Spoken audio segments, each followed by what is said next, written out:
And we are live. Make sure everything is working. Should have sound and picture and everything.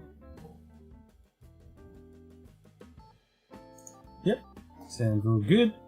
I'll just copy the chat over. Link is posted if anyone wants to jump in. Chat window.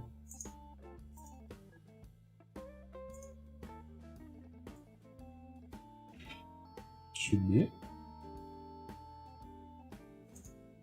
This, and do it on this one.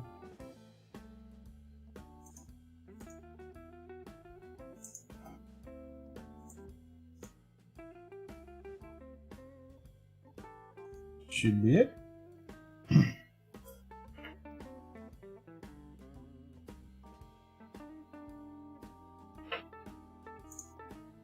Turn it on. Okay, so I can close that desktop. All good. Sweet. So we just finished doing some filming, and I took the bottle shot of the firkin, so I can crack that sucker. Just having a beer.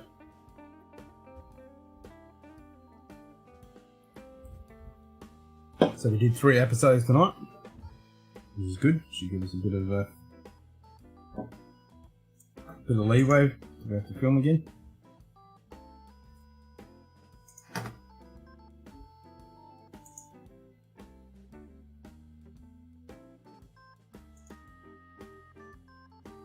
Should post that link, I suppose. Let's see if it's on Discord.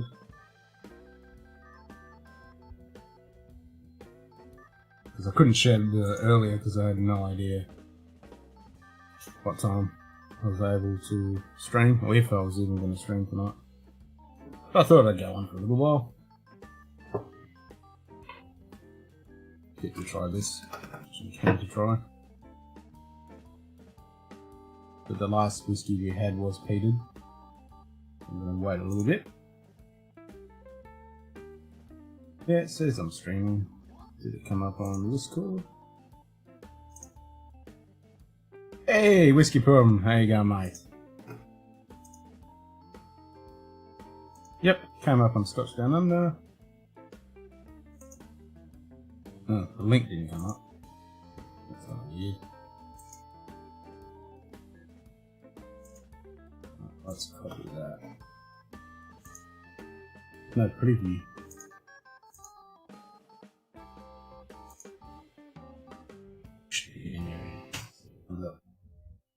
There we go.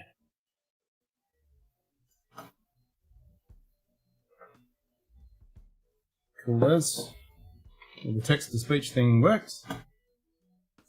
Whiskey Pilgrim got greeted. What we want to see.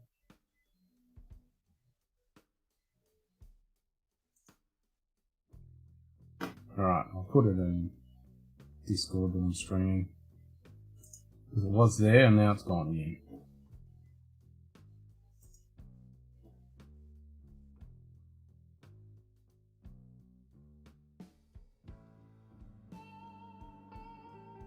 And Whiskey Problem, I had nothing but sulfide primitive running through my head for like an hour after I watched that video. So, thanks for that.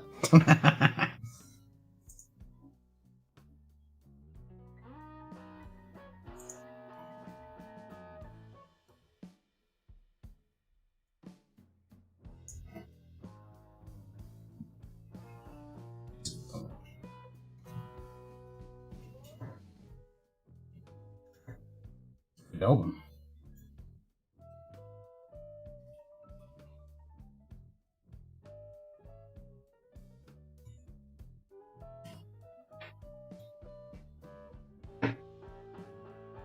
I've got more of their songs running through my head.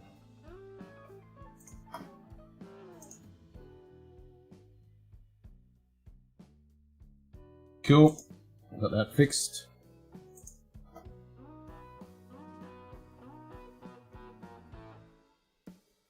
Turn that off. Cool as is the link working? Have a look.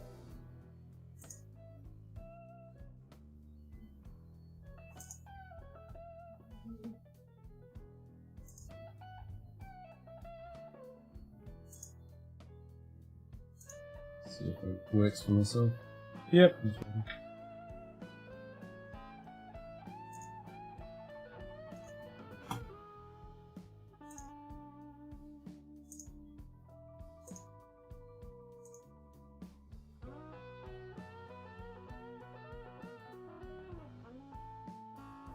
Nice.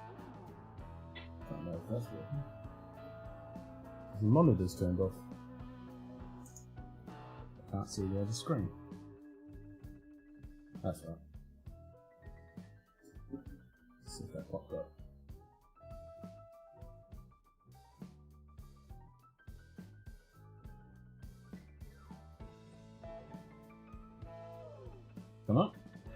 tell.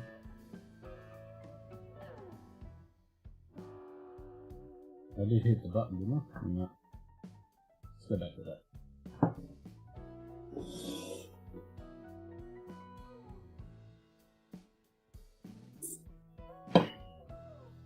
Is chat working? Why am I not singing anything? I actually need to change the chat on the other machine to not top chat, to live chat. That's freaking annoying.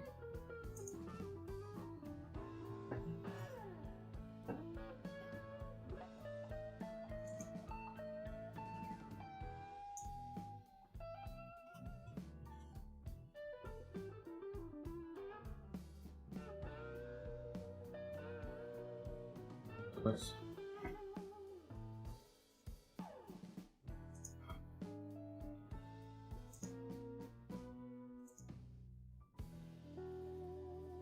Whoops, I didn't put a exclamation mark.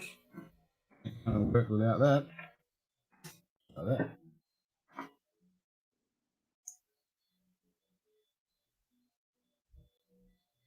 Ken just said testy test testicles. Yep, that works.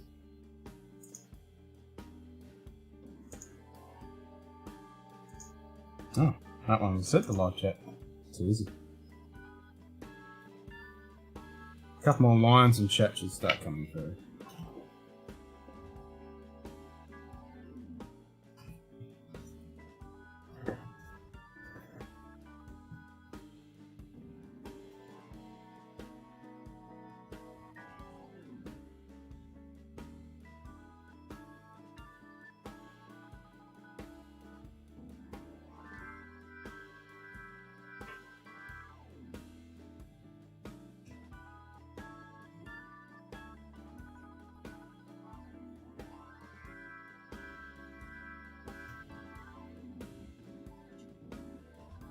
Ken just said you there whiskey pilgrim.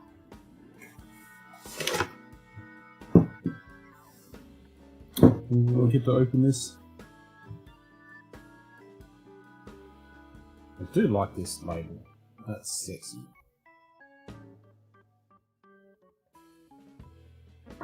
Very sexy.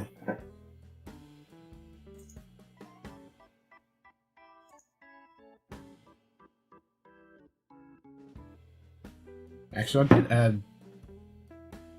Let's see if I can turn that back on.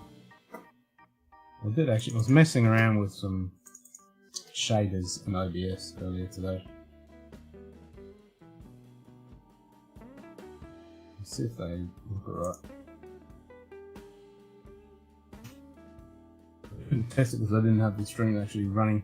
Well, I didn't have the feed coming in, but curious to see what they look like. So in this, filters, just turn these on so it looks like.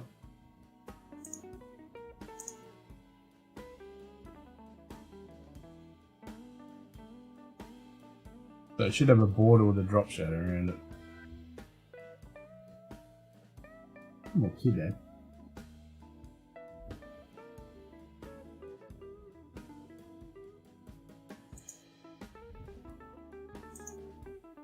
Pretty snazzy actually. Change the colour.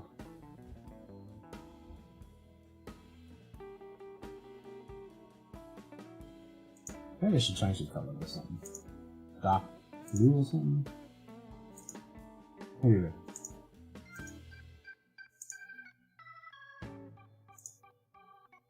Filters. Let's go.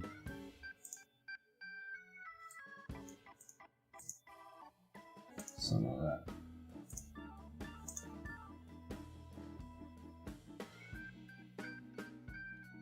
That wasn't a shadow, was it?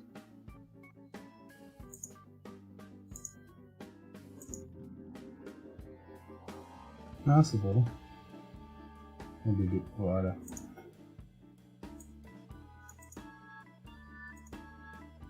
Bit brighter. Let's try that. How's that look?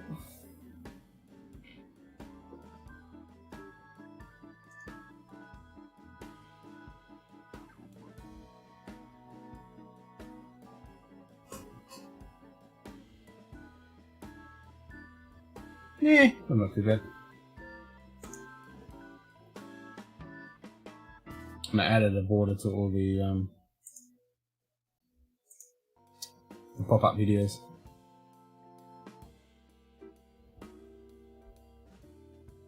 So if I play any of the videos, I should have a border. Whiskey goes into the barrel, rough and colourless, and then someone somewhere's lifetime later comes out as the beautiful amber golden liquid that it is. And that is a magic. Nice.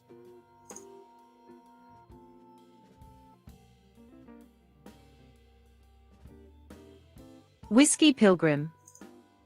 Just said I am here just doing the dishes. Ha! Nice. Doing the dishes. I don't know whether I should have this yet. Maybe I should finish my beer first. I don't want to ruin the palate and my first experience on that.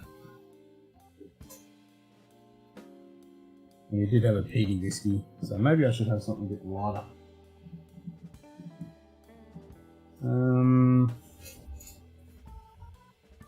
Maybe just go back to the good old Johnny Walker celebratory blend. Actually. G'day. Steam face. G'day, Steam Face. Steam face. Just said morning from Canada, eh? Morning from Canada, eh? Let's have some Del Ewan 16. Since Whiskey Pilgrim did his review on this.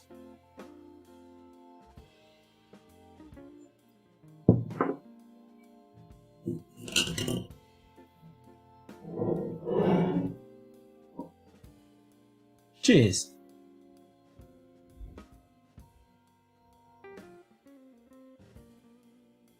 Oh, chat feed should be coming up. Why isn't the chat feed coming up?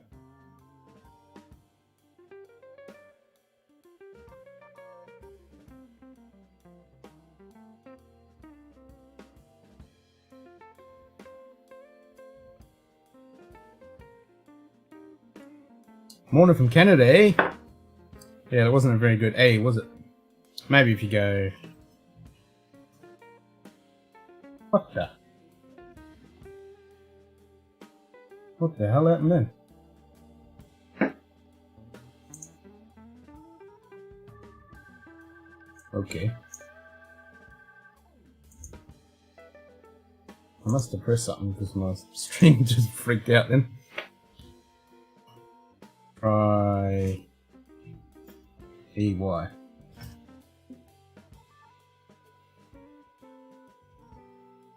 See if that says A. Ken. Just said EY. Nope. She spelled it. Funny, I was just going to ask you about the Johnny Walker Celebratory, but I saw you mention it last night on HBO. That's right, you asked me about it. Yeah. No, I highly recommend it, man. I mean, watch our review. But, yeah, I've been waxing lyrical on it about it. It's pretty tasty. I'll have some after this.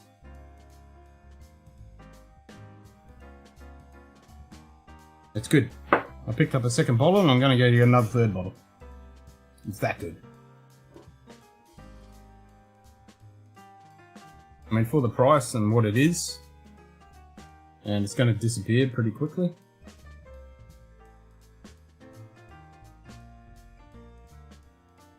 $100 Canadian? I mean, I got my first bottle at $100. I'm not either. I'm not a Johnny Walker fan at all. We pulled the piss out of them. Black Label and Double Black and all that. We fucking pulled the piss. Except for the Green Label, of course, because that's actually good shit. But the celebratory blend is actually good. 51%. It's well worth it. I recommend it. It's a good little quaffer. Good one to start your flight. It's got a nice honey. It makes a good actual coating on your palate, surprising. Doesn't need water, it's just good as it is. I don't know if I'd pay $100 Canadian. If I could get it cheaper, I would. Because on special, like it was on 90 and on special we got it for 80 and I did see someone else pick one up for 70. Actually, I think that was Edward, he picked it up for 70. So if you can find it for less than 100, grab it. But saying that, I did buy my first bottle at 100 and I'm not disappointed in that. Yeah, I reckon it's a punt. Grab it. Because it's not going to be around much longer. It's a one-off.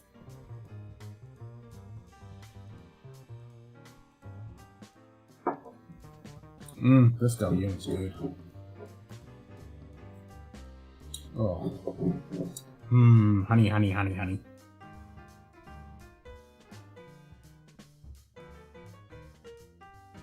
Yep, I'm definitely not a Johnny Walker fan, but that one I actually don't mind.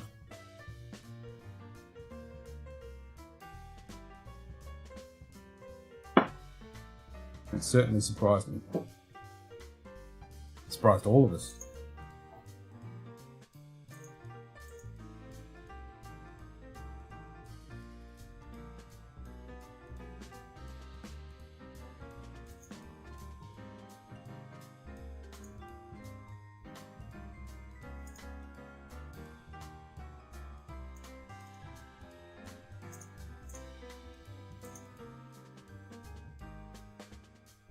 Is the link working? They have 5 bottles at my local bottle shop. I just checked and it's actually 105. Ooh, yeah. That's a little steep.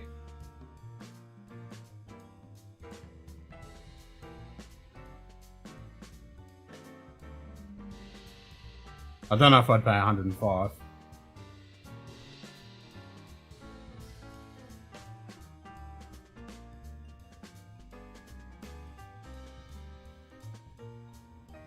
Actually, nah. Saying that, I'd pay 110. That'd be my limit.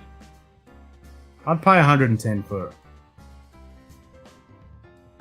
But no more. Yeah, for what you get, 51%, limited release. Yep, 110 would be my stop. I wouldn't pay any more than that. I think you're still getting pretty good value at 110. Obviously, there's a shitload of bottles that are better, but for a Johnny Walker, 51%, limited release, and it's actually good presentation and a good liquid, yeah, I'd do 110.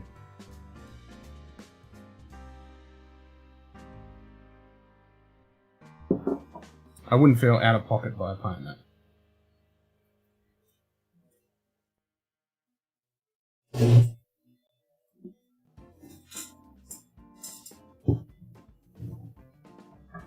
G'day. Nightbot. Screw you, Nightbot. As you can tell, this one is starting to get demolished. So I need to get a second bottle. Third bottle. A backup to the backup.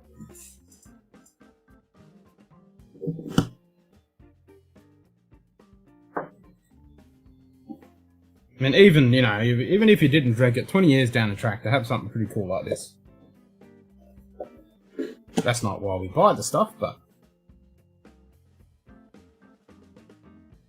And I do like that they use the old John Walker and some font and same on the bottle.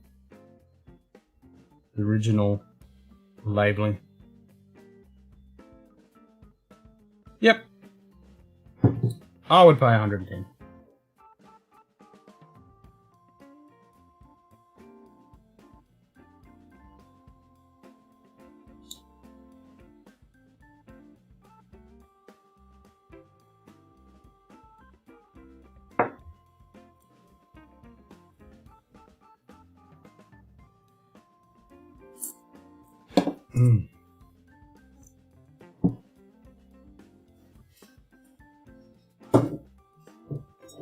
WONTHELLA.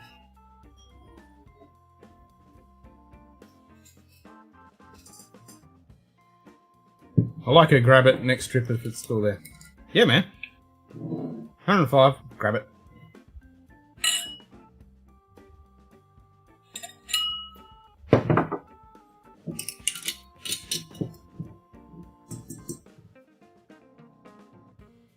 No, it really surprised me. I was not expecting to have a whiskey like that from Johnny Walker that was actually decent.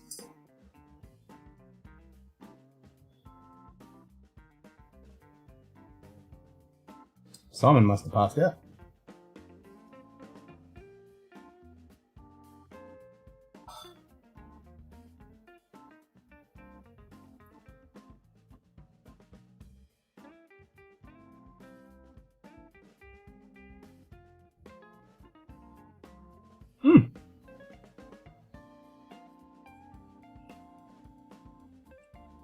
Every time I have it, I'm not disgusted by it. It's actually just a nice little sipper. With a good coating and a good finish and just all around delicious little honey note. I mean, you would expect that ABV to be really strong and obnoxious, you know, typical Johnny Walker crap. That's just nasty, but no, this is not. Now it's actually got down to the bottle, it's actually a little bit sweeter and more rounded.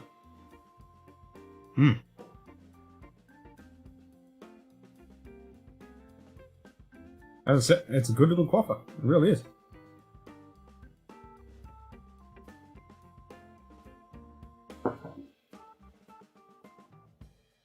And that 51% just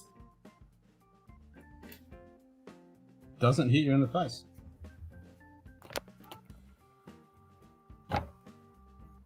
Hello, stranger. How are you, bud? Not bad, mate. I just had some Del Ewan 16 and now I'm having some Johnny Walker. The celebratory brand. The Brabba Celebratory Brand, that's the one.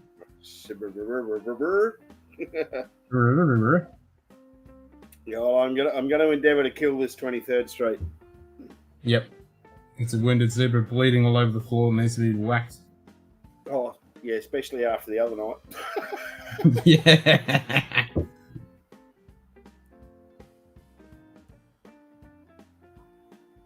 I was just talking to Steamface about it. He can get it for 105 Canadian, which is about 105 us. And I was saying, well, I would pay 110 for this, and I wouldn't be sad about that. I would pay 110. Oh, so their dollars about the same as ours? Yeah, they're very, very similar. It's only a few bucks here and there. So he's got 5 bottles at a shop. You said 5? Yeah, 5 bottles at 105 Canadian out the door. Which isn't too bad. You know I'm going to check this, aren't you? What's that? The exchange rate? Well, the current exchange. Yeah, it's very similar. Yeah. It's pretty much on parity. That's why I like when people say Canadian prices, because I don't have to translate it. I know it's around the same ballpark. Yeah. Well, basically, one of their dollars is $1.03 for us. Yeah, exactly. So it's so close, you might as well not bother. Yeah. I'd still pay that little bit. Yeah, I would too. That's what I was saying to him. You know, I think if I see in the back in a bit, I would pay 110. I wouldn't go any more than that. But 110 would be. I wouldn't be whinging back to my car that I paid 110. No. But Edward, yeah, I think it was Edward. He picked one up for 70, and yeah, we've got it at a couple of BWSs here for 80, which is a freaking bargain. So I'm going to go grab another one. Yeah. Well, I think your gold label's about, in the Johnnies, the gold label's about 100. And I think I like that a little better than the gold. And Yeah, what's the ABV on that though? The 8, I think they're 40, 43. Yeah, exactly. And then the 18. That's why I reckon this one. The platinum or the 18, I think that's about 120, 130. That's Yeah, actually really no, the gold is around the same because I did check. The gold is around the same Yeah. price, about 100-ish. But Yeah. what steps this above any of the others? It's 51. So you actually get that texture and mouthfeel. Whereas like the gold, you don't. It's still kind of waterish. Yeah, it's a hefty ABV for a blend. Yeah, and it doesn't kick you. No. And it surprised the living fuck out of the whole three of us. I was, very pleasantly surprised. Yeah, me too. That's why I couldn't believe it. Yeah, solid little dram. And I reckon it's a great all-day quaffer. A great one to start off your night on. Yep, it's a winner. I think actually, it was Cohen. He was saying... Safe to say that tonight we definitely discovered I'd rather drink this for the same price as Blue Label. Yes. G'day. Bourbon Baller. G'day, Bourbon Baller. How you going, mate? How we doing? And I'm having a smash in the face of a punnet of raspberries. Nice. Yeah, this is that beer from Burswood. Okay, yep. Carly tried it last night and it turned her face inside out. She had one of the other whiskey sours. Okay.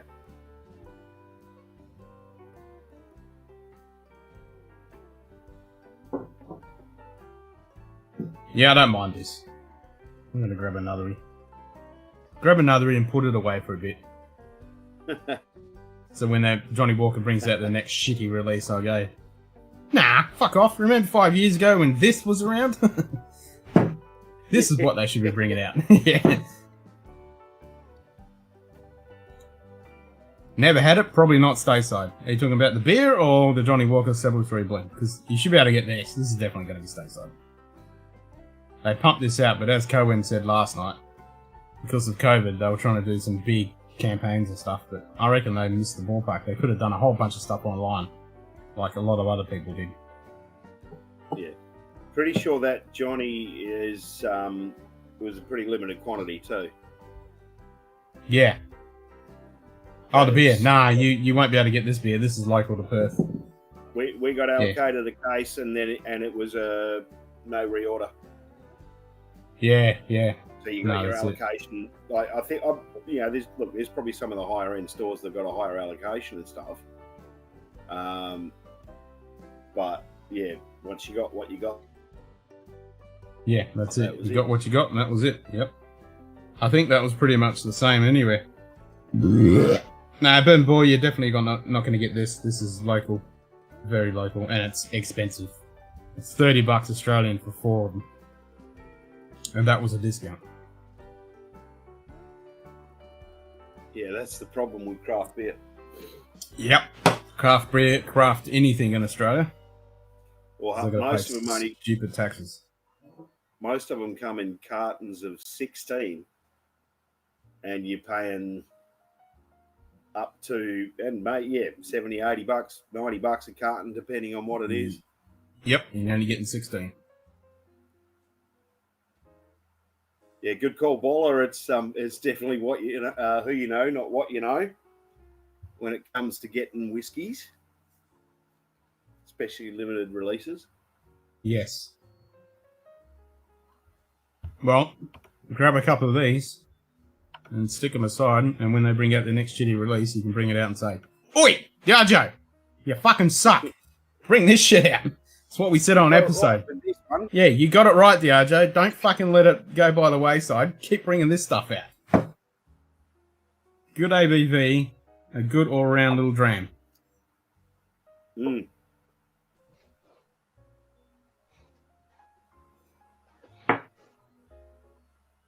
Hello. Hello. I was going to say, where are you? Where am I? I'm on a balcony, actually. Ah, on the balcony. Nice. Yeah. I say that's not your normal set. So you finish your dishes? No. Yeah, just been eating, so I felt like sitting outside, taking it easy. Nice. Got some sunshine finally? Yeah. Yeah, Excellent. a little bit. You can see it out there. I mean, so, yeah. Well, I'll take some of that cool air because we sweated our balls off doing the episodes tonight. Oh, it says warm. Funny. Ah, very humid. It was 35 Okay. degrees Celsius. Home was Yeah. to put the fan on. Yeah, I've got the fan blasting on me right now. Yep.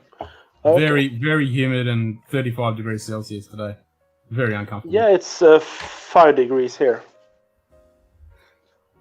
So it's quite nice. It's starting to get, to the, let's say, the winter is starting to go away. So Ease. it's starting to get Yeah. warmer.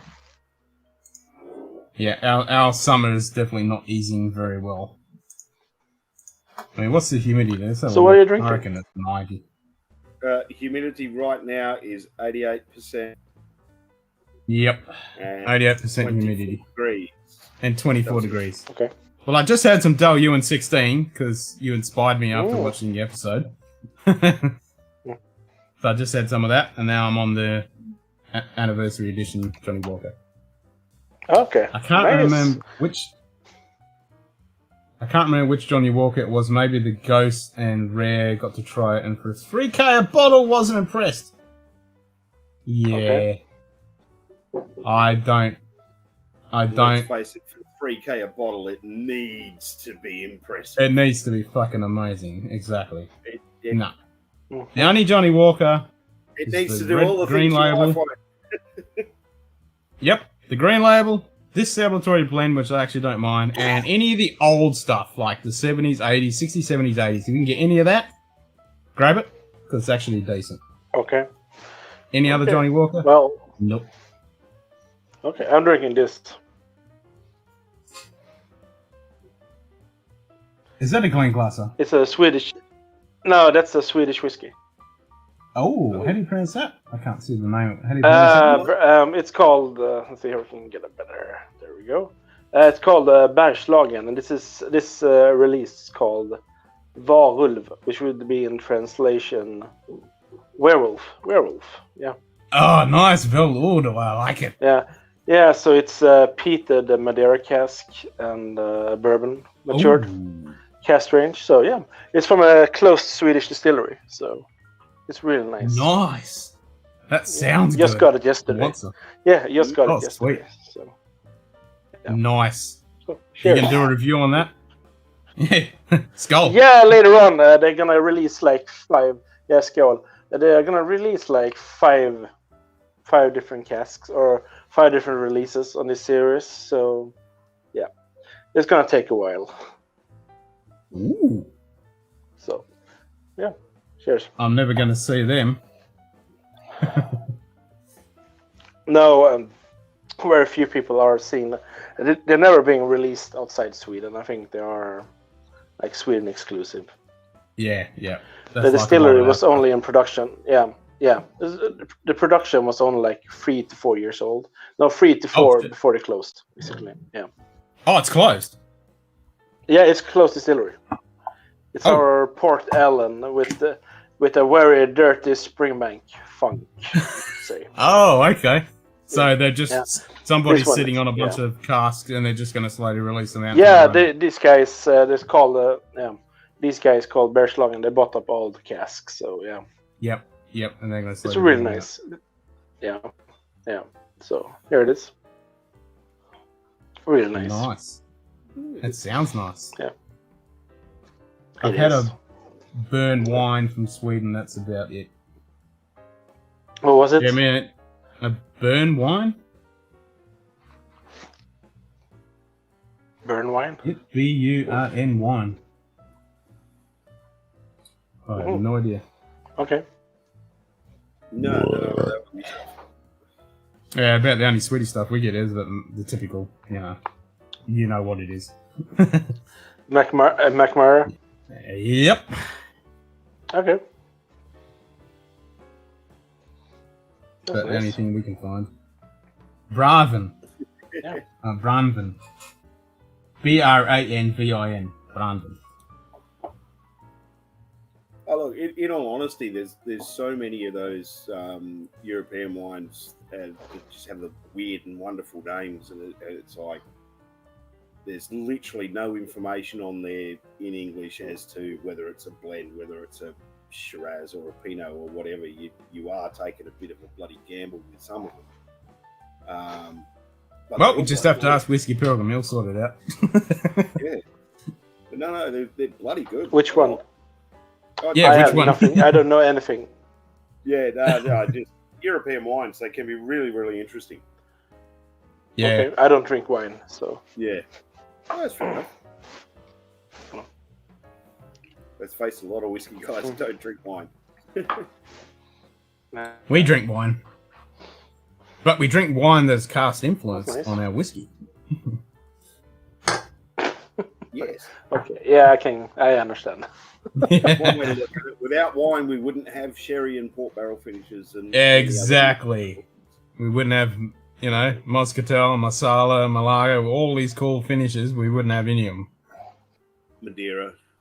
Yep. You name it.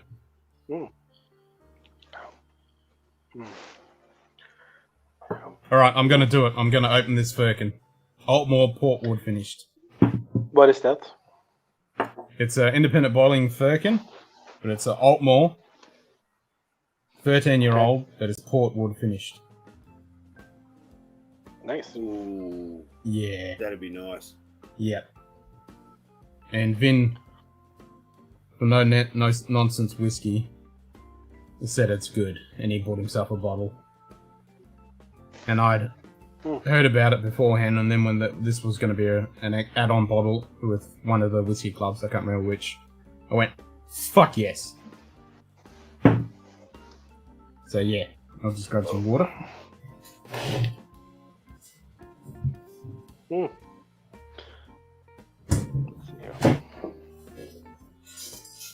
So that's what I did before you rocked up tonight. I took the bottle shot of this so I can crack it.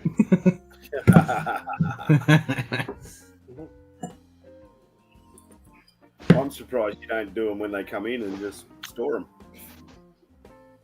Yeah, but it's a bit of pain in the ass. I like to have a few bottles to do. It's a bit of pain in the ass just to set it up for one bottle.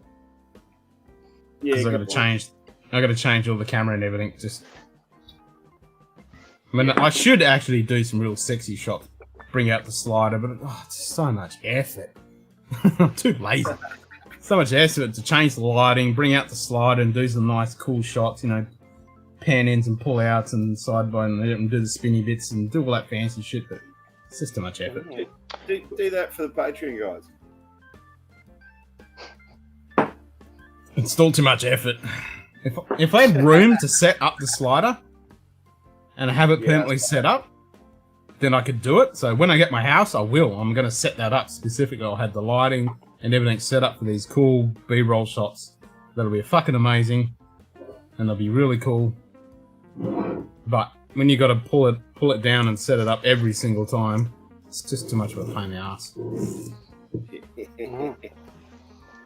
I'll trust your judgment on that. Yep. It's just like doing a gig, packing all your shit up, taking it to a location, setting it all up, play one song, pack it all up, and take it home and unpack it. Yeah. Yeah. Like I don't mind the walk in, play for an hour, walk out when the setup's already there. Yeah, and that's what I said. If it's already set up, exactly, I can walk in, turn it all on, do the shots, play around, and then leave it all there and it's all done. But if you have to set it up and pull it down every time...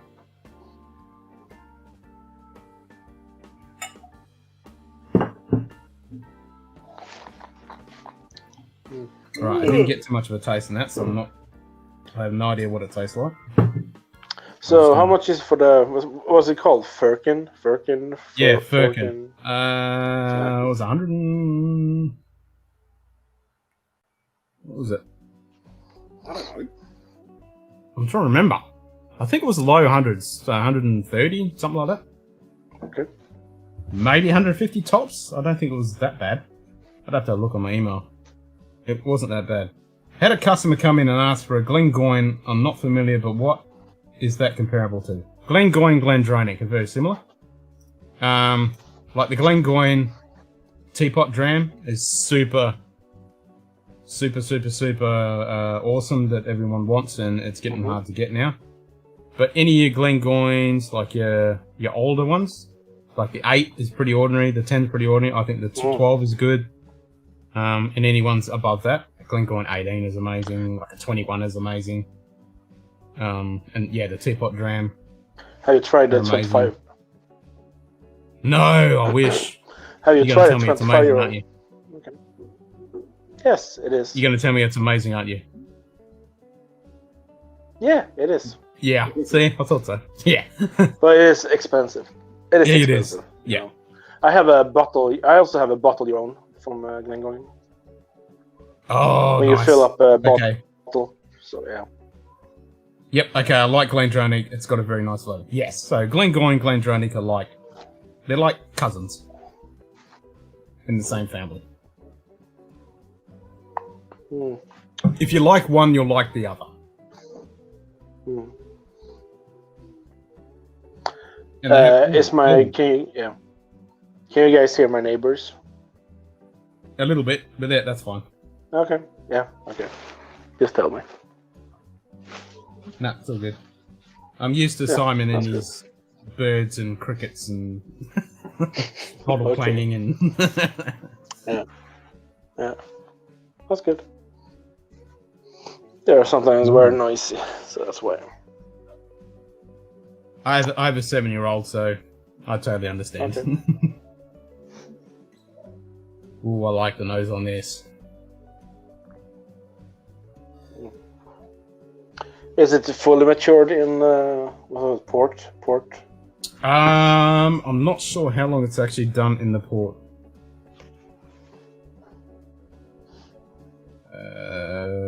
Doesn't say. Let's look on the box.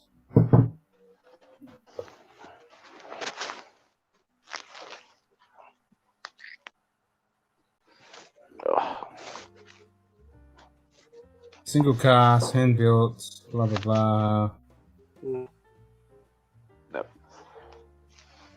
Fine and rare. Fuck, that's hard to read. Really fine black print on purple.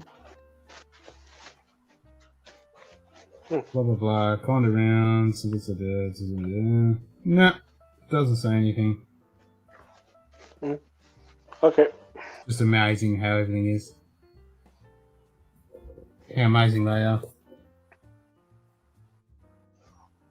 It's a limited edition, single cast, 20 port, distilled Asian bottled in Scotland, 48.9%. Distilled at Otmore Distillery, 2010. Nice. I think it's the 2020 edition, so it's yeah. That's nice. So yeah, there is the 25-year-old. If you were wondering, you can see here. Oh yeah, I've seen those. That is sexy. Yeah. Yep. Yeah. It's nice. Is that a Lefroy 25-year-old right next to it? Yeah, it is. Yep. Right. We were talking about that. And an old Pulteney and a Bunnahabben 25-year-old as well. Oh, Bunna 12. Oh fuck.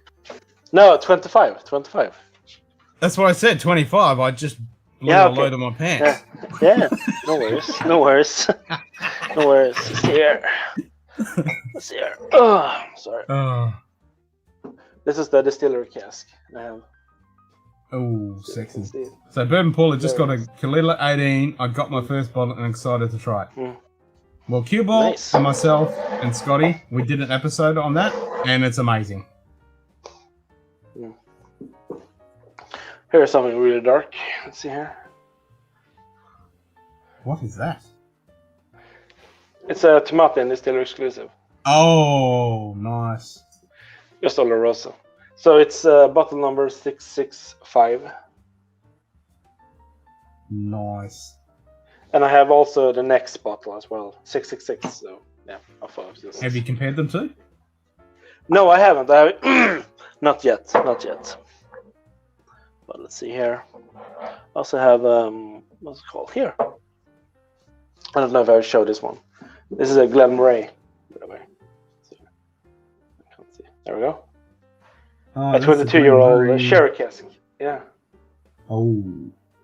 Yeah, it's just That's finished. bad. It's just 6 years. Yeah, it's 22 years old, and let's see here now. It's 16 years in a bourbon cask and 6 years finished in a sherry cask, basically. So yeah. Damn. What do you reckon of that one, Yeah. Cubal? Were you paying attention then? I was listening. There we go. Yeah. You heard that? Glenn Murray? Yeah. 6 years in a sherry cask? Yeah. It is amazing. I bet it Let's is. see here. Also, let's see here. Oh. Also have this one here, Aaron. Which Aaron is that? It's a small batch for the distillery exclusive. So it's, I think it's like 8 or 9 years old. And it's just been matured in a fino sherry cask, Oh, basically. Yeah. It's amazing. It's really I amazing. bet it is. Aaron does good stuff. Yeah. So yeah. No, See that Kilila 18 Bourbon Bullet, you're gonna love that. That is good stuff. It's non-peated though, so don't expect any peat. Oh, I like the nose on this. It's got a bit of custard. Is it like, okay? Is it peated? No, this is just Altmore port finish. Okay.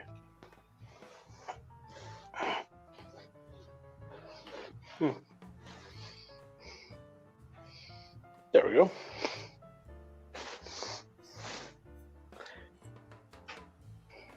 Cheers.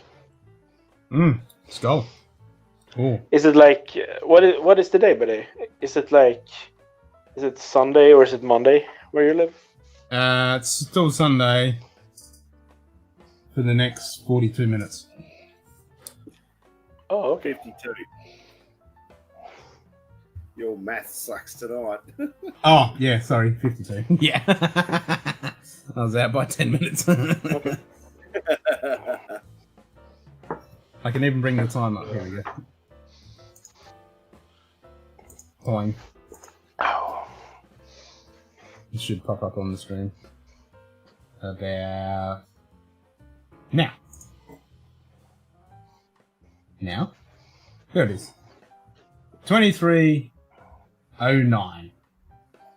There's that bloody fly again. Oh shit. Must have followed you back in when I left. Yeah, he did. Hmm. Cheeky bastard. So when is the next review gonna come up? Friday. On Friday, okay. Yeah. Yep. So we're meant to do one this Friday, but the one that we were going to review, I've got something cool coming, so I want to add that to that episode. So that's why there was no episode. But generally, it'll be every. Okay. Yeah, I've only missed 2 for the whole year, just over a year. But yeah, every Friday is when the review comes out. The Scotch availability in Australia is impressive compared to the States. Yes and no. Okay, that's cool. Yeah, so we recorded. It is on some of the limited releases, like that Lefroy 30 that you got. I can't remember if I told you the full numbers on that. There wasn't many. So there was only 2 bottles in Western Australia. Yeah. Because I was talking to Chad about it. And 40 in Australia. Yeah, Total. that's it. But do you know what the overall release was on it? No.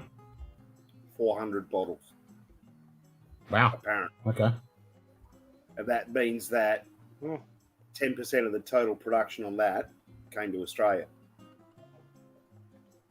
That's pretty impressive for the piece amount of numbers of people we got here.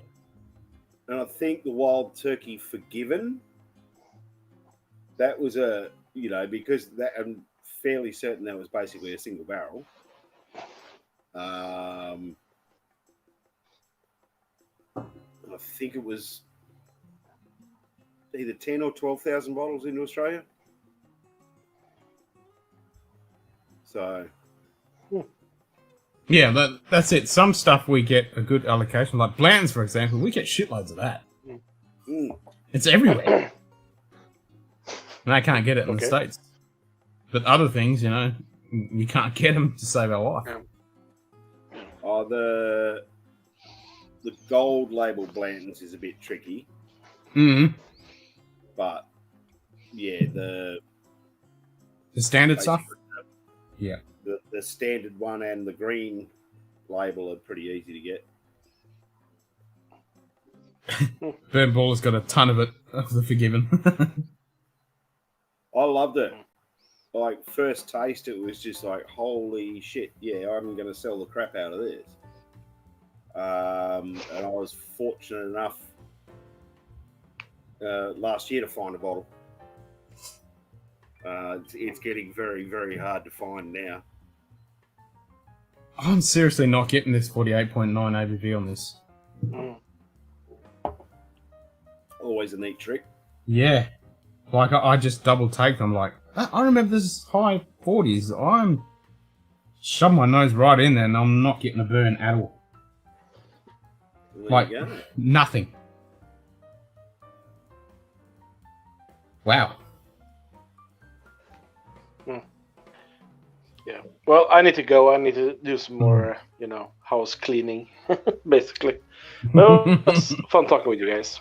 Go be Mr. No, Domestic. thanks for dropping in, man. I'll catch you next time. Yeah. I'm looking forward to seeing And the I next was thinking series I was on- going to send yeah, it will be tonight. I think it's 8 p.m. my time. My next video. Nice.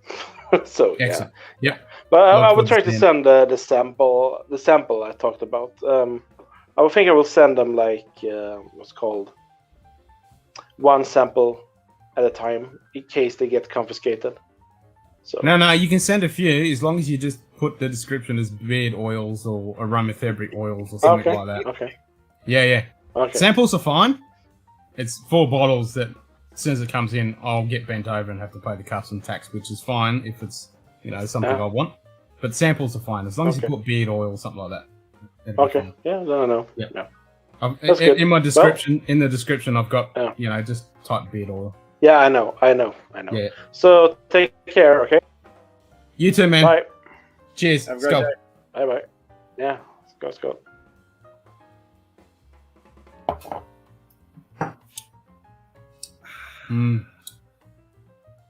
Okay, that's not bad.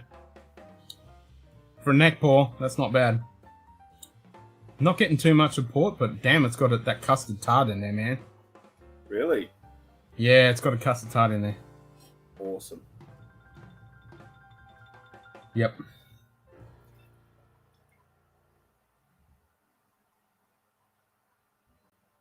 That's very prison-like to receive a good bottle. It is. It is prison-like. It's because we have such high taxes and stuff, as soon as they detect it. The Australian customs officers, they're fucking good at their job.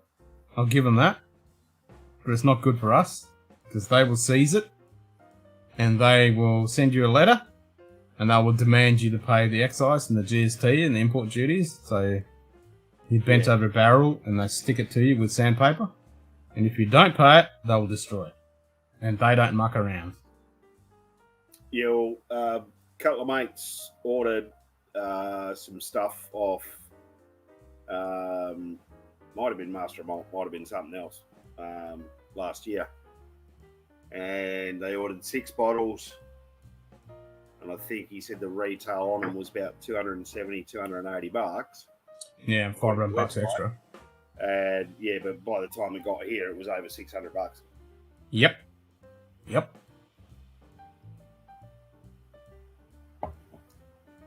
So yeah, That's it.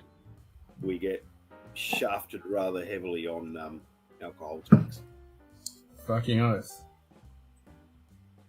Yep, we'll have to do a commiseration stream when we finally become number 1. Not wrong. That's why I'm thinking that, yeah, I might, even though I shouldn't, I might go on a bit of a buy spree over the next few weeks. Well, it's not going to be too much of a difference. We'll just be, as you know, it goes up every friggin' month. Yeah. 27%? No, we're 58. Yeah, way past Washington. We're $58 per 1 litre of alcohol, produced or imported into Australia. That's why all the Australian whiskies and the craft beer is so fucking expensive, because they have to pay $58 for every litre of alcohol they produce. And every 1 litre of alcohol that's imported into this country has to pay $58 to the government. And then they pay import tax and GST. And customs tax. Yep.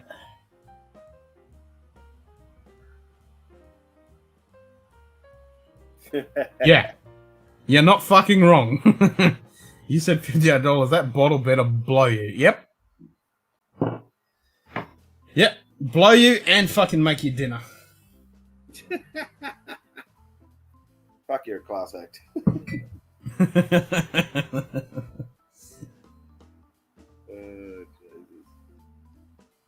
Jesus. Oh. Nice. Quite like a tiger. Oh. Yummy. I want me some more of this. I'm gonna have me a bit of water.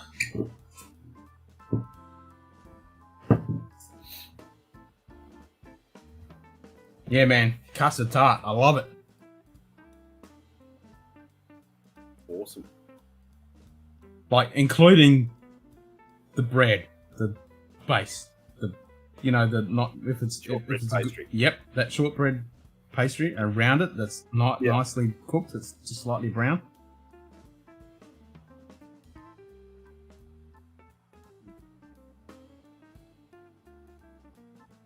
So that's something you normally get in an Irish, a bit of shortbread.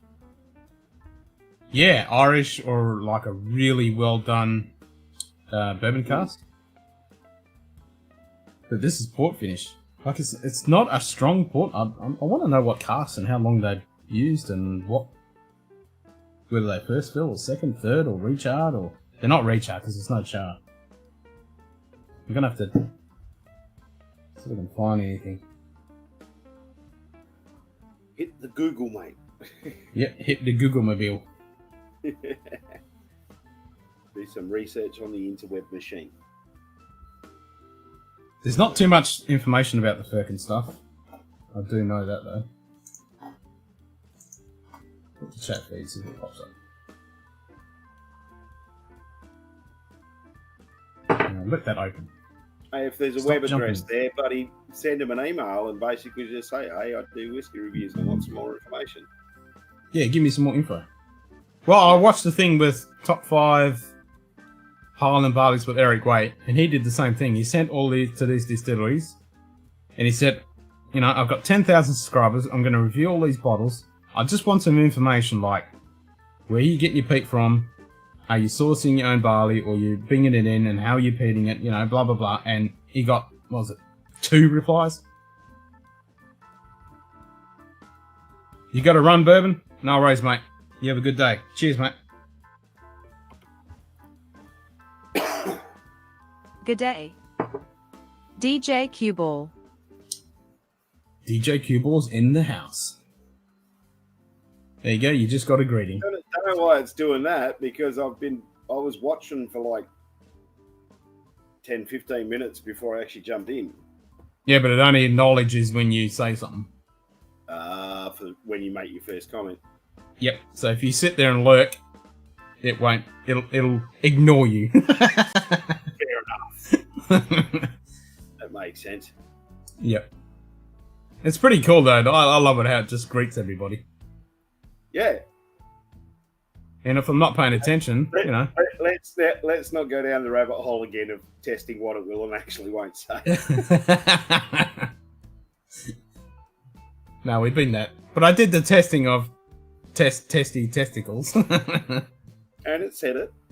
Yep, make sure it was working. But it can't say Canadian A. I Yeah. tried that and it didn't work. Like I was saying the other night, wouldn't it be awesome if you could actually set it to Australian? Well, it is set to Australia. Real Australian accent. Yeah, well, the Google one actually works better. She really says g'day when you said it. And she says Lagavulin. But this is the Microsoft one. Right? Yep. As long as it can say g'day and Lagavulin, I'm happy. This one can't say Lagavulin, so I'm not completely happy, but she kind of says g'day. Every other one says G-day. Actually, I haven't tried the male voice. See what he... Let's change it to the male voice and see what he actually... See if he says g'day. Voice... See, we got James, Australian. Let's see what he says. Oh, here we go. We've got Clara from Canada, even though Bourbon Ball's not here anymore. Let's see if it says A.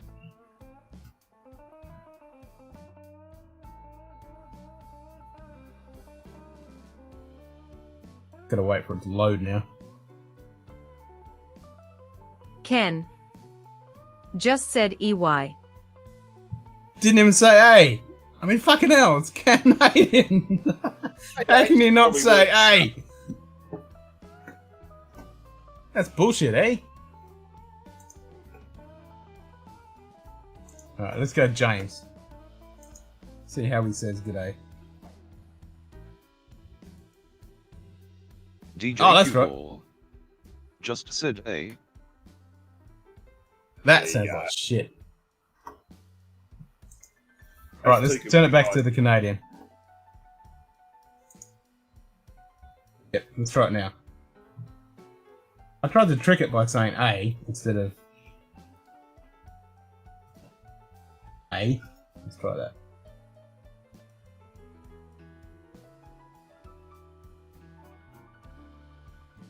Ken. Just said air. Yeah. What? No, that doesn't That's work. bullshit, eh? Yeah, it's got to be more like A. Yeah, it's got A. Spain, Mexico. Oh, here's another. Here's French Canadian. Let's try that.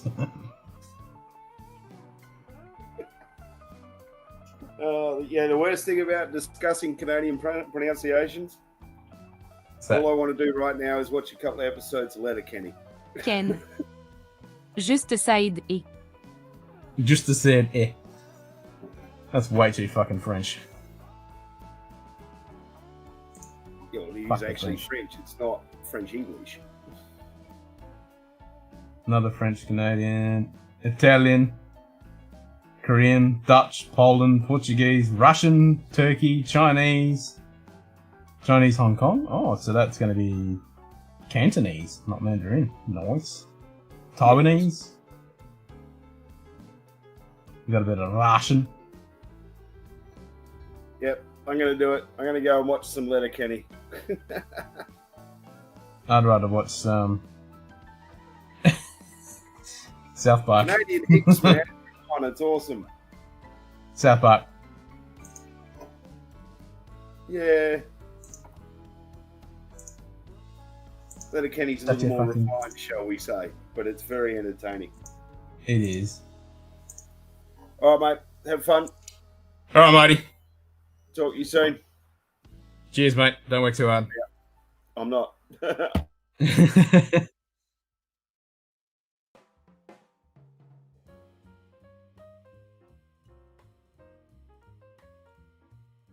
You gotta run too? Alright, man. Take it easy, stay place. Cheers, mate. Right, I'm gonna add some water to this. Actually, I need to fill this up. It's empty almost.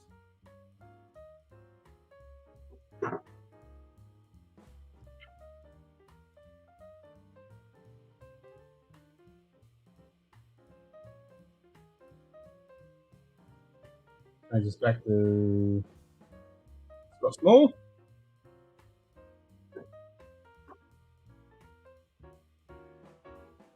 It should have my little border around it, and it should just fit in there quite nicely. There it is. It's cocked a little bit.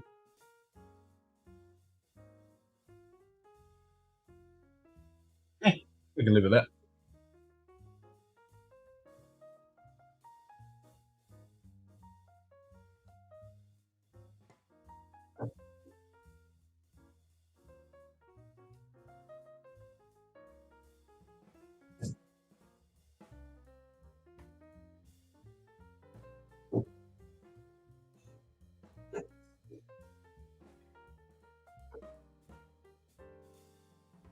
What's happening on the dessert order? Nope, not that one. This one.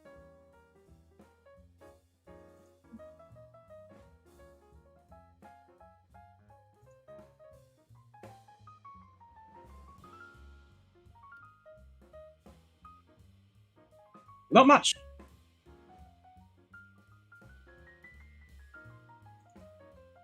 Very quiet for a Sunday, eh? Not that there's much Sunday left.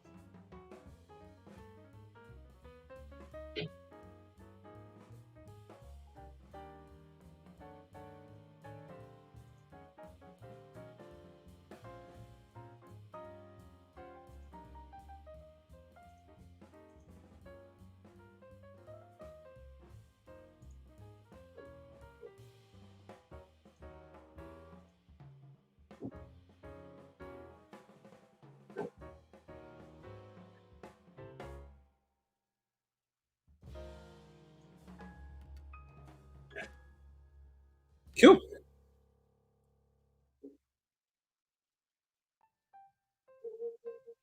Woo.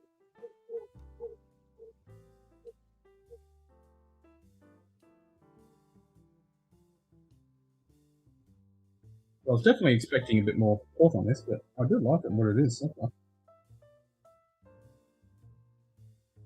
A few more pours before we get to the shoulder.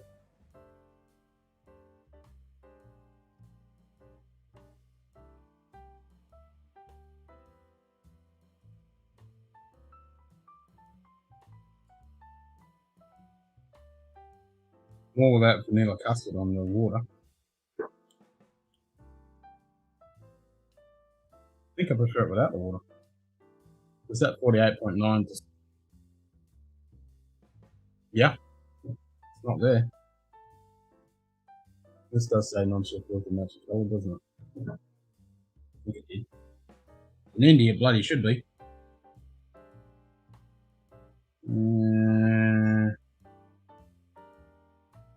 Unofficial cast strength and original strength.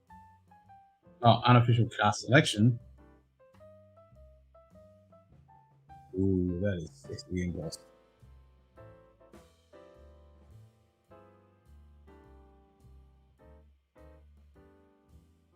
Bayside single malt whisky.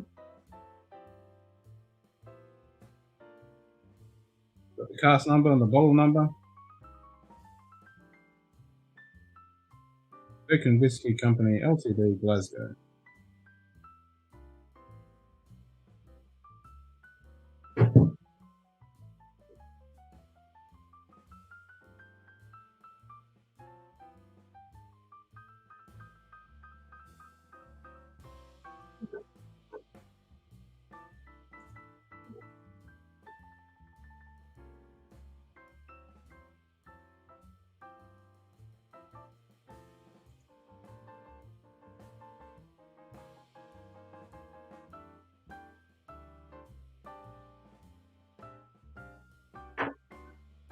So is that it? I'm here by myself? Looks like it. That's fun.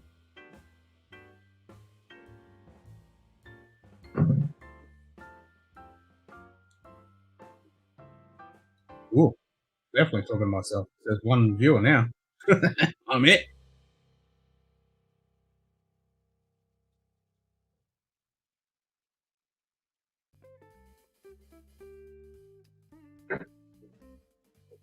Well then.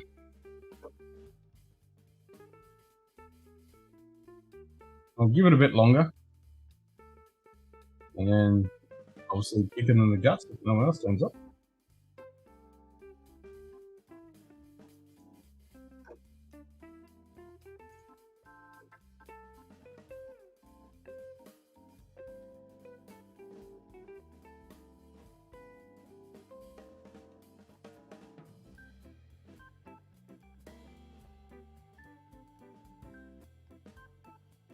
Yeah, very quiet.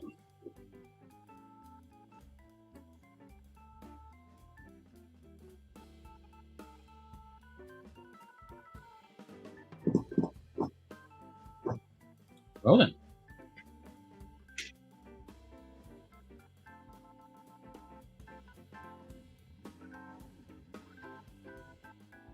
Oh, what happened to Simon? Because he asked me if I was streaming tonight. Oh, there's the ISS class. I did say there was going to be an ISS class. And there was. It was a late one. It's 9 o'clock now.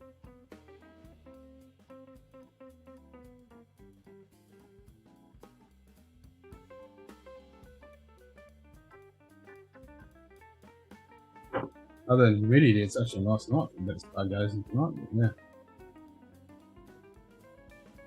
That humidity would kick you in the nuts. Lenses and telescopes are going to turn into buckets.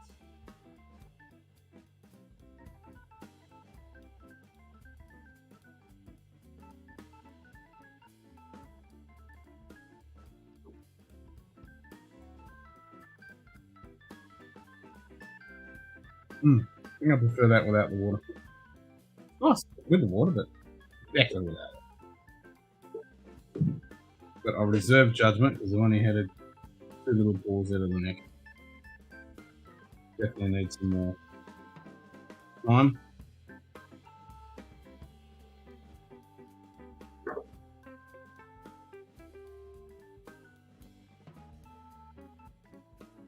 I do like the sticker they've stuck on it.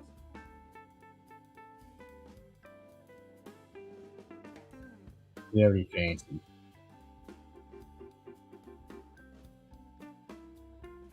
And you can see that the embossing etching sitting off on the bottle. It's the same on the. Actually, no, it's not embossed on it. Oh, a little bit, but not as much as on the bottle.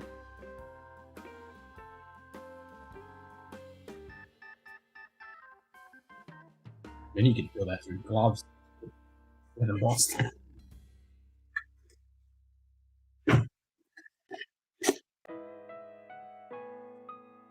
Not bad. Not bad.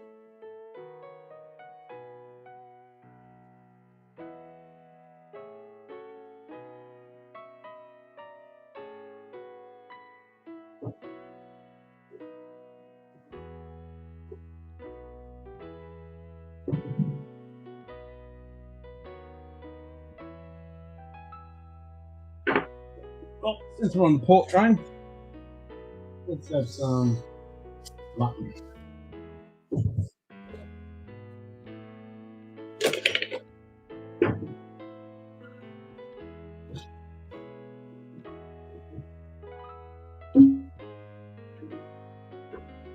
This is definitely getting better.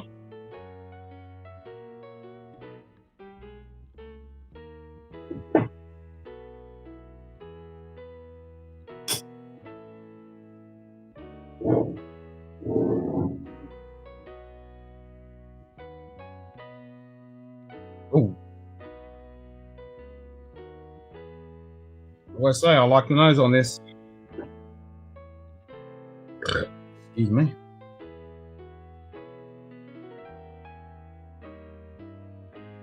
So they understand why. Lovely port nose.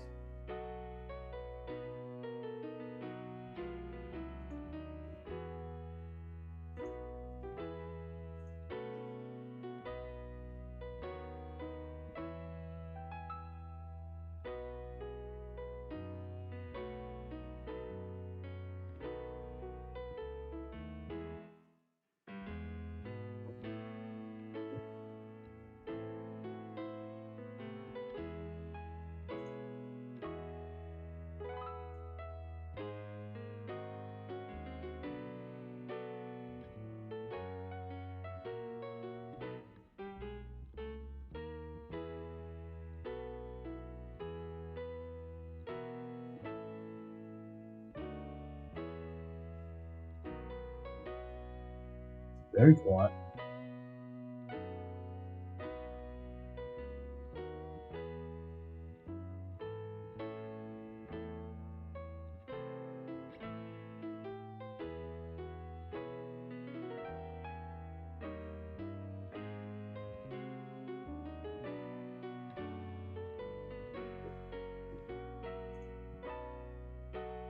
holy shit. Right? Glenn Gooley, for the best of times.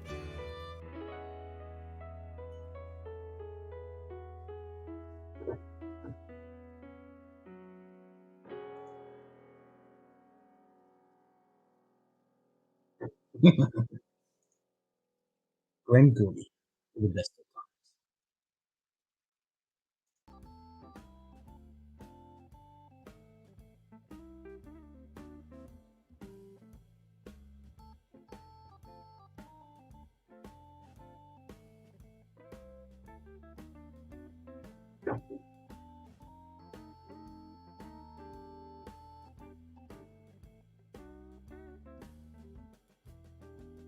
Somebody come in.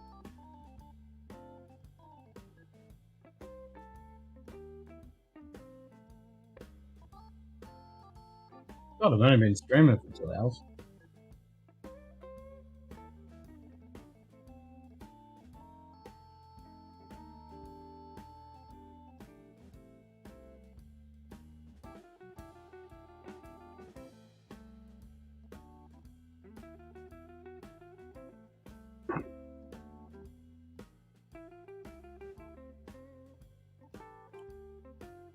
Yeah, that's definitely gotten better.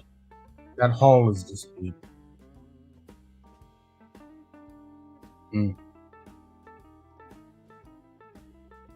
Yep.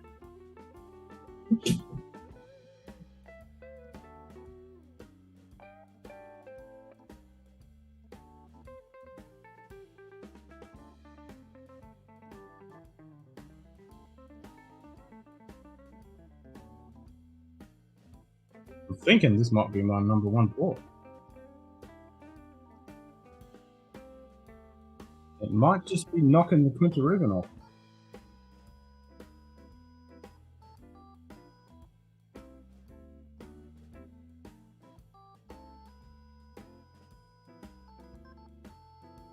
G'day. Shane Long. Yep, Shane there Long. he is. Just said g'day, Bruce. Bruce. Bruce Almighty.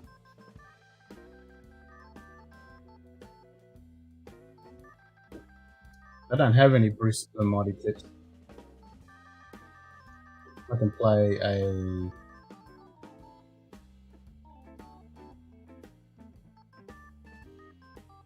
Pounding two Gonna do this one? $300 bottles of Glengooley frickin' Blue? 2? I thought I ordered 3. Then passing out on the bed totally naked for a... what'd you call it? Power blackout, and you're welcome.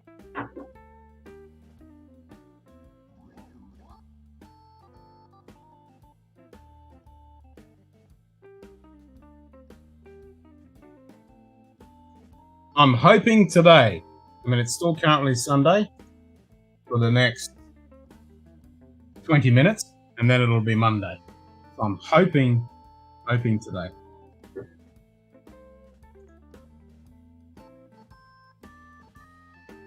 So yeah, hopefully today or tomorrow.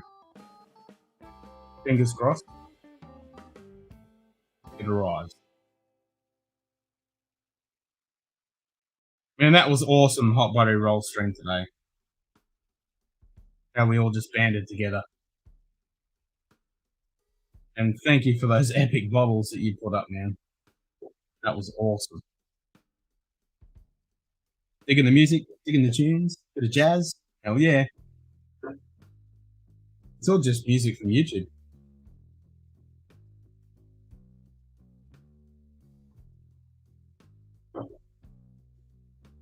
It was good to see Swags, because yeah, I was worried. I was worried about it. I hadn't heard from him.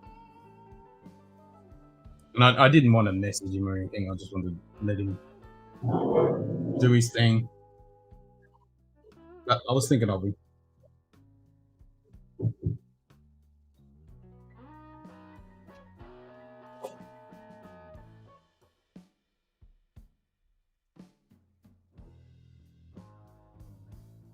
No, sometimes the last thing you want is people nagging you when you're, you know, going through some shit.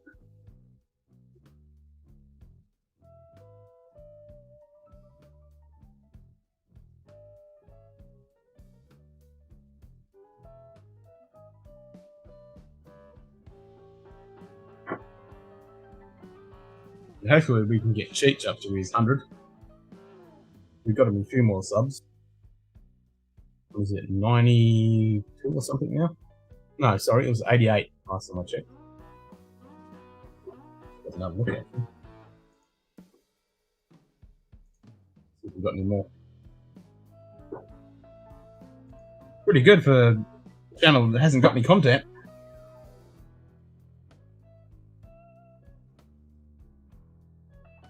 Whisky on door.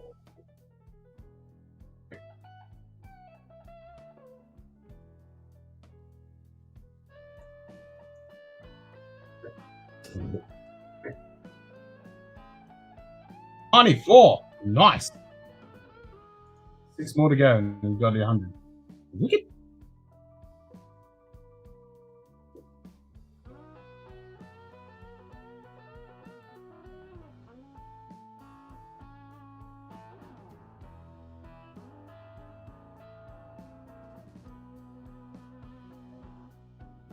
Yep, I'm thinking this is going to be my number one. The port finish.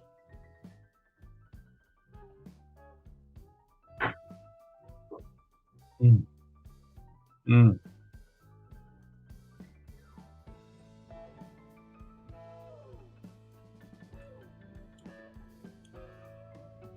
Yeah.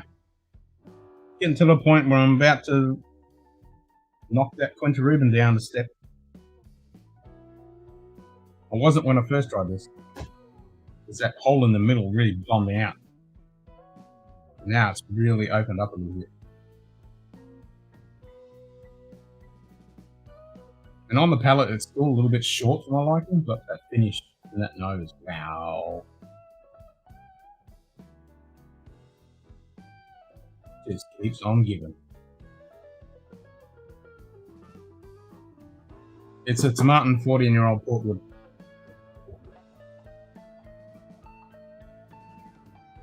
Fucking good.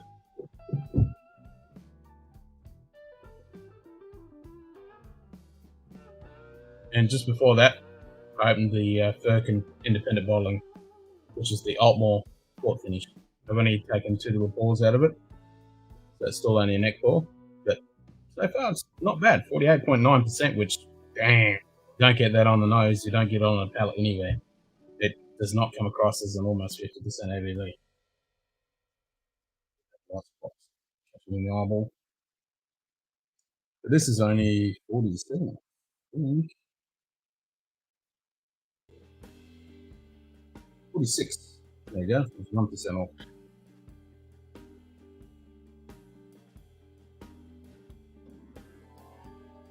There's the Aaron Portwood. It's 50%.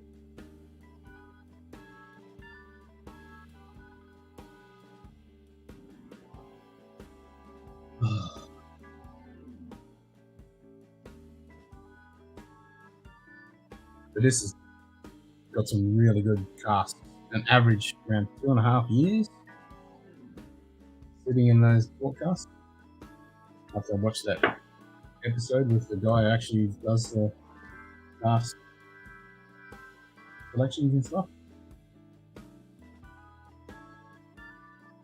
Minor maturation and 20 port pipes. And they only use first fill.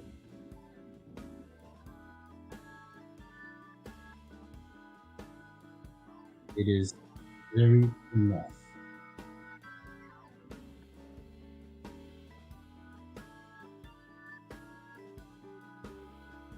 Yeah, Symington Family Estate, Portugal, which has previously heard port for around 50 years. They pick some good casks. Damn, this is nice.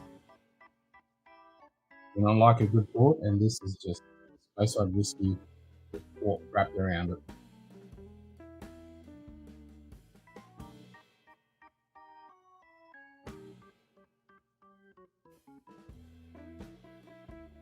Really nice.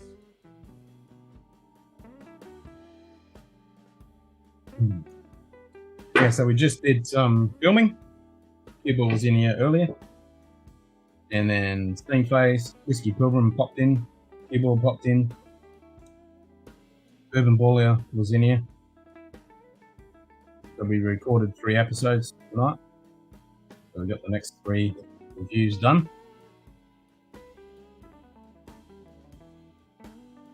And hopefully I get my samples tomorrow. There's even the missus last night on the Lego episode. She goes, "Where's my..." It's grown onto the idea of having that Canadian club. She goes, "Where's my Canadian club?"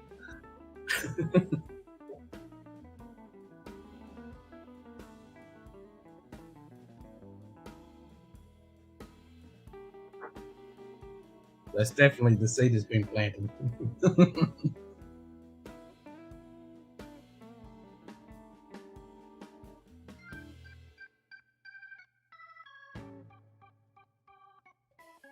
Yeah, it was funny. He goes, "Where's my Canadian club?" I said, "It's not here yet. I'm waiting."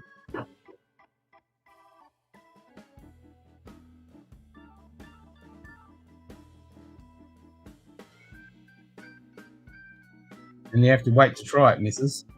Because you have to wait for the episode. Kobe, how you going, mate? Good day. Kobe shoots. I apologise for the bot saying not Schultz. I don't know. Schultz? Schultz? I thought it was Schultz. That's my German influence on there. It is. Schultz. Schultz? How do you pronounce it? Yeah, that's definitely got better now. It's got the way past the shoulder. That little hole in the middle is definitely opened up. Yeah, I don't doubt that. Yep.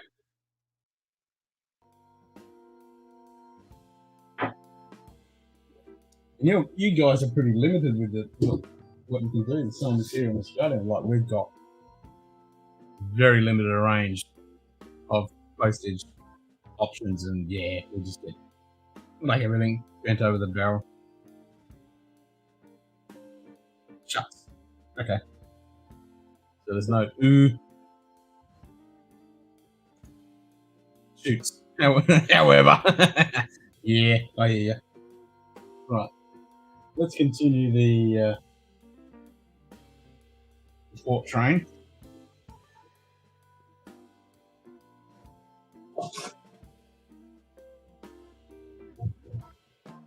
What size shirt? If it's an American or European size, usually a large. If it's a...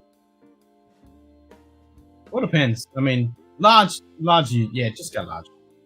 Large will be fine. Got a bit of padding, so large is good.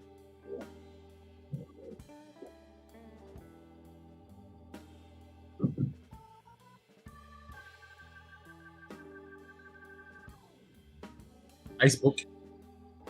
Yeah, don't want Facebook. I'd love to get rid of Facebook, but I need it for work.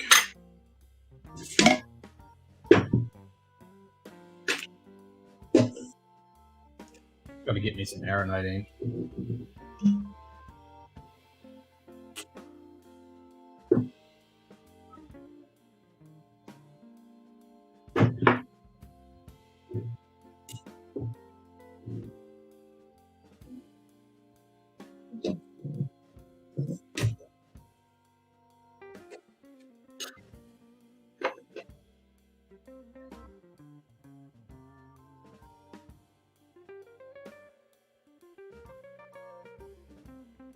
Was this? I'm very disappointed. He just gave me this. Gave me his head. Huh?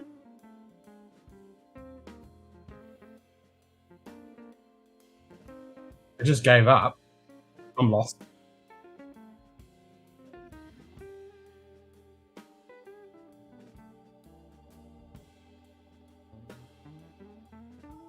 He just gave me his head line, just get large.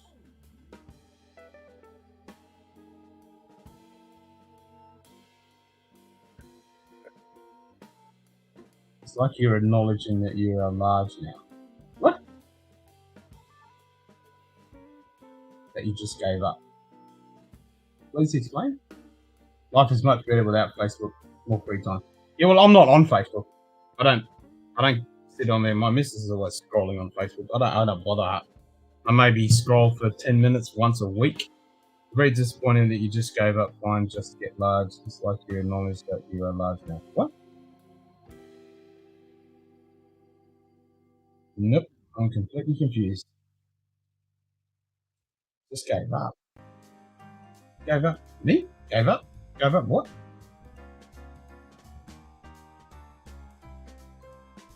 I don't get it.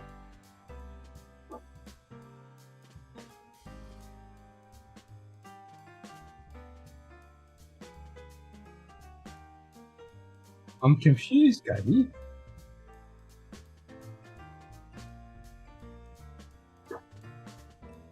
I'm certainly not large. Well, I'm fat.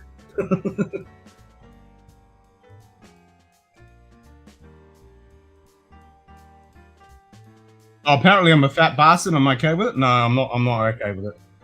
It's good. Since I fucked my back, it's been hard to actually get out and do any exercise. But I'm trying to get back on my bike. And I'm eating good. I eat 1 meal a day. I'm not eating garbage.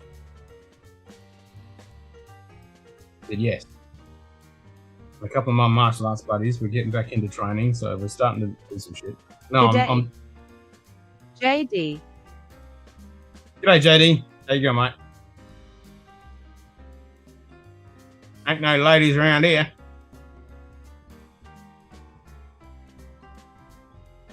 No, I am fat. I got man boobs, man.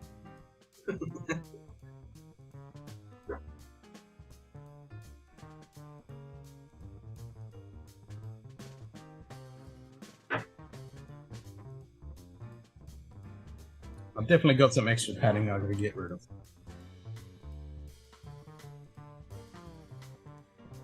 Shane Long.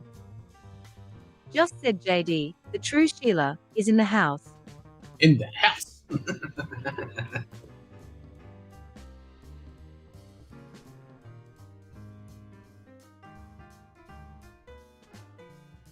The nose on this Aaron port, meh.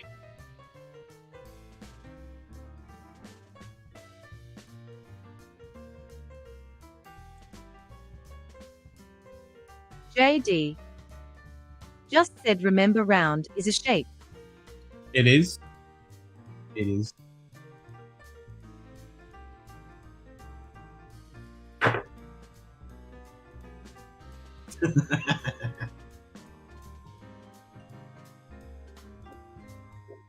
That's annoying me because I fast every day. I only eat 1 meal a day, but it's because I sit on my ass all freaking day in front of the bloody computer working. That's what does it. You know, sitting on your ass, not getting any exercise. And it sucks in summer when it's just blowing a gale and it's 40 degrees. It's just not good. But now we're coming into winter.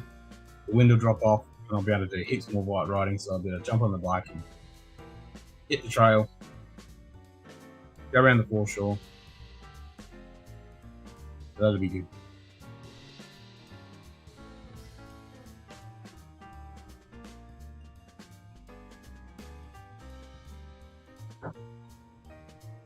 And get back into doing the martial arts and then try and sort out my back. You're 92? Yeah, I'd probably be around that. I'm probably going to be about around that.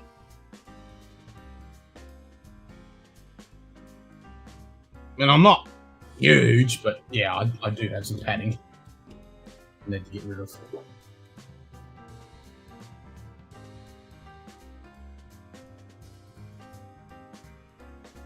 Just bugs me. Yeah, I do have a fat back, which isn't the best.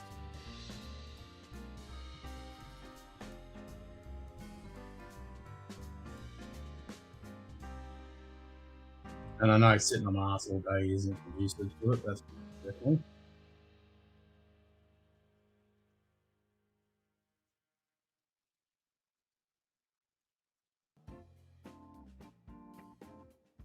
And like I've got my wooden dummy and all my weights and stuff in the shed, but yeah, I don't feel like going into a 60-degree furnace.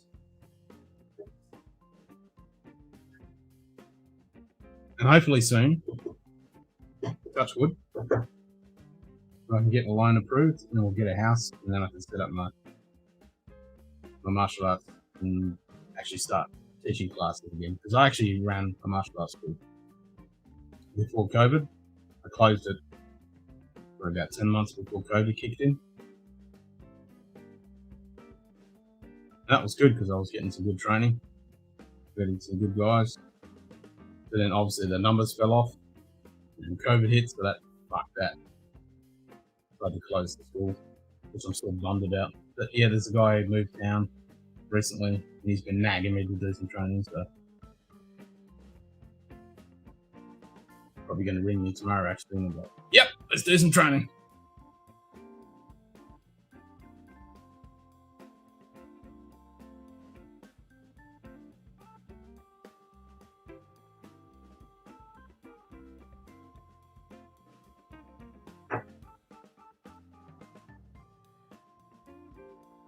And when I get my own place, I might start running regular classes again. Because if I can do it at my own place, it'd be heaps better than have to pay for a place. Because I was paying rent at a place. It was fucking depressing when people weren't turning up.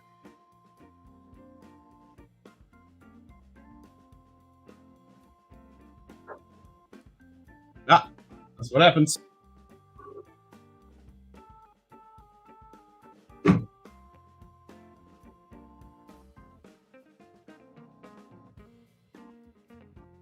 And I need to get down south and go see my seafood. Do some training.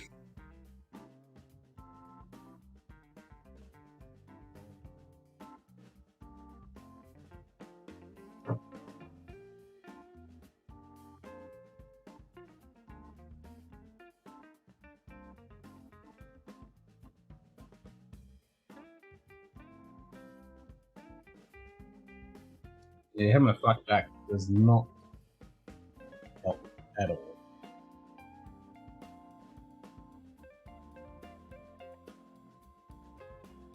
'70s porn? Nope. Just good old YouTube jazz music. I can turn it off if you want. Hit the button. I thought you said you liked it.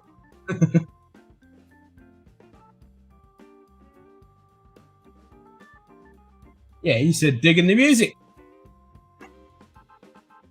Oh, it is good. Okay. Yeah, it's just YouTube. It's just like if you go to YouTube Music and you just hit the jazz, I just downloaded a whole bunch of the jazz stuff. It's funny because a couple episodes I actually got flagged. I'm like, what? It's your own fucking music. Why are you flagging your own music, you dipshit?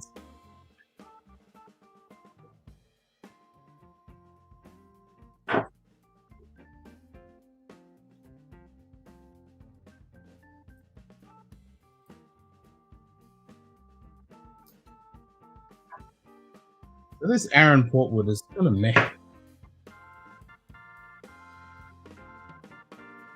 Better that to Martin.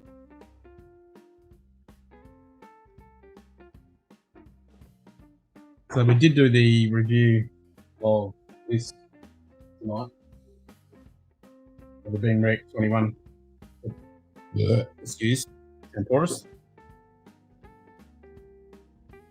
It's definitely reminiscent of 70s porn. True. True. Yeah,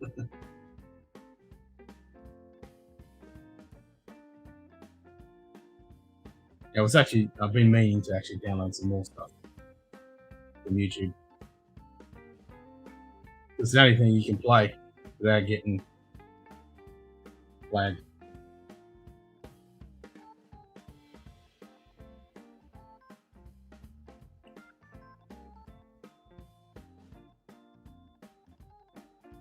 Shane watching a lot of classic porn to know that.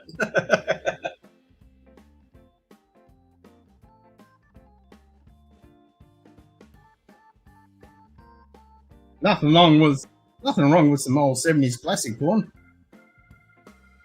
That was classy. I did it in the 80s for sure. Oh, you did in the 80s. You didn't do it in the 80s.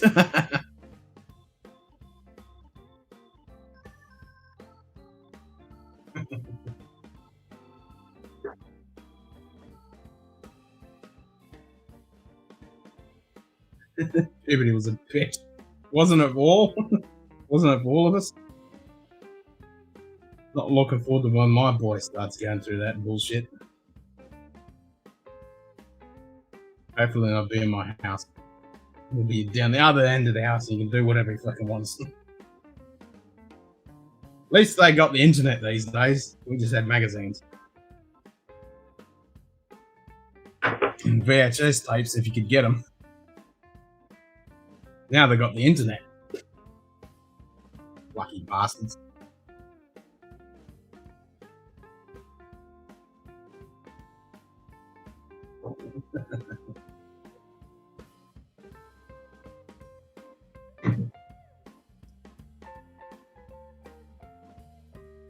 Remember when we got when it was on the first time you were on the internet, when you tried to get porn?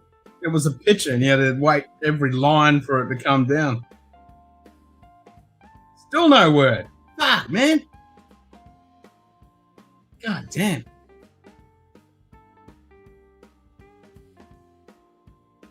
Until you're passing by the bathroom, you hear porn noises and the shower running. Yeah, that's what I mean. If he's down the other end with his door closed, it's like, yep, that's fine, son.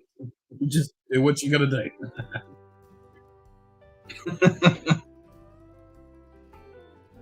Headphones, you know, you got those waterproof Bluetooth wireless headphones these days.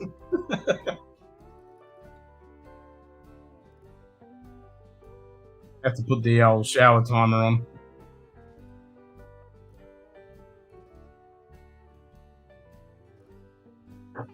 You gotta have that classic fucking porn music.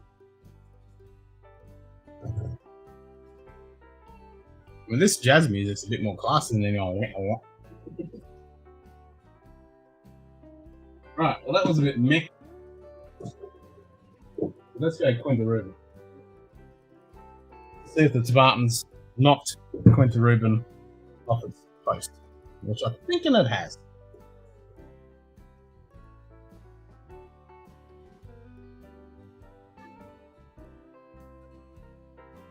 Even though I've always been a big fan of Quinta Rubin, report finish.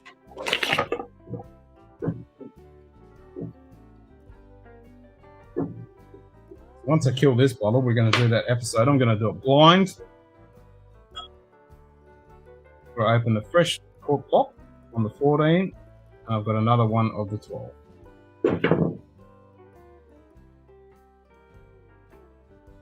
This is my second bottle of the 12. I've got one more. I've got one more 12. It's on the nose. This is less horny.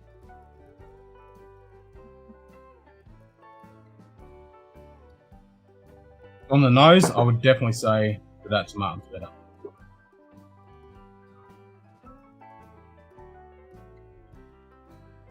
Even though this is 3/4 dead.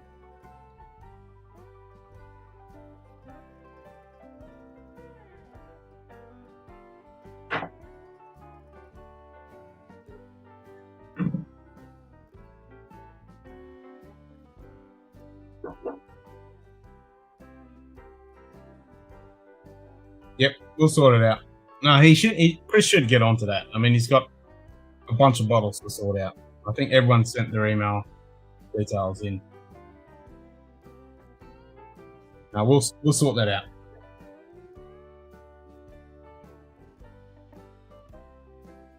I think a few of the wrenches will get onto that, make that happen. And this has got more rich sultana on the nose.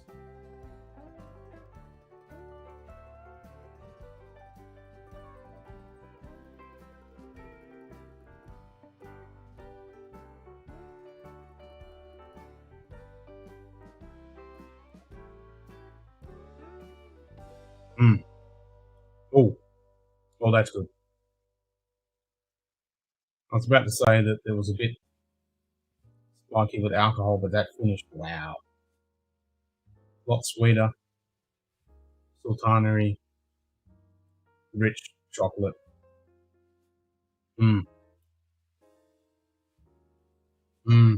Okay. I still like this.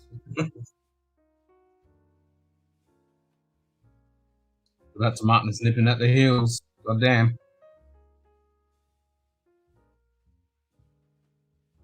Friend located me another Alberta Premium Cast Strength MSRP, so I have another one coming. Oh, nice.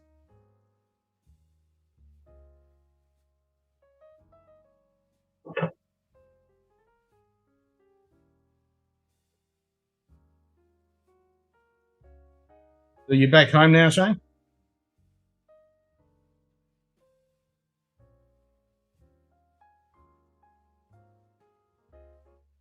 Yeah, I'll give the tomato the nose, but on the palate, they both have good characteristics.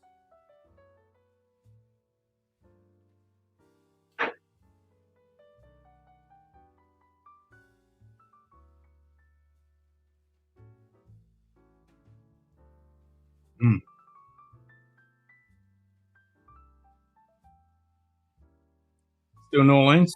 Nice. Well, that is good. I mean, when you first swallow it, it's still got that high ABV. Little prickle. But that finish when you swallow, it's very nice. Rich chocolate sultana. And it's only 46. I'm not surprised that I'm still getting that little bit of ABV prickle. Didn't get any of that in the tomato. And that's 46 as well. 46, 47. Yeah, it's 46. It's the same ABV.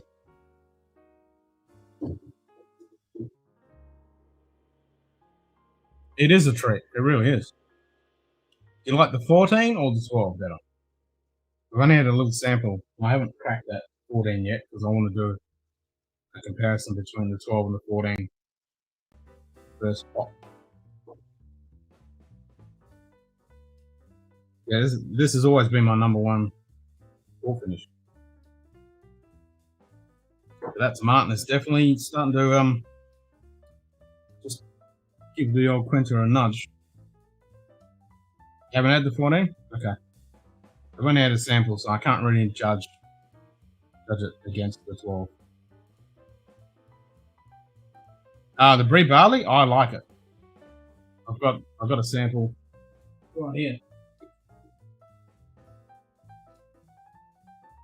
That's all the barley. It's organic. Brie barley 2010, the one I've got. That's the organic. Doesn't look like I opened it. Yeah, awesome. That's the olive barley. Yeah, that's the brie barley. I didn't mind it. It's from what I recall, like it's 50%. It's quite malty, which I didn't mind. It's not bad. Yeah, me too. Like we did the Malaga cast, and we said on that episode, like everything that they brought out has been good. Other than the 18's a bit meh. Yeah, exactly. Yep, I think it falls short. Yep, that's exactly what we said. 18 is good, but for what you pay for it, it's a bit meh. It's still nice, but it's meh. That's exactly what we just said.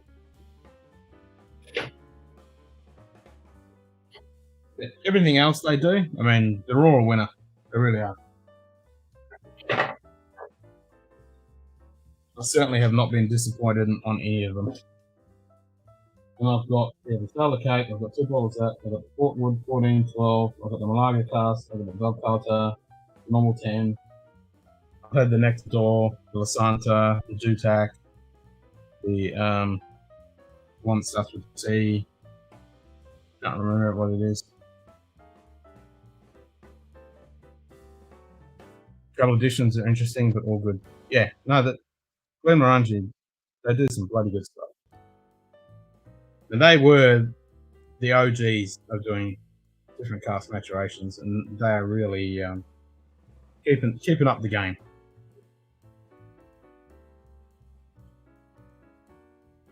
The stuff that Dr. Bill Lumsden is doing, hats off to him.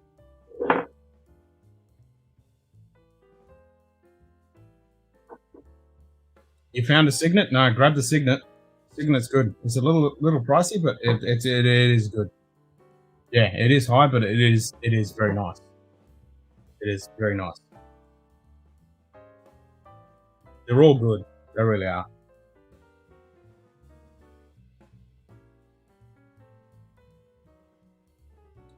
Oh, what's that tea? I can't remember the tea. Where's my book?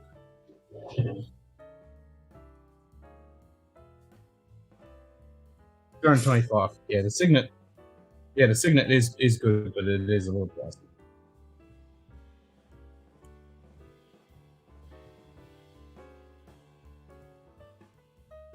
Is that travel only exclusive? It wasn't. That's with tea. One of my Scottish mates, he got it. He was a bit bummed that he actually ended up with it, and then we all tried it at a meeting, and we're like, "Damn, this is good."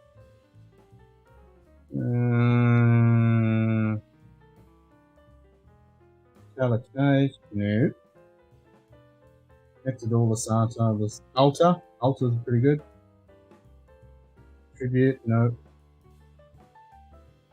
All stuff with tea. Tane, that's it. The Tane.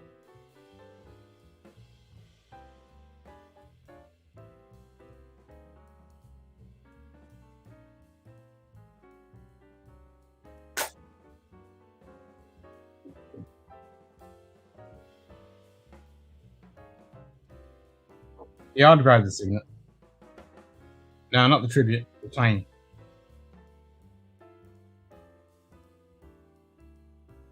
The Tribute's the travel only one. Yeah? I think so. And what's that new one in the red box? Is that the Altar?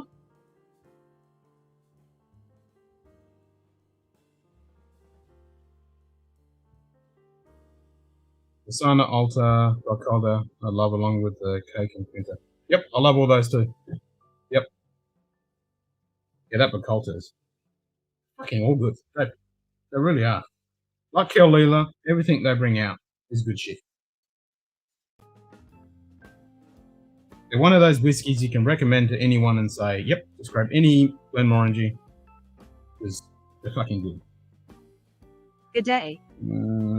Bourbon Neophyte. Lamenta. G'day. Aaron Hardiman.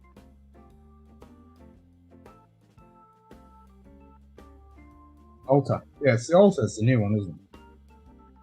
New range of travel only exclusives, released as the 26-year-old truffle and the Taylor cake. Yeah, so 2019 they brought out the Alta. That's the one in the red box.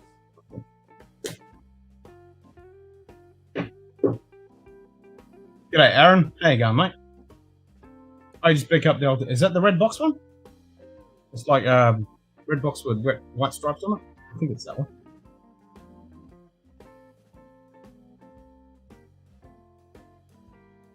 Well, seeing, I haven't had that one. G'day, Bourbon. How you going, mate? What are your thoughts on the Glenfiddich 12 and 15 and such? I would say with Glenfiddich, the 15 Solara is a bloody good drop. I mean, Glenfiddich 12 is your bog standard dram. That's what I started my journey on with the single malt, without mixing it with shit. But the 15 Solara, grab that. It is good. It's off white with red, with brown bottom. Okay, what's that red and white one I'm trying to think of?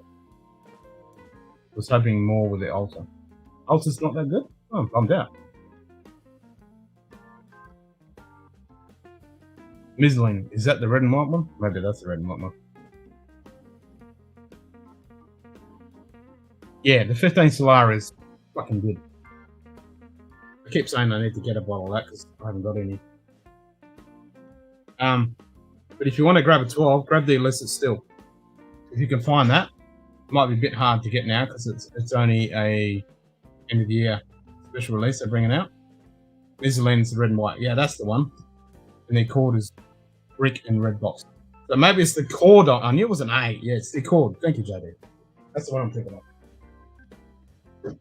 Well, I saw it in a shop and I'm like, ooh, that looks interesting. Because I hadn't seen it before. Yeah, so if you're going to get a 12, grab the illicit still. This stuff is good. You got to jump. I sure hope there's samples show up today. Me too, man. Me too. Is it midnight? Yes, so hopefully today, because it's now Monday.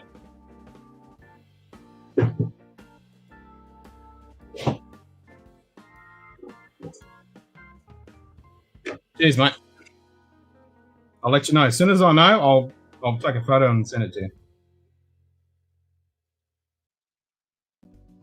you. Fingers crossed it's today.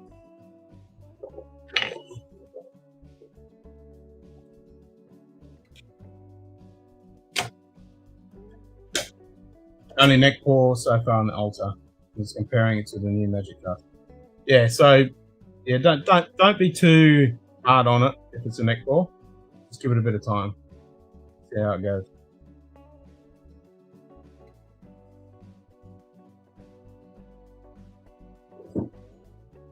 Yeah, I love everything they've been doing. Except that end. It's a bit meh. Still nice. I'll still drink it, but yeah, it's a bit meh.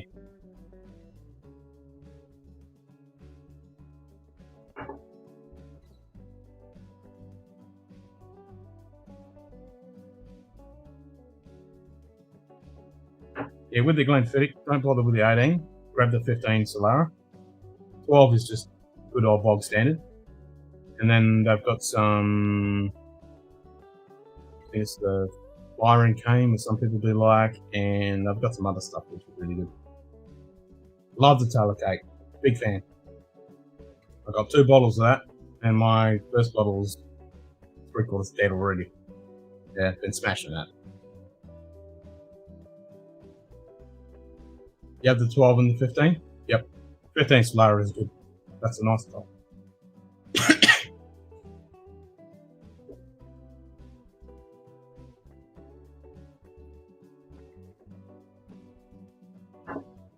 Some of their, like the XX was alright, but a bit overpriced.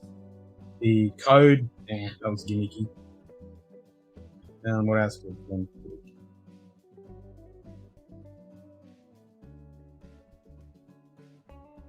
No, I always say just grab the Solara. That 15 Solara is fucking good.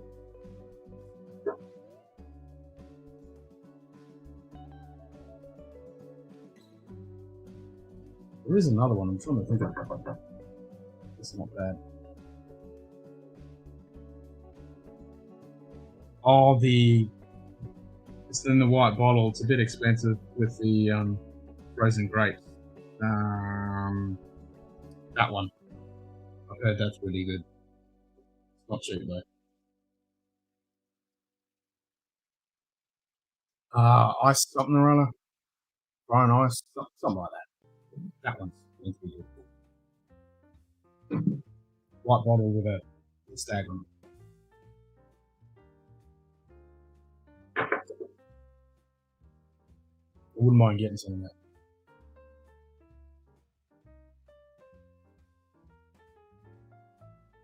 Actually, I should just look at my fucking book because it'll tell me.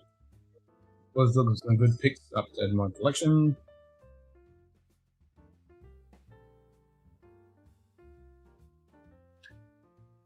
Yeah, the old Fiddick 15 is the one I always highly recommend if you're looking at Fiddicks. Where are we? Solara 15. The Grand Coup, that's really expensive. The IPA, some of the IPAs, some people like those. Winter Storm, that's it. 2017 they brought out. Yeah, the Fire and Cane. Some people say the Fire and Cane, yes or no. Yeah, Project XX and the IPAs.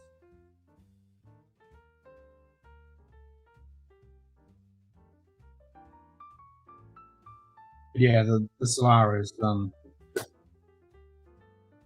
I'd always grab that if I find it. It's a good drink.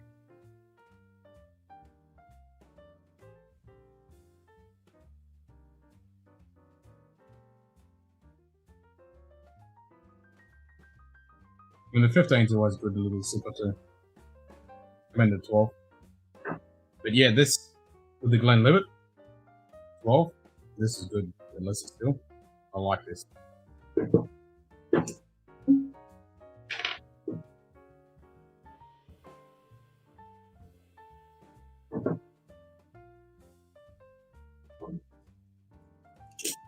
Yeah, Glendronach 12. Yes, any of the Glendros. Glendronach 12, Glenallachie 12.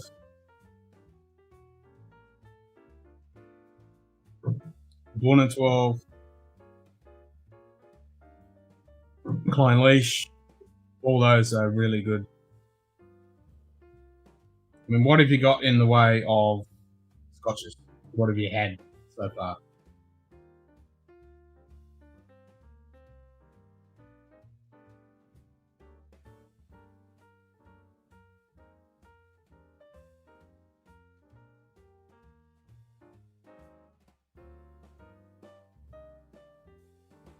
And what do you like in the way of bourbons? Because then we can point you in the direction. What would you say would be a good peated Scotch to try that won't knock my socks off? Well, when it comes to peat, I mean, do you like rye a lot? If you're a big fan of rye, then peat won't knock your socks off. But if you're not much of a fan of rye, then peat could be a bit of a culture shock. But it's one of those things you might love it straight away as soon as you sip it, and you might hate it. It's really one of those. Oh, you love rye? Oh, okay. In that case, the world's your oyster. I mean, grab your Lefroy 10s, your Ardbeg 10, your Lagerborn 16, or any of those. Grab them. What do you think about Valkona's Brimstone? Because if you like that, then yeah, any of those peaty stuff, you'll love that.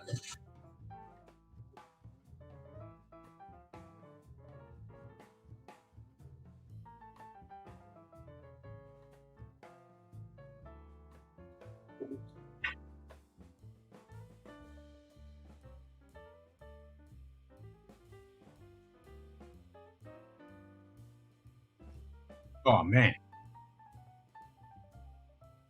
Ooh, that is good. Coming off those port finishes, going on that Glenlivet illicit. Smack in the face of pears and apples, green apple. You're into the Smoke Wagon bourbon, E.H. Taylor, Blood Oath. Okay. I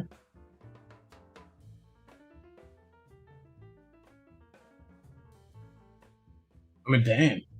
This is a bit pricey, but if you can find that, that's a really good, lovely Speyside peaty. But if you like rye, I probably wouldn't go the Highlander. I think you just need to try the big three, Lagerborn, Ardbeg, and Lefroy. One of those, and see what you think. Just grab one of them and see what you think. Either you're gonna love them or you're not. Because when it comes to bourbon, there isn't anything really over peaty that is comparison to. Live in LA, Vegas, the Smoke Wagon is all over. Okay. I've never tried Smoke Wagon, but it's not smoky, even though the name says, from what I understand. That's just the name of it. I did love that interview. It was with Jason Mash and Drum, wasn't it? Had him on. Was it Whiskey Crusader? I can't remember now. Correct me.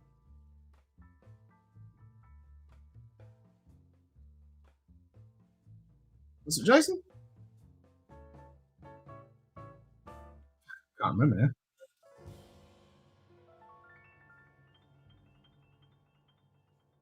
It was a fucking good interview anyway.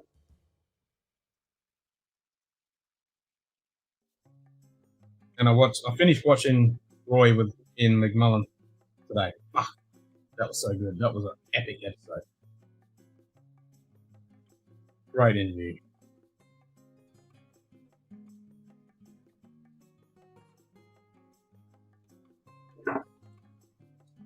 It was Jason. I was right.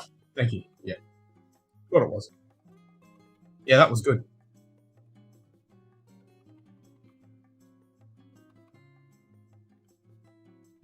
I love how he was down to earth and just, wasn't just preaching. He was speaking from the heart. It was good. Good to see. Come across very relatable.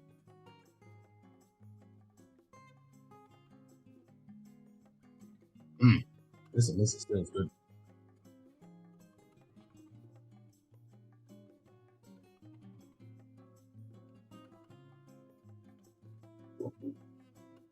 It immediately made me want to get some smoke wagon. And I asked somebody, it's like, is it Peterson? And they're like, no. And it's like, damn.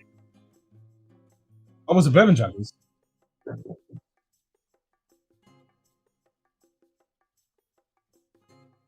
Was it? You can walk to the distillery from where you work. Damn.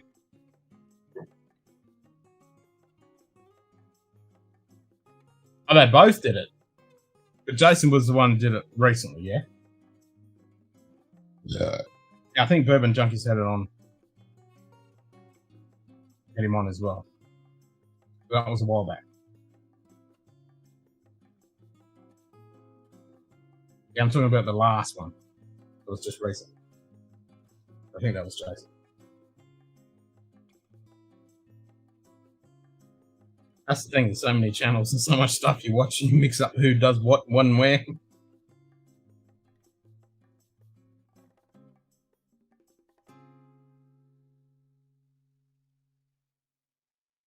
little bit of pineapple there.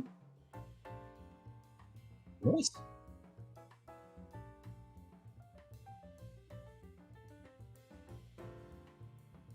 Okay, so if you want to get into peat, you like bourbons? Right, if you find this, try this one. Jason did it first, so maybe it was Bourbon Junkies that just did it recently. I'm confused now, I can't remember. Right, bourbon, see if you can grab this. Ulster Bay. It's not expensive.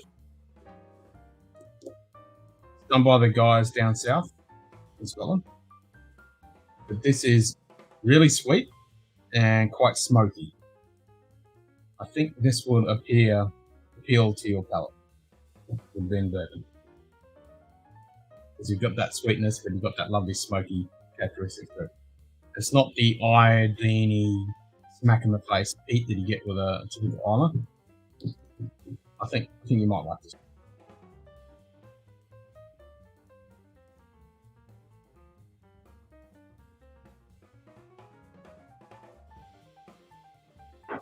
Also, wait, give me a second. I will change the camera so you can actually see what the hell I'm talking about. Which one did I... There we go. Ulster Bay. Come on, focus, you bastard. There you go, Ulster Bay. Ulster Bay 1.2 sweet smoke. Long row peated, yep, that's another option. Long row peated. Got it? Nice. And you'll love the fucking stopper because you can smack someone in the fucking head with that and knock them out completely. Yeah, the standard long row, NAS, that's another option. Yeah, from Campbelltown. But I'm thinking with this one, because it's really sweet, it might be a gentle little transition from bourbon. Because this is a really good maturation between peaty smoke and, like, it doesn't have that peat, but it's got a lovely smoke finish with that sweetness that you're used to from the bourbon.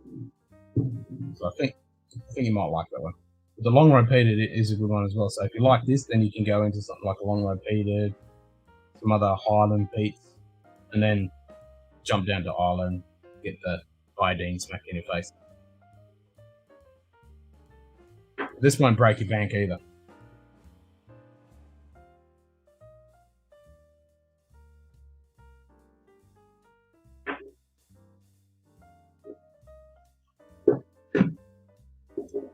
But if you're a big fan of Rise, then Woonharben 12. But it's not really peaty, but like you said, you want to get into some peat. So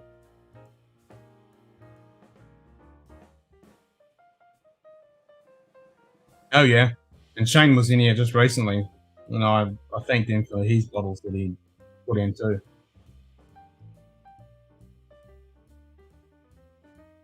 And it's good to see Swags is up and running.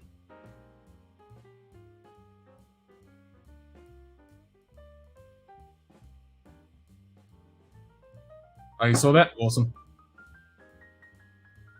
Gonna have to do some of this now. Well, listen to that. I mean, look at this cork. It's a fucking beast. That's a fucking cork.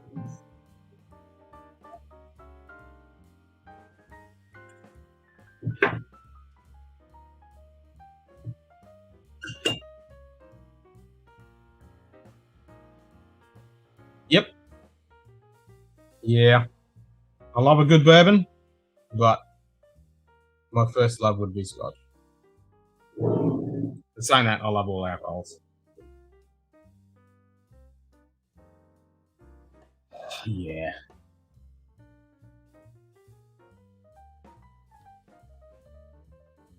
Yeah, this is good.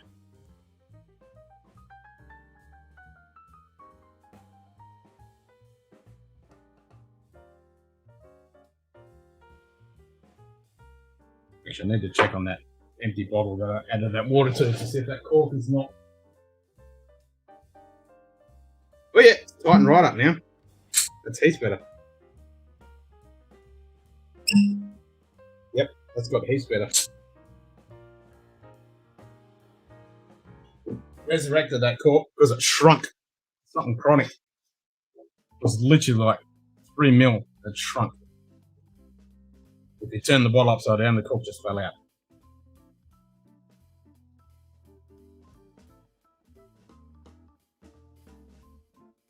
So we have done an episode on this, but yeah, it's really interesting the history with these guys and what they actually do. It's 48.9%.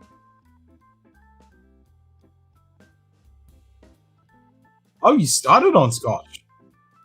Oh, okay, that's interesting. Don't see any compass box on your shelf. Not a big fan. No, I am. I am a big fan. But where I am, they're almost impossible to fucking get. That is the problem. I really want to get some compass box because they're fucking good. And I do like blends. Like, I've got the Johnny Walker Green Label. I've got the Celebratory blend. I'm a big fan of that. Got some Naked Grouse. I've got Dimple. What other blends have I got? I've got some Cardu up there. Like the Dimple. Blends. What have I got? Mad blends. Yeah, I'm not snobbish against blends like the Rock Oyster and the Island Oysters. Fuck, they're amazing. No, the compass box is a bit hard where I am. If I go to the Big Smoke, to the city, then I can find it. It's not the cheapest thing to find.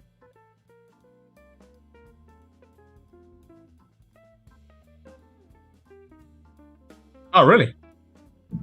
You're an hour away. Nice. Wonderful drink and flavoured experience. I love hearing about the history and pride that goes into making Scotch.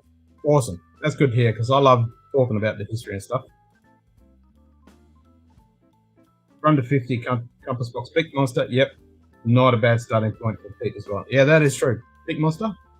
I mean, the new release, the latest release, some people have been a bit iffy about that, but if you can find some of the Peak Monster, yeah, that's a good one to. But if you started 30 years ago on Scotch, that means you know Scotch.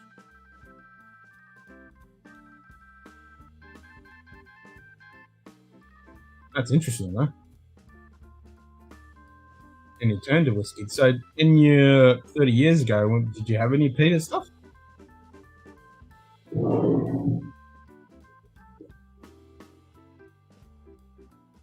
What was your Scotch experience back then? Because that's interesting. I mean, was it just mixing stuff? Cheap, nasty stuff? Just blending it and mixing it? Or blending it, but...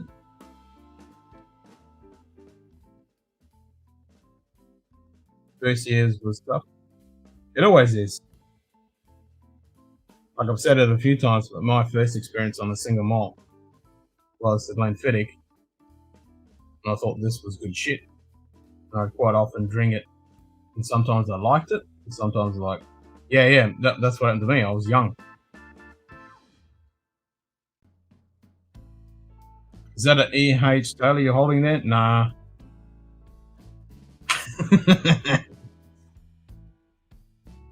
Young and dumb. Yeah, we all been there.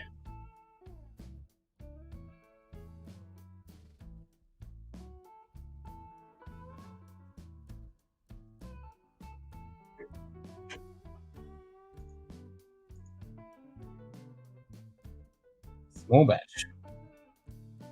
Nice. Yep. That calls for a... Nice. Nice.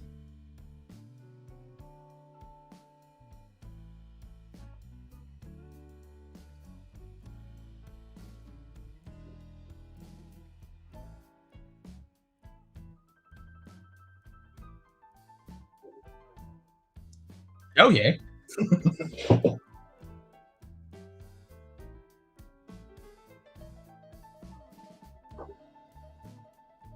Favorite go-to sipper. Drank 2 glasses last night. Watched APR.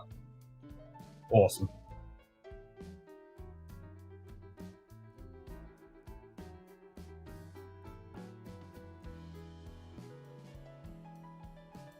If you guys want to jump in, feel free. The link's posted up at the top of the chat.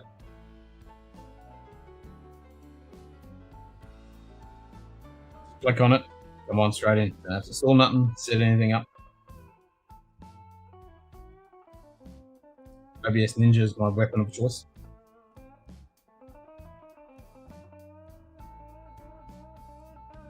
$8:35 in the morning, drinking tea. That's fine. That's perfectly fine.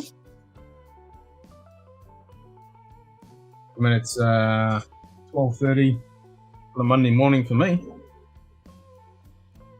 which is early. I've only been going for 2 hours.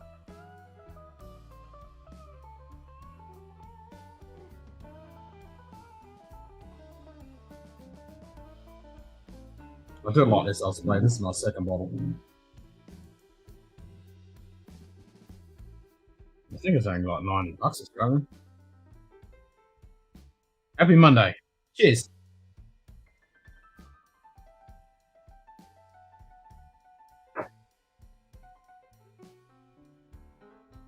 It is good.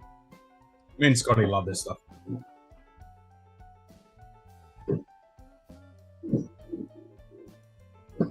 We are fans of it.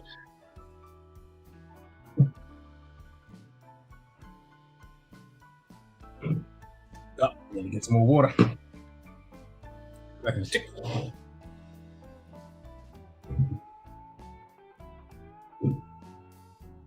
might. Eats up too quick if I leave the full bottle out, so I always just count one half. That way it doesn't heat up. I've already drunk it. Then I can grab a cold one. We always live in Australia. We're glad when it's bloody freezing cold winter. Well, freezing cold roads for what we put up with. Not what you guys have got right now and had. But cooler. When it's in single digits. It's rare.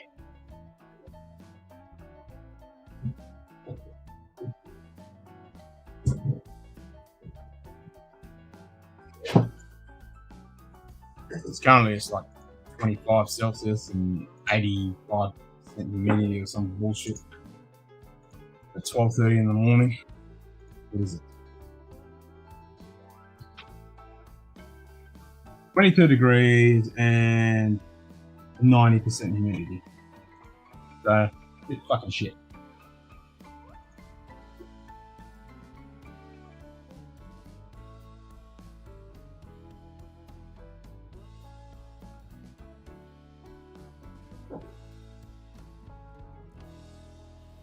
I'm enough one, but it's way too much now. Yeah, Airstyle is. We can get it here, but damn, you're paying for it. I mean, what's the one I've got in my local store here? Yeah, so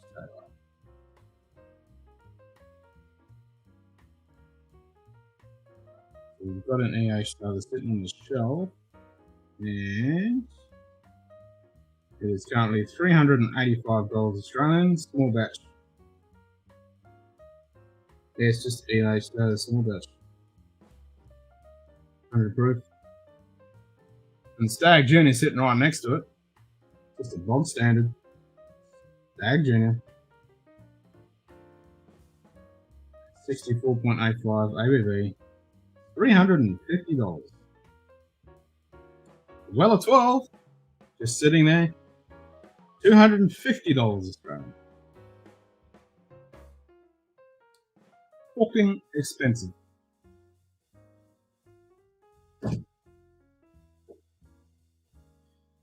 Oh yeah, we get yeah. We're just out of summer.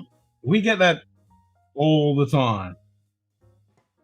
Most definitely. When I first moved here, it was 2:30 in the morning, and it was 38 degrees, which is 100 and something. 2 o'clock in the morning, which was fucking insane. Never forgotten it. I'm like, this is fucking ridiculous. Yeah, 100. Yep. 115 for 90 days straight. Yeah, I hear you. That's fucking ridiculous. Fuck that.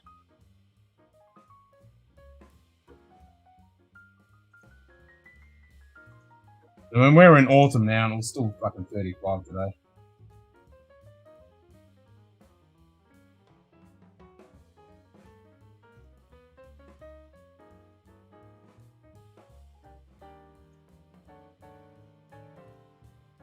Yeah, so I pay between 45 for a small batch and about 50, 60 US in the dollar. Yeah, wish we could get it for that.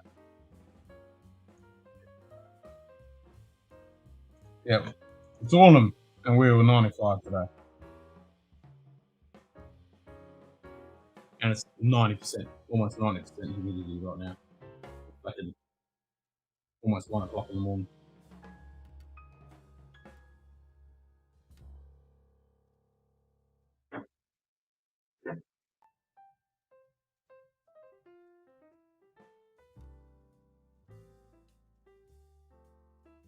Well, speaking of single barrel, the only thing I can get here without paying through the fucking ear is Russell's single barrel. 77 bucks.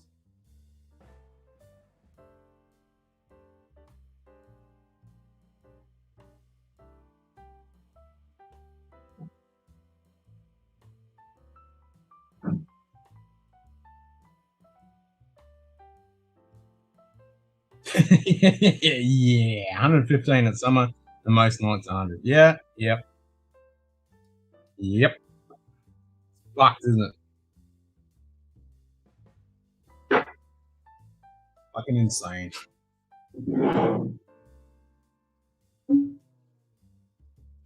Yeah, you might pay about 40, but when it comes to Australia, we're about to be number 1 in the world for the most fucking expensive shit in the world. So we always make the joke that we get bent over a fucking barrel, literally, for the stuff that we get. And this is good, because we get it the same ABV. You try and buy a bloody Buffalo Trace or a Jim Beam or something like that, we get it at fucking stupid prices and shitty ABV. Oh man, I love this stuff. Taxes are a bitch. Fucking oath.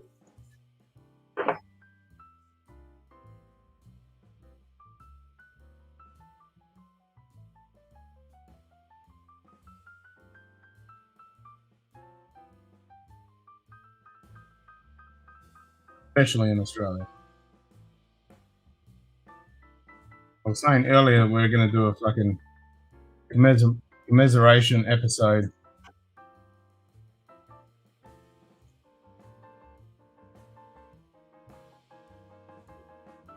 When we become number one. We're currently number 3. But when we become number 1, most expensive place on the fucking planet for alcohol, we're going to do a commiseration episode. You got to run, Aaron? Ken, Cheers, mate.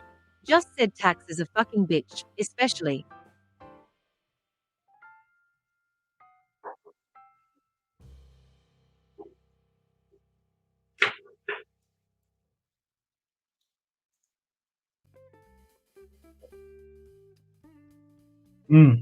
Love me some Brussels.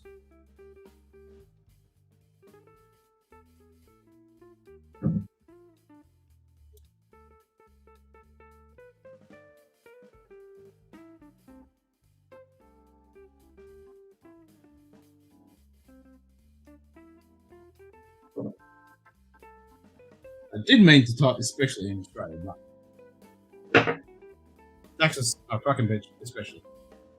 Well, it's good that you guys are having that thing with the tariffs now. That's good to see. I'm just jealous. I wish we had something like that. A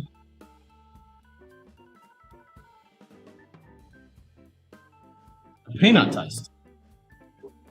Well, speaking of peanuts, we did the episode of the Our Big Blue Beastie.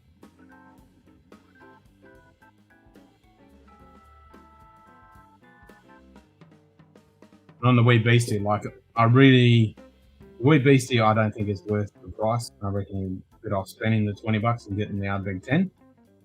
But I do like the raw peanut taste. But on this, I'm getting a little bit of on the nose and a little bit of peanut.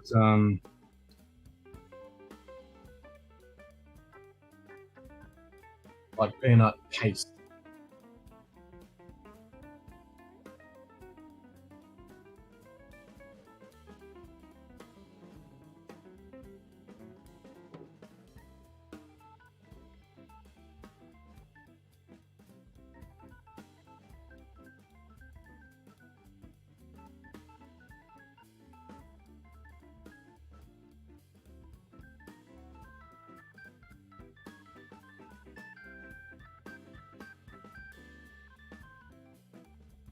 Yeah, I can see a little bit of peanut.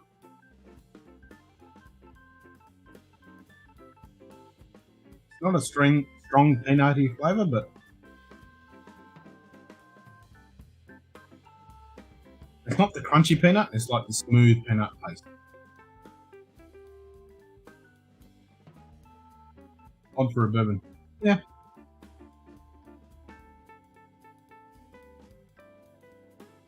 Yeah, there is a slight peanut there. And on the finish on the palate, there's a little bit of.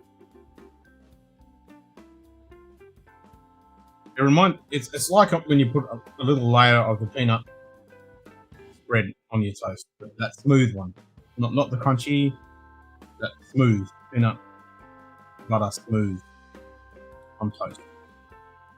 I'd say it's that.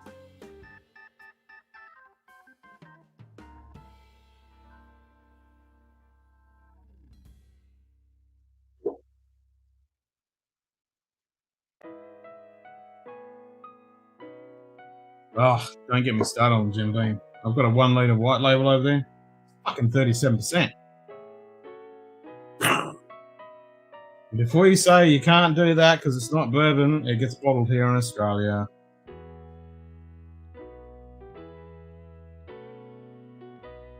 We do get some other good bottles, though. But yeah.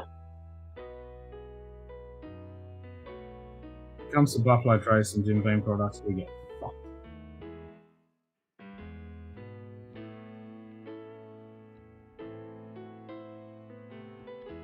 Where are we? Beam.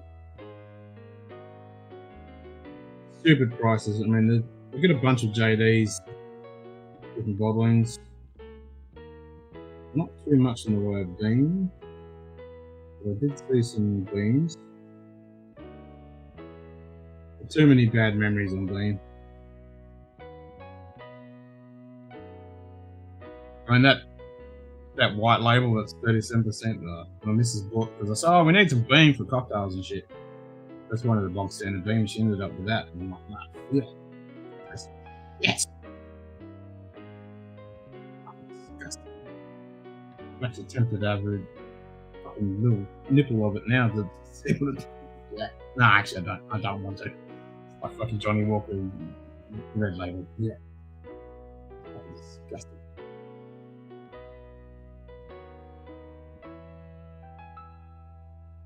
There's my pictures of all the shit in the store. There's some beam. Jack Daniels. Yeah, we got quite a few different Jack Daniels and wild turkeys, but beam. I did say we get some of the cheap shit, like the flavored stuff. Where are we? Some Jacks, some more Jacks. Some Creek, Dead Hats. Volcanus, Mitches. Gibson, Lakers. Russell Hayden's. Ah, here we go. So we've got a Jim Beam, small batch, which is 40%, which I'm definitely guaranteeing you guys get a little bit of ABV than that. Yeah, what do you get for the Jim Beam small batch? This is a 2019 batch. I'm paying $75. Wild Turkey Red Breed, 16 proof, and an amazing hit. Yeah, the Red Breed. We were talking about that earlier.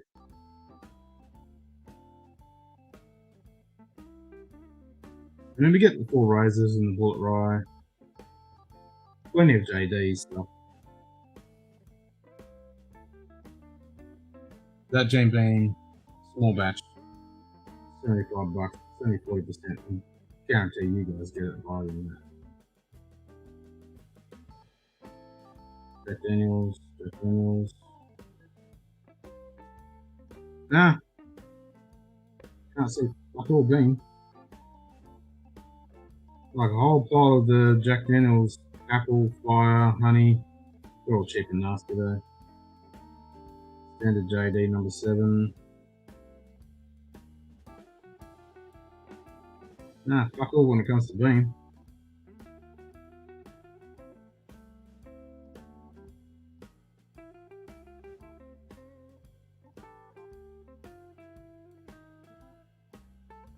Gotta get that bottle of Eagle Rare sitting there by itself. I need to get it. Okay, so Rare Breed. We get that $90. Wild Turkey Rare Breed. Barrel proof. 90 smackaroos. Just paid $25 for a single barrel. Still pick a Jim Beam, and I picked up 2. Yeah, that's what I mean. We get fucked.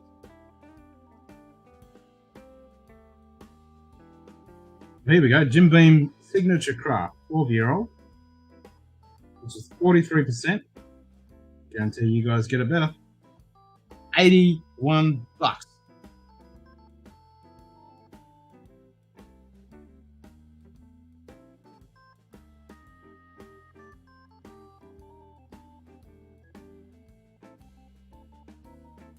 For something like that I'd grab, but for $80, I mean, I'd rather grab this. Wild Turkey Red Breed is 45. What did I say it was? It was like 90 or something. Yeah, 90.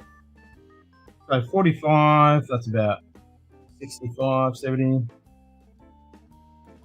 Okay, that's not too bad comparing to Australian pricing. That's not too bad for a red breed.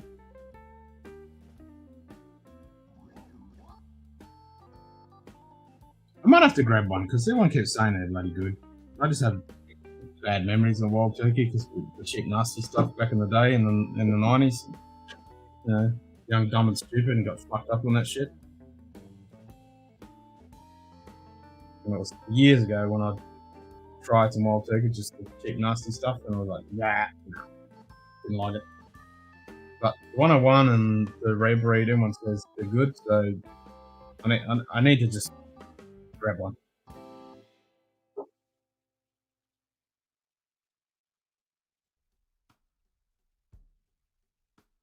Ooh, lovely bit of custard then.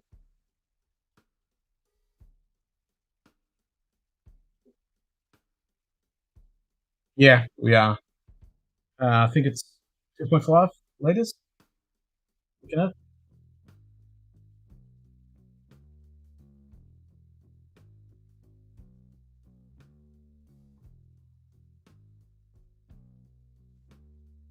So we always do the thing if we're with family and friends and they don't drink and they're not going to buy anything. It's like, yeah, I'm going to buy this. Can you just put this in through customs for me? So we do that. Yeah, it's not much at all. It used to be a lot more, but when it comes to the tobacco and alcohol here in Australia, it's fucking bullshit. You're not allowed to bring much in because the government wants to rape us and get all those taxes for nothing.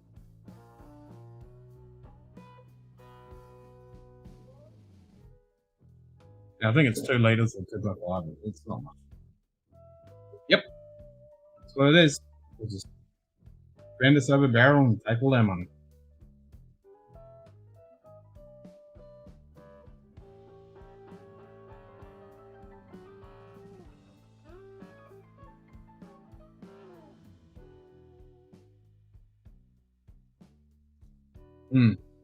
For a bourbon, I'm a big fan of this.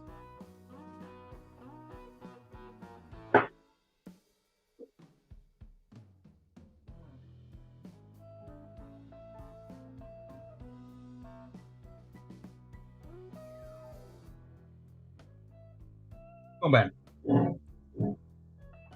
It's a little dish soapy, but I do like it.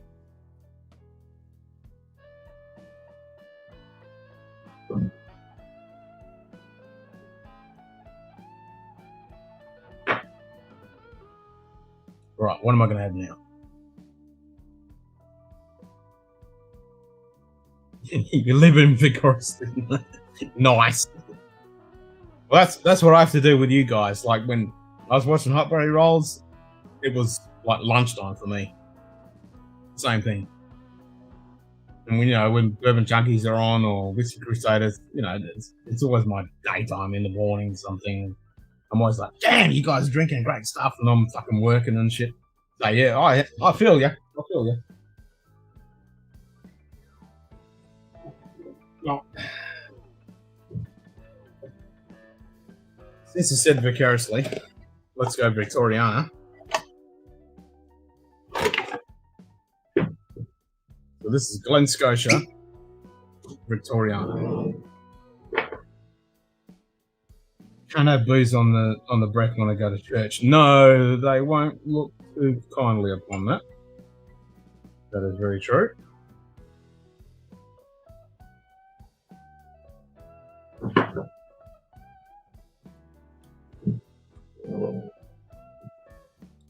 Just have to have a little hip flask in the car when you finish.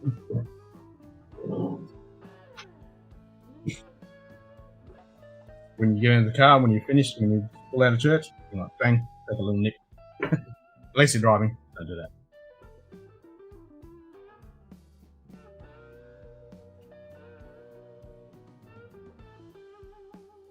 What do you mean I don't need Glen Scotia? Are you jealous, JD? Did that come through? I didn't hear it. I missed it. I have yard work to do also today. Back in the day, I wouldn't have thought of twice about having a drink at 8 a.m. Yeah, I did yard work earlier today. Actually, this afternoon. I was meant to do it this morning, but it was so fucking hot. It was 30 degrees at 9 o'clock in the morning. I'm like, fuck. I'm a little allergic to sunlight. Fucking, I'm still burnt from 2 weeks ago when I went for a bike ride with my family. It didn't come through.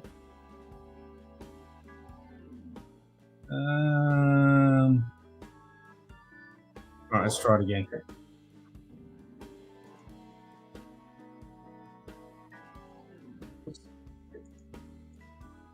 Yeah, I didn't hear it either. Speak. Test. Testy. Testicles.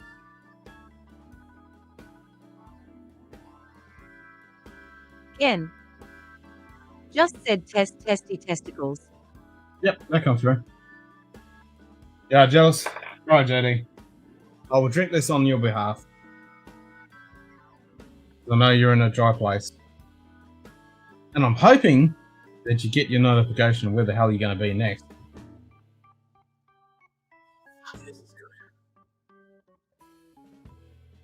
Cheers, guys.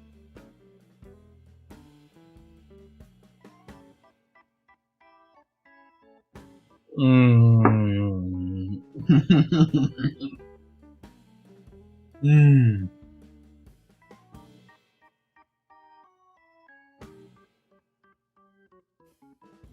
Oh, fuck me, that's good shit. Cheers, Bourbon. It was great chatting with you, mate. And yeah, don't suffer too much with that yard work. I had to do it today, and I'm doing more tomorrow. Got some fucking double G weeds we need to fucking pull out. They're evil consequences. I don't know what they are, just Google it. They're evil AF.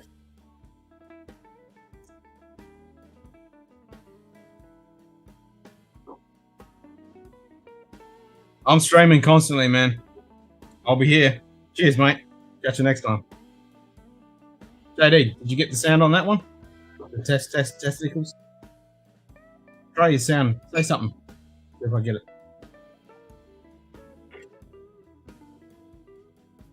Thanks for the sub. Actually, you should have actually congratulated you on the sub. You should have said thank you. Did you only just sub?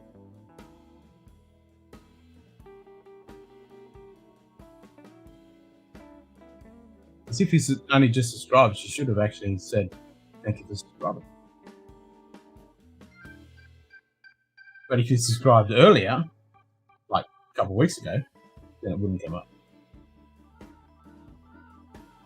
Oh, you did get it? Awesome.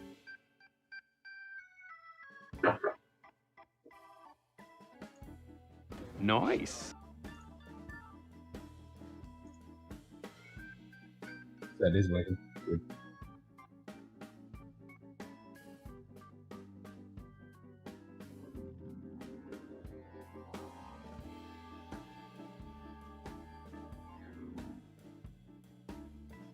Fuck it. I'm so glad I bought 2 bottles of this. I knew I had to buy 2 bottles.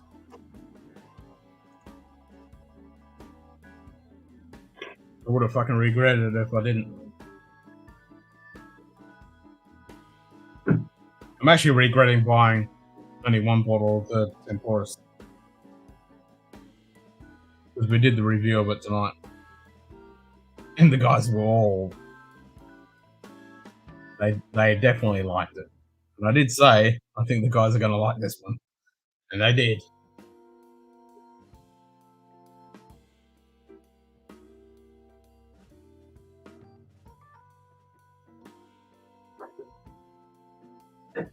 Maybe Bourbon had already subbed. Because it should have actually said thanks to him. I'm close to Tree Fitty. We're going to have to do a Tree Fitty live stream when I get to Tree Fitty. What am I up to? I got a couple more today from Hot Buddy Rolls. Tree 43. So I'm almost up to Tree Fitty.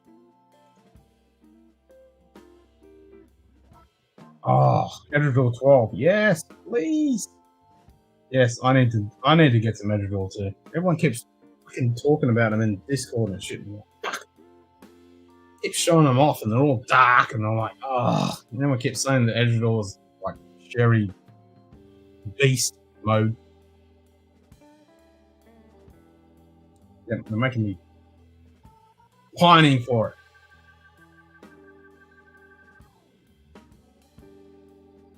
But it was interesting today when I finished watching Roy from Akavite, and he was talking about the Deanston organic.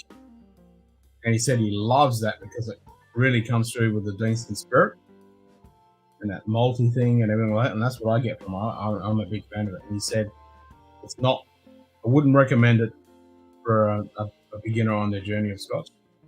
And I have to agree. But I'm so glad that that's my first bottle of Deanston I bought. Fuck, it's good. So anything else, I've got my cart, my tab right here open with a Deanston bottle. I need to grab some of that. But yeah, that 15, I'm really glad I got that because I get to taste the actual spirit from the distillery.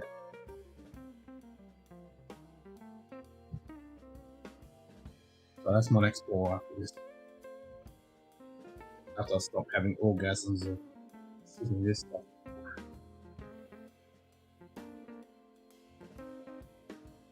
Oop, lovely little bit of smoke then.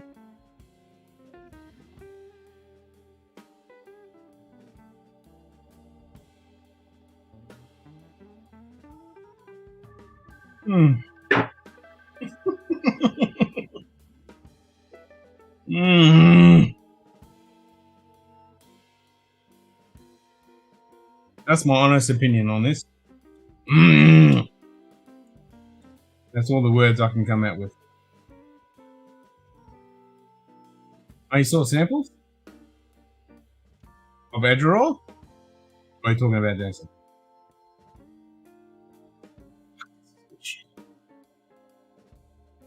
Empty glass with a tiny little bit of residue on the bottom there, and it just smells fucking amazing. Oh, itchy nose. Damn it. Yeah, this is fucking good stuff.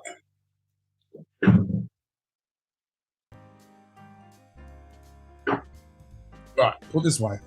Or just Edredor 12. Yep. Yeah, I need to find something. Actually, I'm gonna do that right fucking now. I'm gonna see if I can force myself an Edredor 12.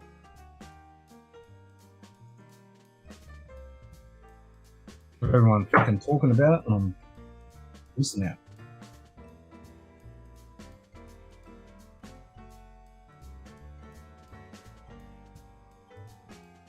Whiskey base. Might look on this one. Whiskey. When I get some funds, I'm gonna go to that Catalan site and buy a bunch of shit.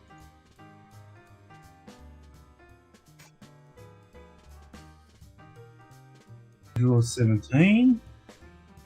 Oh, the Caledonia. Oh, here we go. Here we go. Fuck. Edredor Caledonia 12-year-old. 46%, 130 bucks. Oh, fuck. I'm buying that. Everyone says the Caledonian's bloody good. Okay. Sold. Alright, I've got that tab open. Yep. Right, I'm gonna grab a Deanston 12, Edredor 12. Done. I'll sort that out in the morning. Oh, fuck yeah. That's good.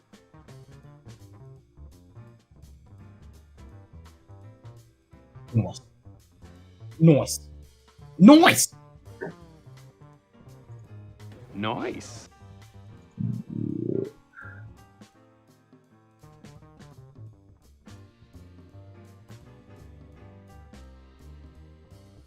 Fuck yeah.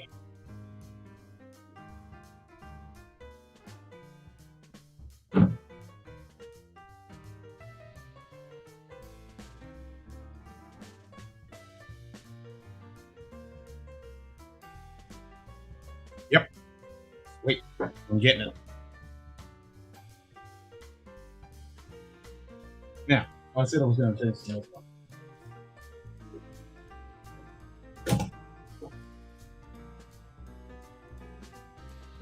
How much for you? What's that? 63 USD.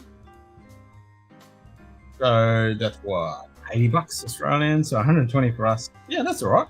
Like I saw that, and I'm like $130. Yeah, I can do that. That's not bad. I mean, anything around the $100 mark, I don't sneeze at. When it starts getting over 150, I start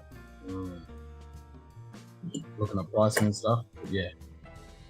So you can get it for 63. So that's not too bad. I mean, that's double the price.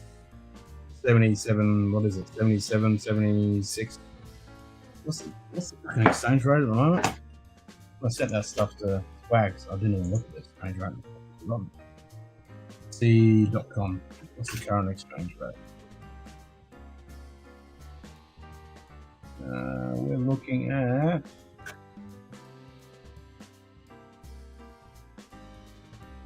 is that 76? Yep, 76. Yeah, that's right. Just under 77. 76. That's 3/4. So if you're going to say 60, 30, so that's 90. So 130 with the taxes on top. So yeah, that's not so bad. I can handle that.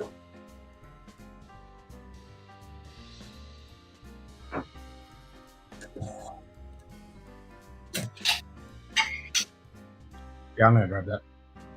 Fucking A. So is that the Caledonia you can get for 63?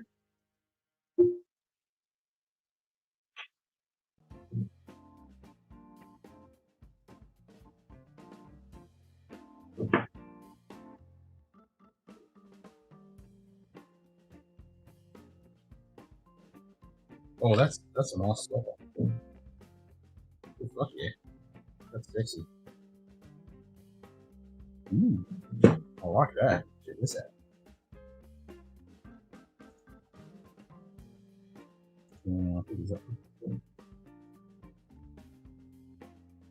Focus, you fucking bitch. Do it! Come on! There you go. There you go. Come on, come on, come on. There it is. Look at that. That's pretty sexy. If I must say myself, that is pretty nice.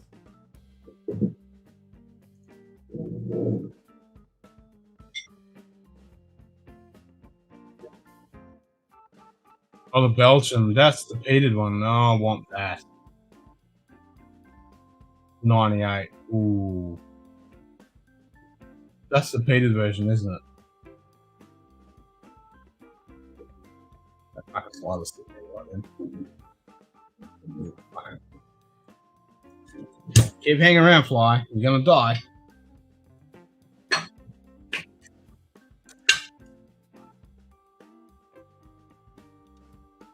Yeah, get that.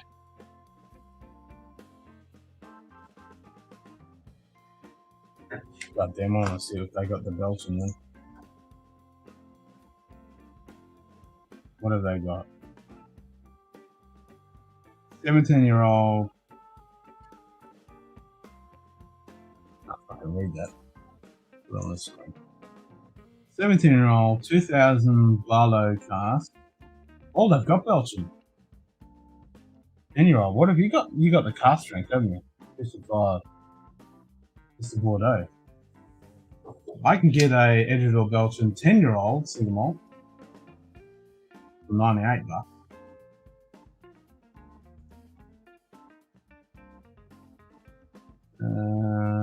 What is it? Ex-bourbon. The top dressing on Oloroso.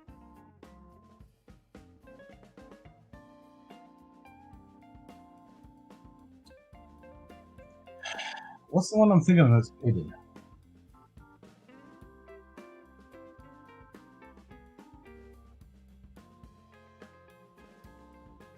They got a whole bunch of 2006, but they're all out of stock. Sherry butt, cask strength Madeira, another sherry butt.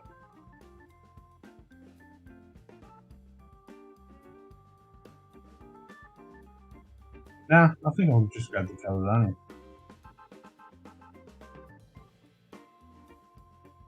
And they've got a 17-year-old Bordeaux cask, but that's $280.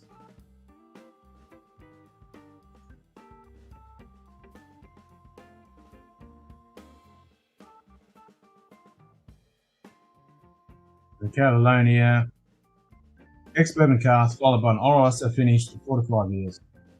Nice.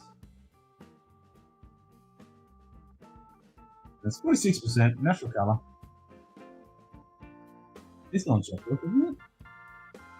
Natural colour. Damn sure it's non-chocolate. Yes. It was Ian McMullen that fucking.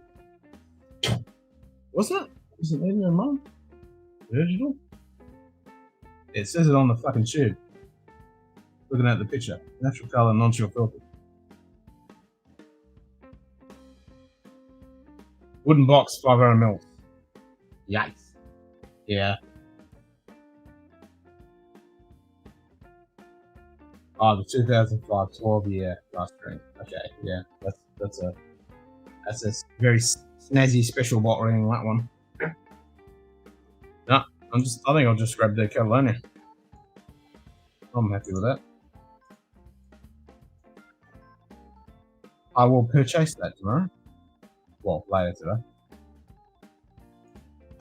Or shizzle.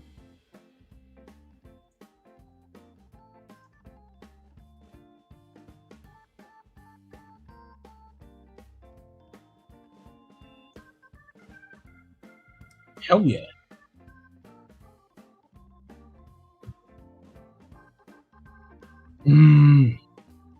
Honey oats.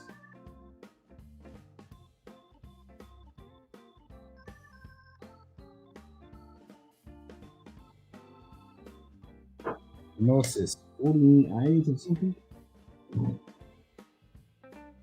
46.3.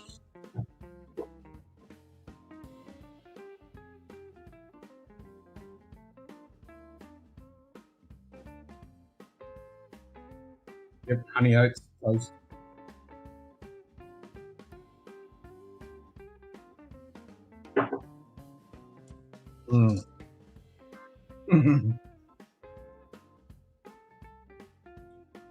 Yeah, I've got to get that 12-year-old.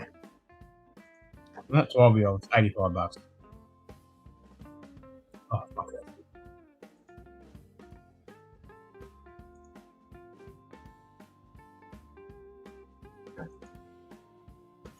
Yep.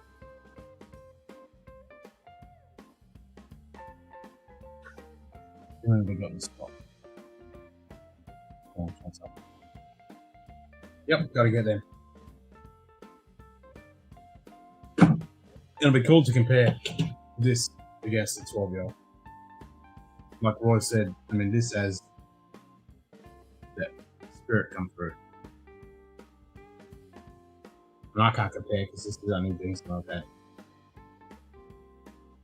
But I've said a few times, if this is what they're producing, I'm on board.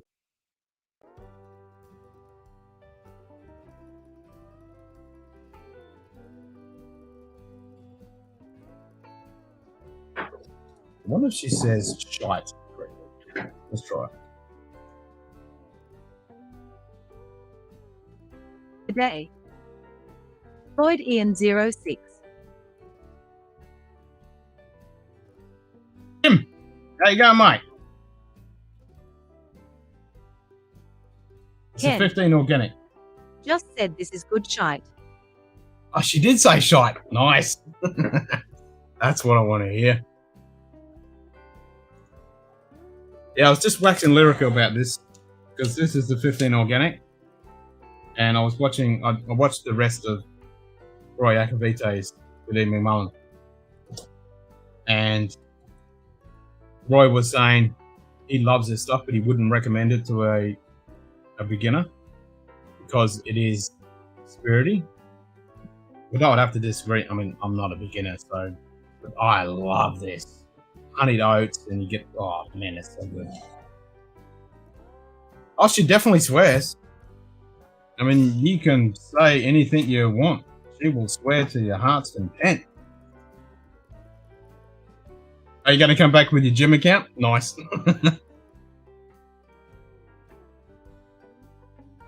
Today.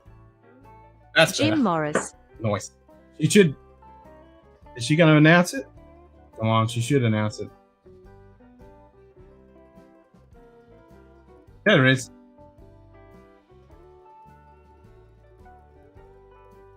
Like, she'll swear.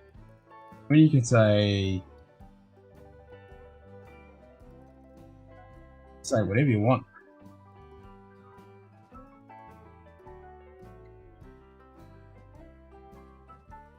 Oh, she did? I missed it then. Nice.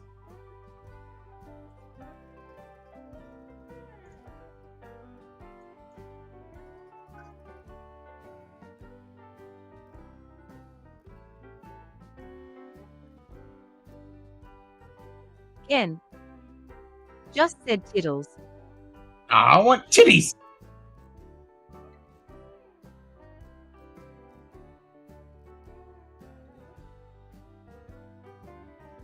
Titties. Ken. Just said titties. No, didn't Jim say that he's already got a Alberta premium?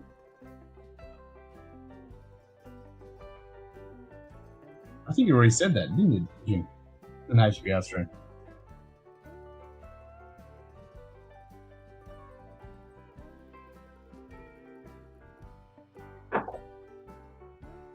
She'll say anything. We can go.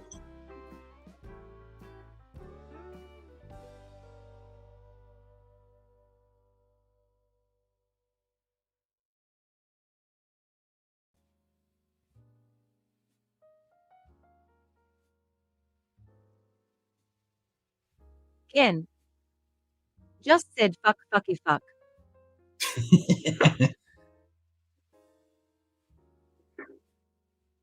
Yeah, you did. I thought you did. Since you only have the one bottle, I'd rather you keep it and get to try it. But I appreciate you putting it out for that. Yep. That's what I thought you said. You already had it. Yeah, I'm not sure if you saw that, JD, but I know Kristen said it. Actually, no, it was Josh who said it. He saw it.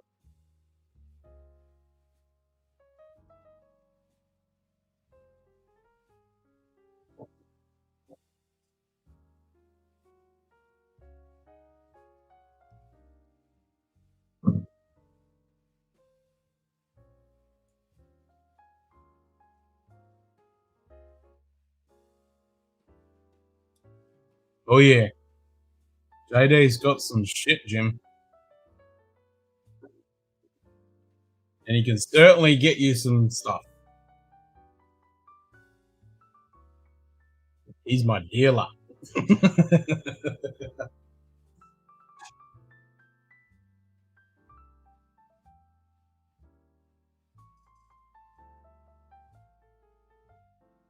Yeah, exactly. Hindsight, the wonderful thing, isn't it?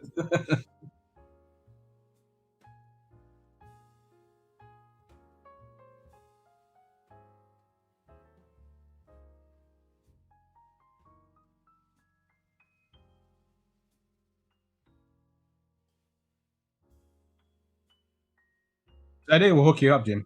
Don't worry about that. I'm so used to seeing Floydian instead of Jim. It's messing with my head. Even when you were in Hot Bloody Rock, oh, here's that fucking fly again. Sit on my shirt. See if I can fucking up. Yeah, you just sit there. That's it. You just sit there. See if he comes back. Actually, what was that? Might have got him.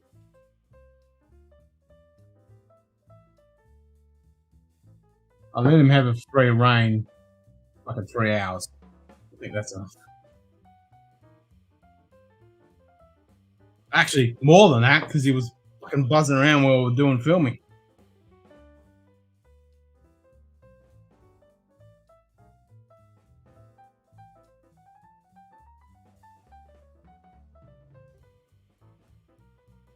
Yep, honey oats and honey on toast.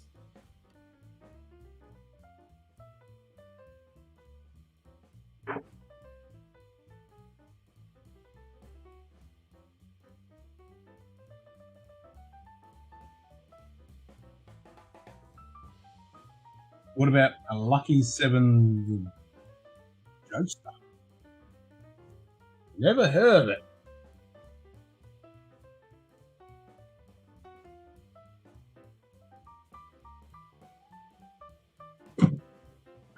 Sounds good. Is it similar to... Oh, holy shit. Right? Glen Cooley for the best of times.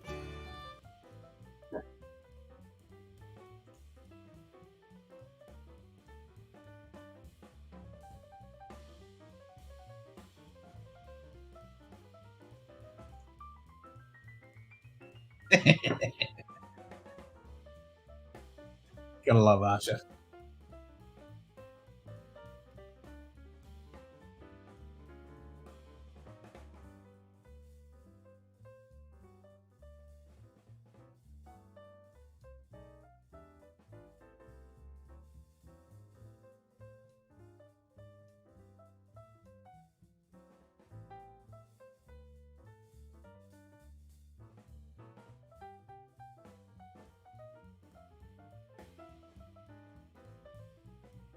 I think I got that flight because he hasn't come back.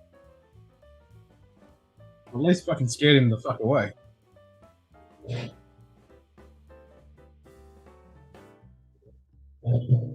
Yeah, I think it fucked his day up.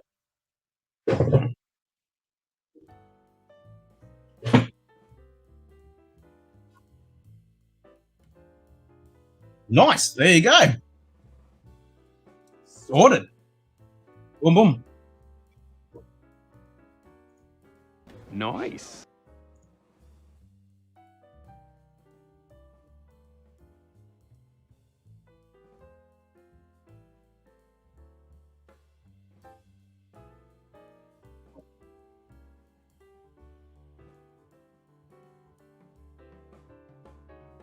Right, I'm gonna have a little bit of water. What's left of this dropper? Oh, no, he's back. I just saw him fly past. Bullshit. His days are numbered. I'm not gonna leave him any whiskey behind for fucking drinking on, that's for sure. It would be funny to watch him fucking flying around magging a day.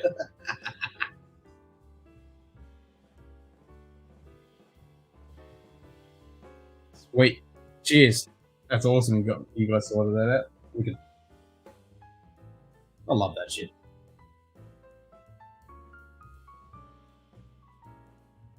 I reckon I'll have to do one of my macro shots and fucking put him on stream, eh? Actually, when I was doing the gardening earlier, I found some really nice little juvenile green grass. It was right, iridescent green. Quite specky. I had some small little lizards too.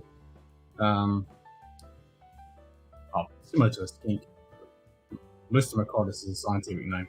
There's a few of them sitting over there. That's pretty cool.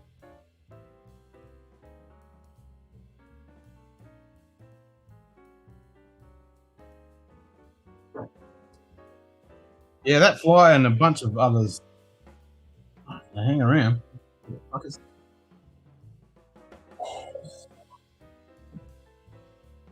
Well, I think it's that time of night to actually get some peat. We did do the episode of Ben Riek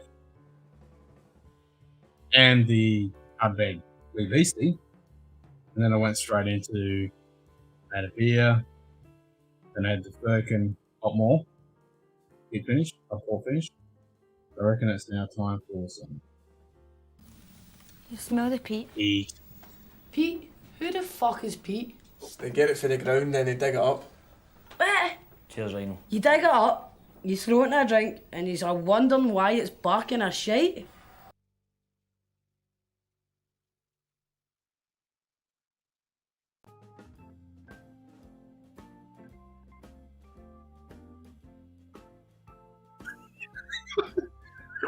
Fucking love that clip.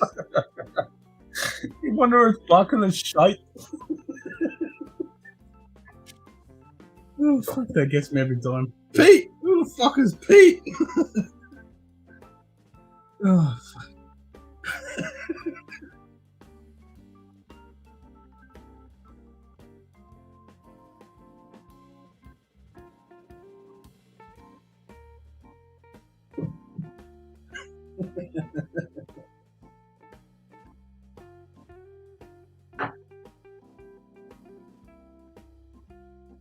Oh, somebody else has jumped in. Alright, so what feed am I going to have, boys? So the only feed I've had tonight so far is the Glen Red, 21 Temporis, and our big wee beastie.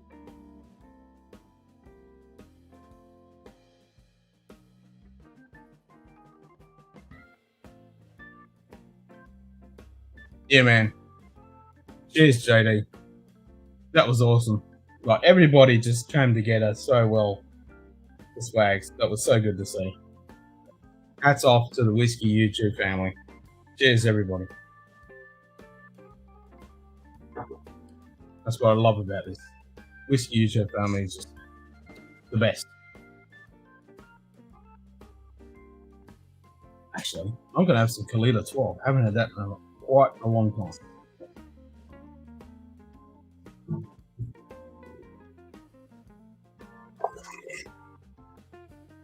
And this poor old bottle's getting a bit low. Good day. W. O'Neill. G'day, William. How you going, mate?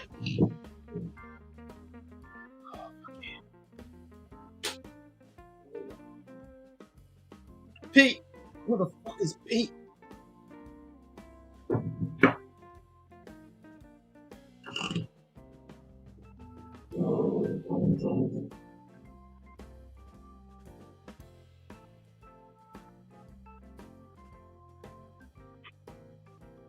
Feel free to jump in on the stream if you guys want to jump in. The link is just at the top of the chat.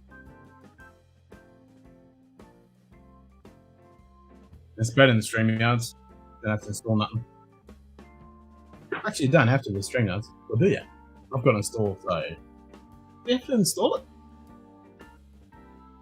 If you don't have it, I know with Zoom you do. We can do it through the, anyway, whatever. OBS Ninja, you don't have to install nothing. Oh, you like the shirt? Yeah. Line Burners, represent. We just finished a few hours ago. We finished doing some recording for the show. So Q-Ball did one episode in our Line Burners shirt on. I didn't even realise until the end of the episode. And then I thought, wait a minute, I'm going to put my Line Burner shirt on.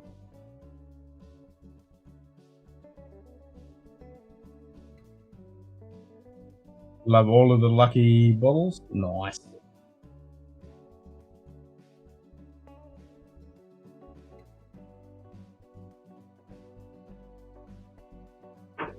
Yep. Aussie whiskey represent.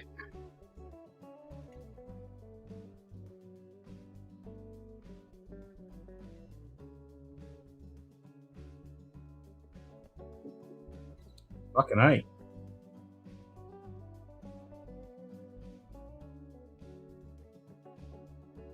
Actually, that's something I haven't done yet.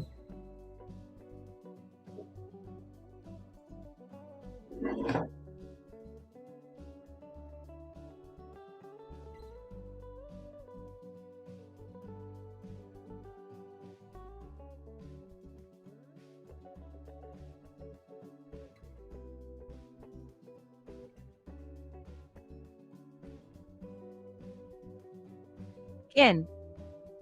Just said Lime Burners is the shite. Fucking oath it is.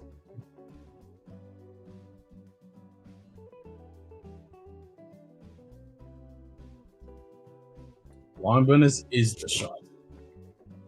The shizzle. This Kalila 12. Fuck yeah.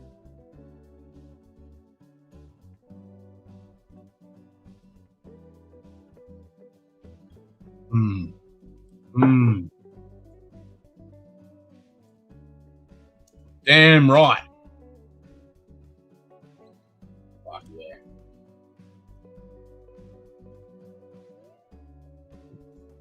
I definitely gotta replace this poor bottle.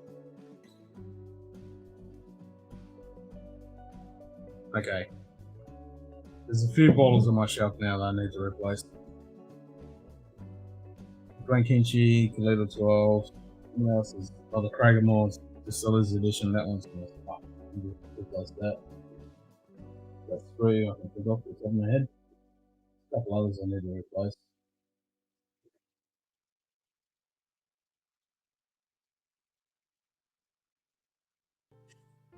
Campbelltown, I got a bottle up of that. That's all good. I think they're my top 3 I need to replace. That's that. Oh, that Glen Dry Neck traditionally Peter, I need to replace that. That's halfway done.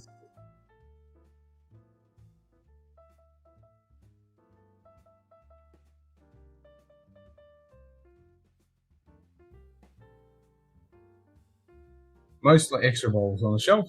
As I travel up, only open bottles I can finish all home.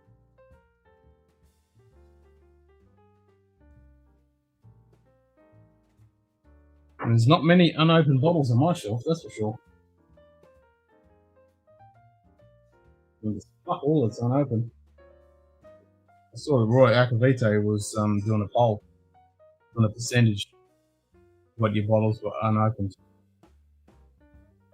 I have to say 90% of my bottles are open. That little fucking fly's back.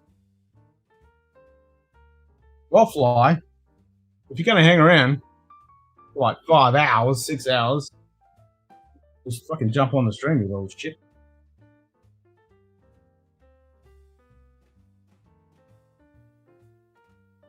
Don't buzz me around the head.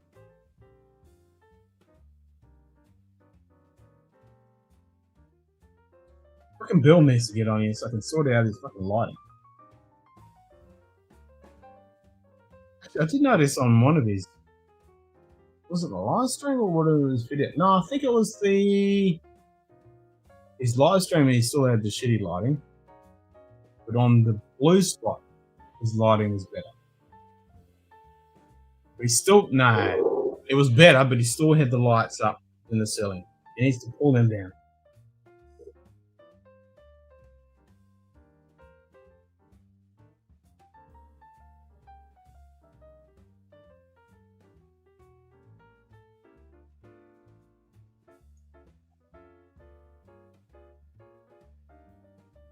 Super impressed but not surprised. Already back on kicking ass.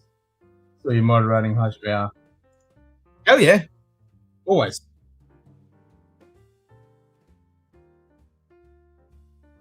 This is the 3rd night in a row that I've been streaming.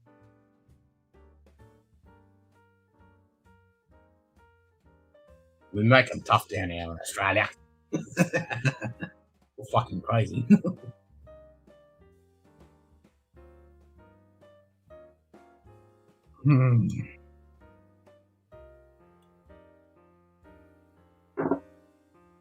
I haven't had a shitty fucking dram tonight. I mean, every single one has been amazing. Fuck yeah. They're all bloody good.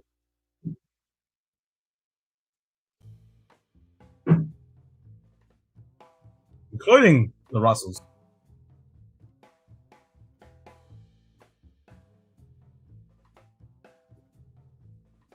Yep, I gotta replace this asset. It's 4 bottles on its way out.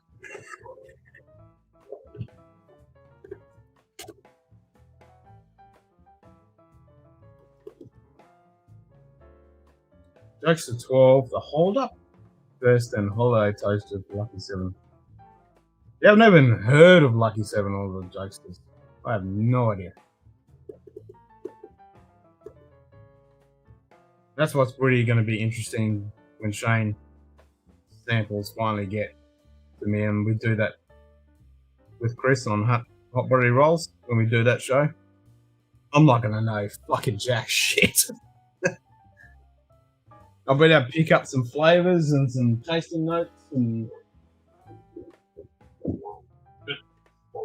no way on a living nightmare of hell will I be able to pick up any of the distilleries. It'll be fun. Actually, it's going to be a lot of fun. Because I'm a Scotch guy. I'm German's meh. Haven't got a clue.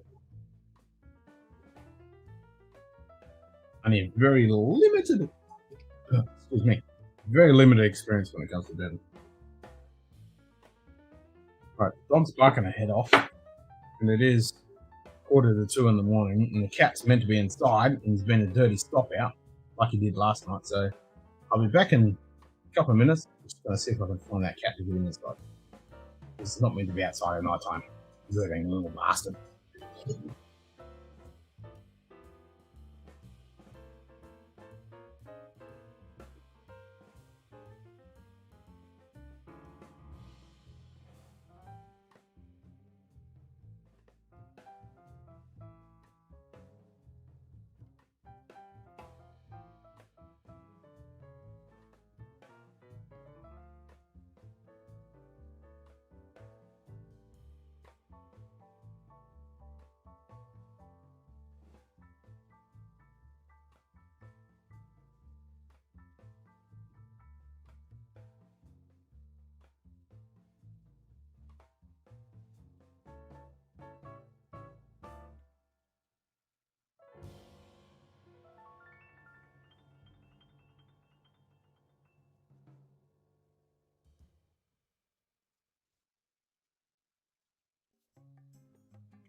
For pretty stuff.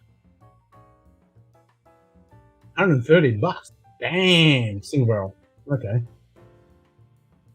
Haven't got the cat in, so I'm gonna go have another look. For pretty stuff. Never heard of it. Jokes to 12 and the hold up first and holiday close to the lucky 7 product. Okay.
Can't find it all. Fucker.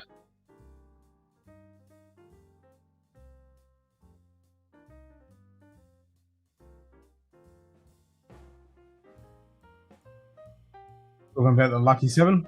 Yep.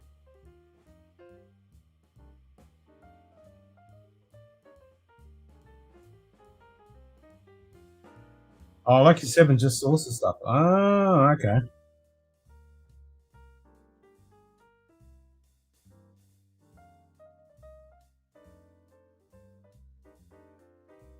So they don't say where they're getting it from? So it's not NGP or whatever. Interesting.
I want to kill that fly now.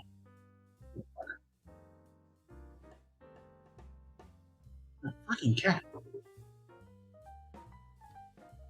Spent the last few nights outside. Little shit.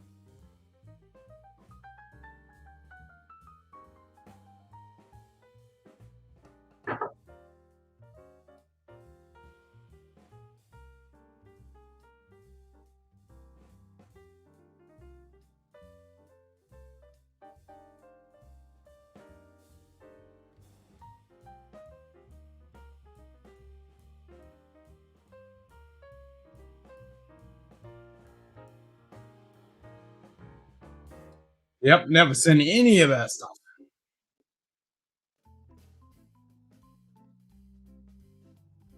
It's all fucking unicorn whiskey for me. That's like the 10th time that fly's crawled down that cord. I'm thinking, I'm going to move these green cards. Now I'm doing this, he won't fucking do it, I bet you. If it's a he. So I'm going to move those green cards out of the way. And when that little fucker starts to come crawl down that cord again, I'm going to fucking whack it to oblivion. I'm ready.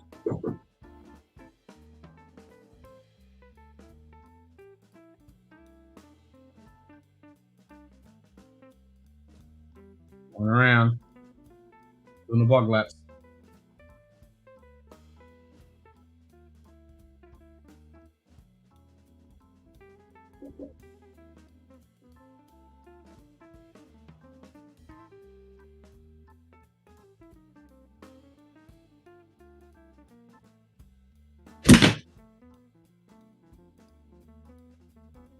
Fuck, I missed. Have we still got sound? Yep, we still got sound. Because that's the microphone plug. William, I would very much appreciate that. Anything you can swing my way, I would be very, very appreciative. And we'll definitely, whenever the shit arrives, we'll get you on here and we'll do a live stream and do a blind tasting. That'd be fucking amazing. Love to do that.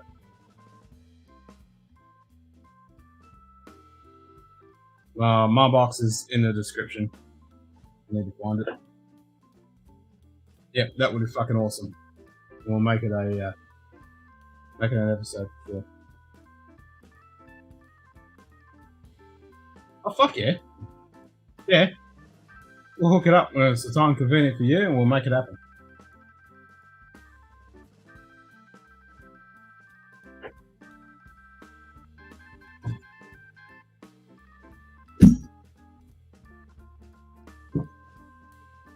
know if I killed the bastard that time. 4 gates. I've heard of 4 gates. Old Carter. Nope. Blue Note. Nope. Facility 901. Nope. And is it an ETC? Nope. Not a fan of the big boys so much. I'm completely when it comes to bourbons.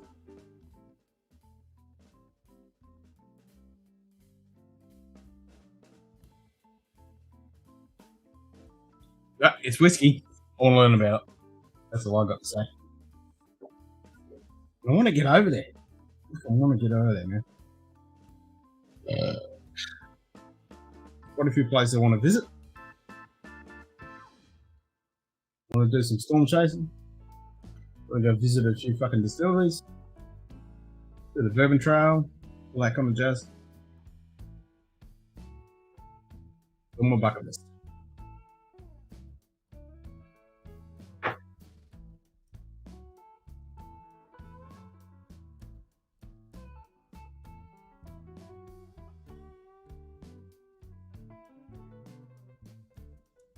Oh fuck yeah.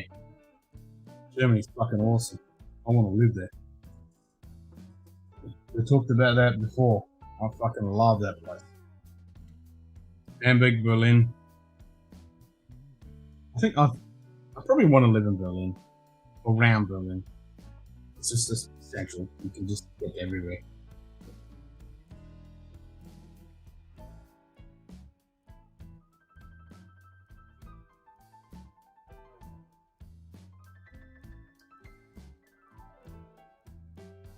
I fucking love that place.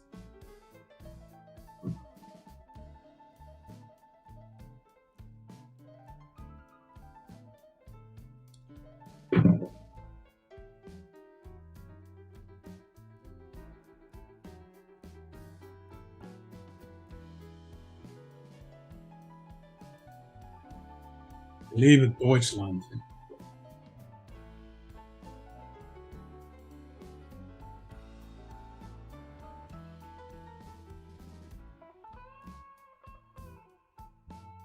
Deutschland, Deutschland, über alles auf dem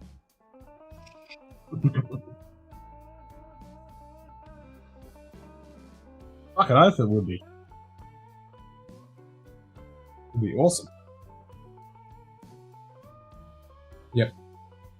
Yeah. I'd love to do the bourbon trail. Go down to Texas. Go see Rex and Daniel. Catch up with the Hot Berry Rolls. Zach. That fucking time.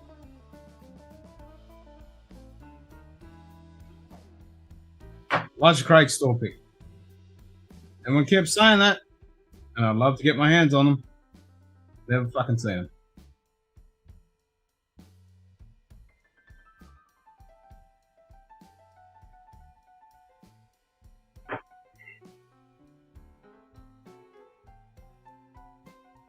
Actually, I had the El Surveyor of it, so I have been back in the peak land.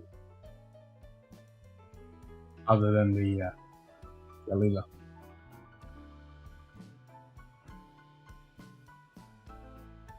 Now that we're on Isla,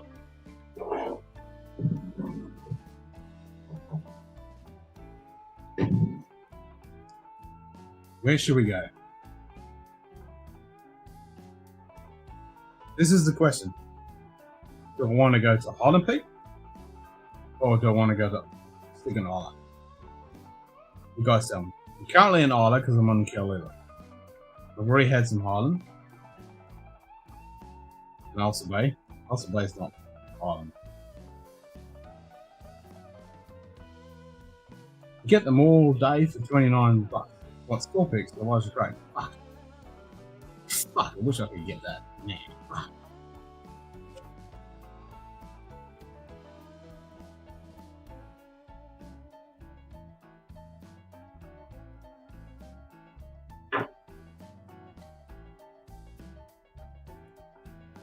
Need to take 5 friends with me so I can get a few bottles back.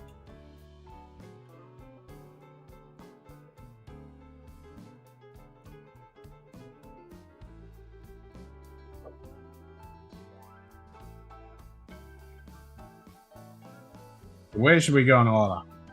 North, west, east, or south? Pick a direction.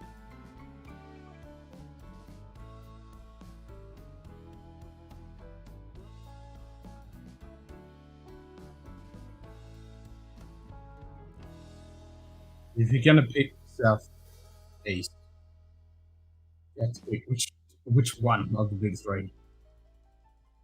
South, okay. So you said south, okay. Which of the big three are from south? I mean, where? There's only the big three in the south. Really? When you've only got Port Ellen, don't have any of that. I wish I did.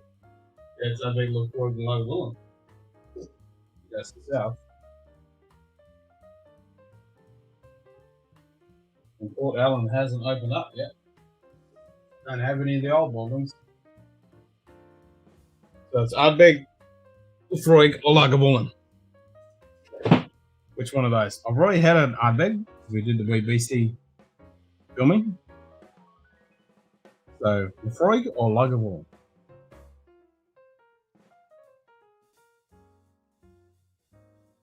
One of the L's.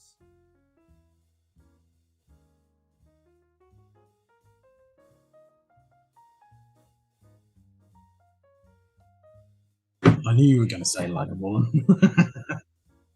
Okay, so I have in Lagavulin, I have 10. We've run out of the triple wood. Yeah, triple wood. So I've got Lagavulin 10, EX, and Law. Which one of those? Yeah, that's the only one we've got.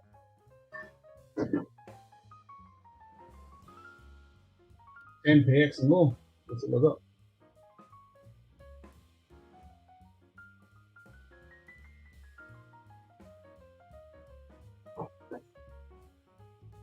I know, that's why I wasn't going to ask you about Ardbeg. And I actually poo-pooed it in the review. So a little bit of preview. We've got Lefroy 10, Lefroy PX, the travel only exclusive, 4 cast finish, and Lefroy Law.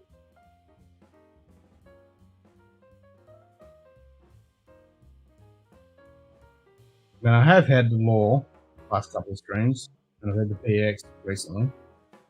I haven't had Lefroy 10 for a little bit, so maybe I should just go that one. But I'll let you decide. PX, good fucking choice.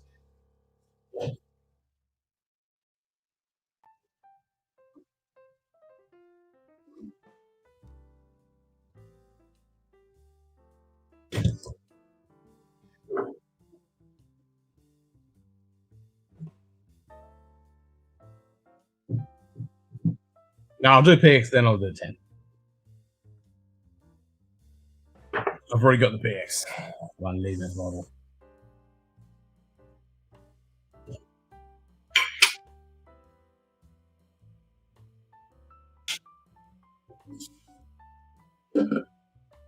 Both. Yep, I'm gonna do both. Fucking love me a 1 litre bottle. Sexy. Not too bad. Not the best, not the worst.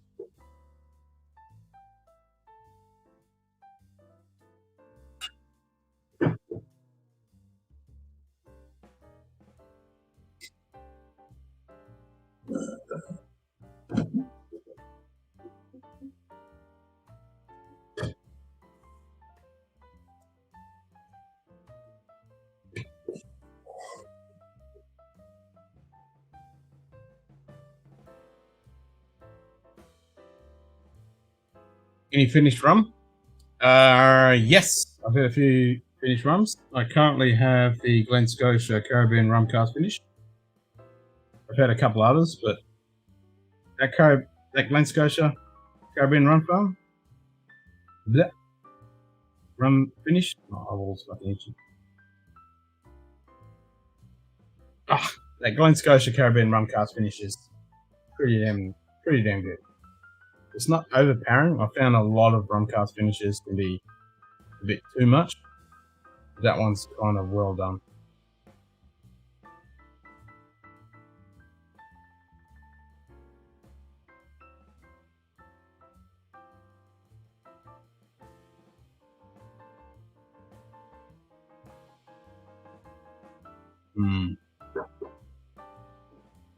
LaCroix PX. Big fan. I just saw something fast past me. I don't know if it was a fly. Actually, I think it is. He's moving pretty fast. There he is, the little fucker. Right on the same cord. Nah, he's got 10 lives, that fucker. The only finished rum I've ever had is the Plantation Barbados single cask finish in Kilhoma Bay. Ooh. Bit sweet up front. Yeah, that's what I find. A lot of the rum finishes, they're overcooked. But that Glen Scotia one, it's not. It's just enough.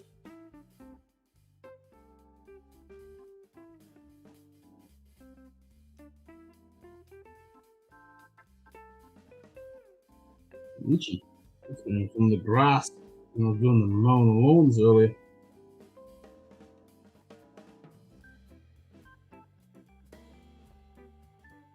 Oh, and I love the colour of this bloody Glen Scotia. It's so light.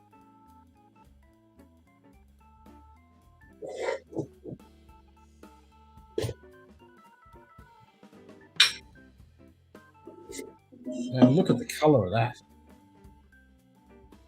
I don't know how well it's coming up on camera, but it's so light. 46%. Looking delicious.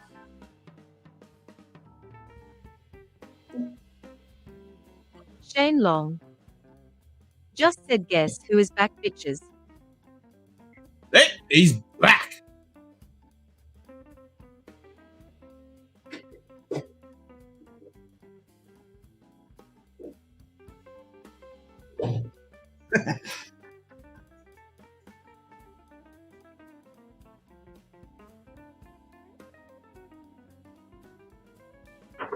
Nah, they're not size of baseballs. I mean, we got a bunch of different species of flies. That one that's buzzing around is just a standard housefly. Actually quite small. But we fucking get billions of them. Fucking billions and billions. The bush fly, which is actually quite a pretty, to be honest, attractive looking species. They're quite large. So the main ones we get are the housefly, which is the little fuckers. They're annoying as fuck.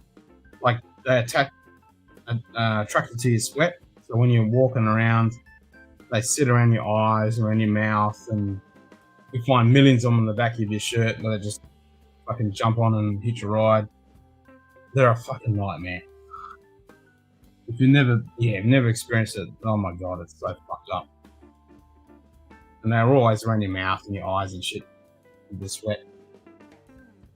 So they're the houseflies. Then you get blue bottles and green bottles. So we call them fucking just your normal fucking oh fuck, I forgot the name. But yeah, blue bottles and green bottles. So they're a little bit larger. They're really quite iridescent. They're quite good when you actually take macro photography of them, because I do macro photography. They're quite specky. But then you get the bush fly, which is a true bush fly, and they're only out in the outback. They've got like white spots on them, and they're quite large. And you hear them flying around, they sound like a 747 buzzing around. These little house flies, they're fucking everywhere.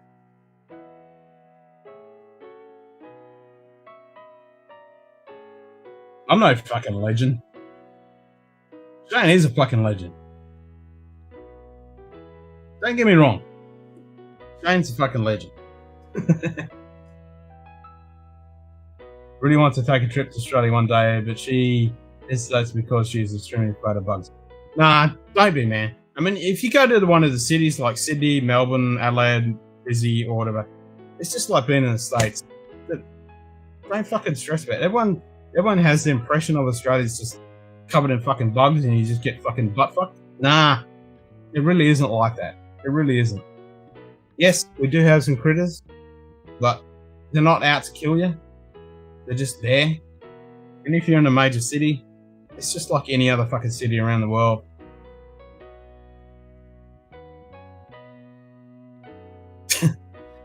Yeah, we haven't hit the 24-hour yet. When we do the 24-hour, that will be the one.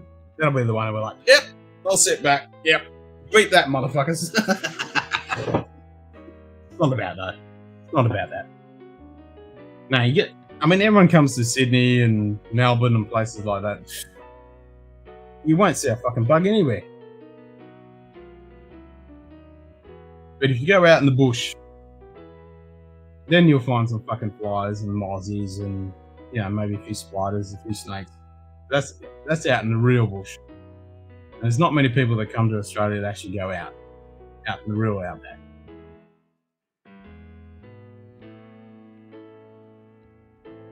Doc Swanson's Y Rum Stokes, Buck Creek, Redemption Run, Glenfiddich 20 Run, Reserve Run. Yeah, I've tried the Glenfiddich Reserve. And I was like, And the Belvini Golden Run. I haven't tried the Belvini one.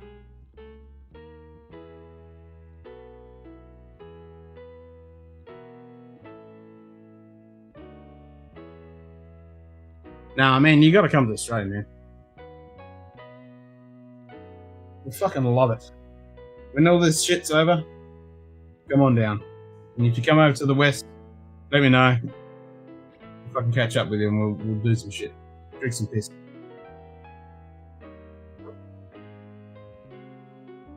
The shizzle.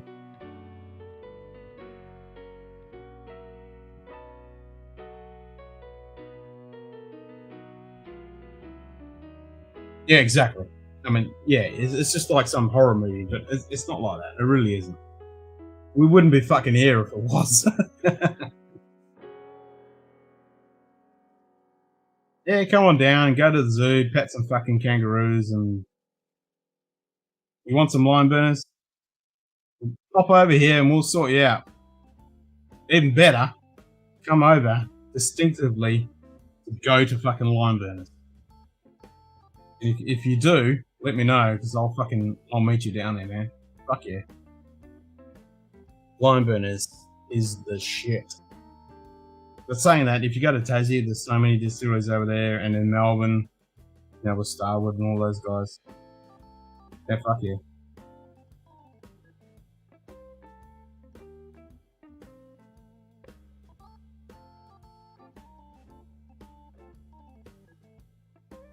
Shackleton blended.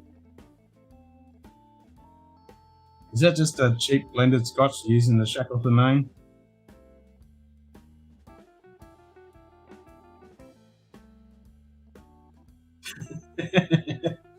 In USA, the bugs are called cars. They're deadly. Issues everywhere. Been to 46 countries and all have problems. Yeah. Cars are a problem. That's the thing. If you hire a car, you got to drive on the left-hand side of the road. That's a problem. That will mess it up with you. If you're in a big city, just like any other city.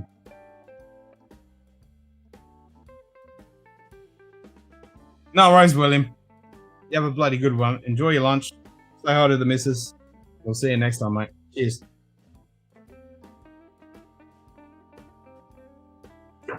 I might be here and I might not be. Who knows? It is 2 o'clock in the morning. That's alright. I've been going for, what is that, 4 hours? It is a blend? Yeah, I thought so.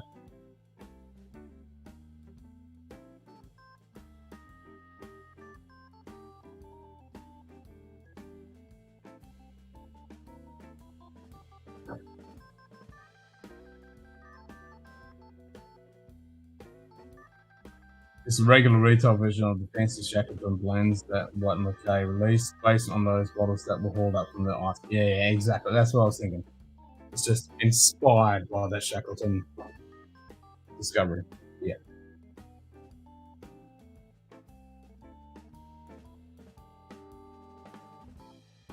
Is there any information of what actually they're putting in there?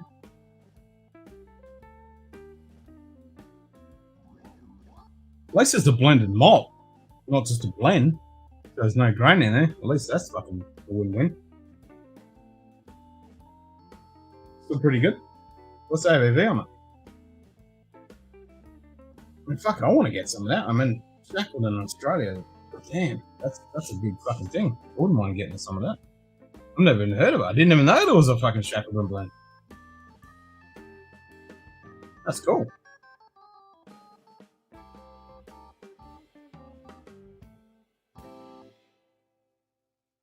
And the Shackleton I knew of was what White McKay did. I didn't know there was a blend. That's wicked.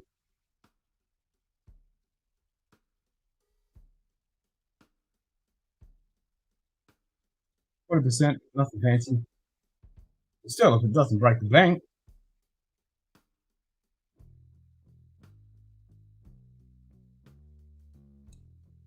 That's what a wrapping glass or grass. It comes inside a wooden box or something. Basically, it's in a blue box of paper.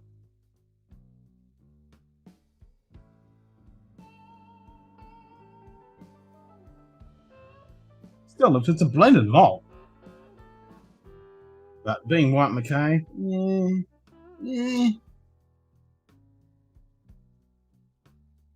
What's the damage on it? Okay, I'm gonna have to have a look now. See if I can actually see it. So it is a blended malt, not just a malt. I mean, a blend.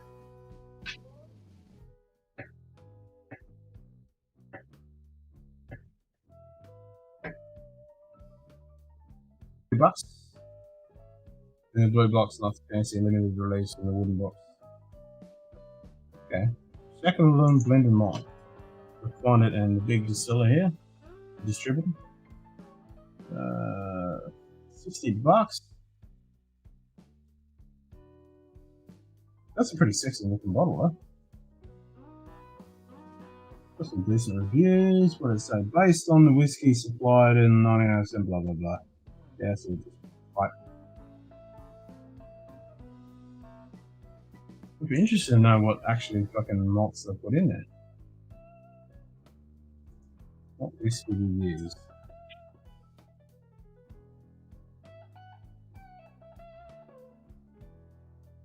That's a lot of fucking text for this out of the night. Put this on the other screen where I can actually fucking read it. With my old man eyes. It's a premium blend. Throwing on malt credentials with a story, something blah blah blah. Yeah, whatever. 2017.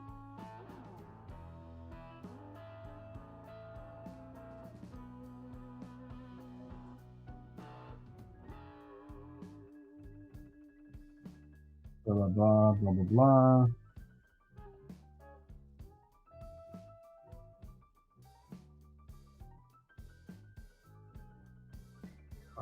Back. Isn't much too much, and the depth isn't quite there. The finish fades too quickly, leaving a silky, fuzzy, grain smooth texture. Extraction simple. Thinking it's always on the blends. 40%.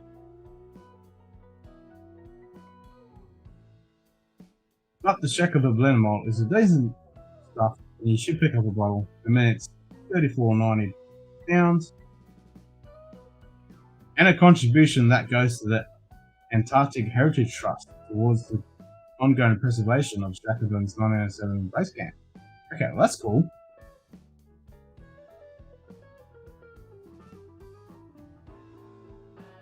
The single malt connoisseurs among you, there's plenty of joy, but I can't help think you'd be a lot happier with the previous release, which was a lot more special.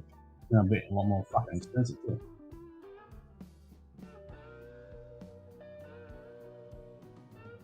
Okay. Okay.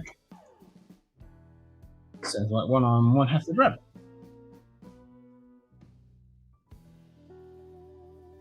Yeah, if you're getting it for $35-40, I can get it here for like $60.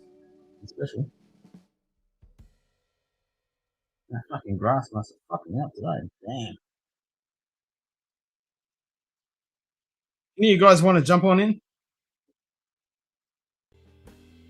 Feel free.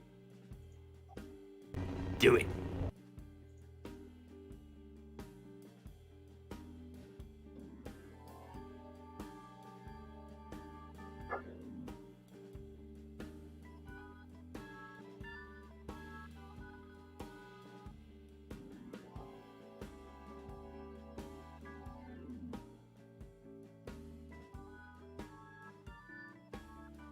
Discovery and the journey. Yeah. That wouldn't be easy to find. I mean, something like that is going to get snowed up pretty damn quick. There's still that blend of malt. I'm pretty keen to try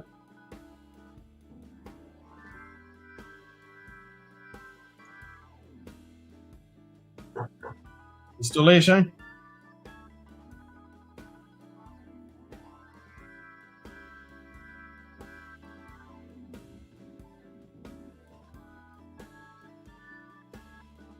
Yeah, I gotta sort my shit out and do that fucking 24-hour stream. Gotta make that happen.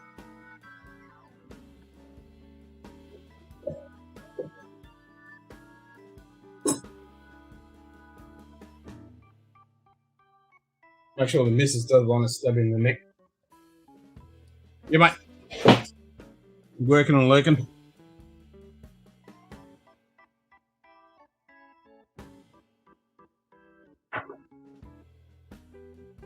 So New Orleans, that's getting close to fucking tornado season. So I want to be in around there in tornado season. Just to storm chase and get a photo of a fucking super cell.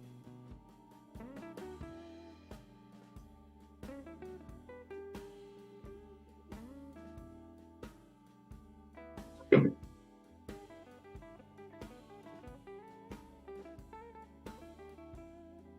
working? Yep, no worries. The last 3 nights I've been getting alerts about, I just went outside looking for the cat. I've been getting alerts about the ISS passing. It's currently passing overhead around 1700 to 1900 hours. No, sorry, 19 to 2100 hours. Yeah, fuck that up. And last night, before I went on stream, I was watching the NASA feed when they just popped out of the airlock. That was fucking cool. So I just watched them popped out, went online, doing the stream, then I got the notification the ISS was passing over. I was like, fuck, I could have taken a picture of that. I even gone out and just waved to them. Like, hey, have a good spacewalk. Lucky fuckers. I was sitting back watching that going, fuck. There's not that many people on the fucking planet that have done that. So fucking cool. Oh, really? Oh, can you tell us anything? Oh, I'm intrigued.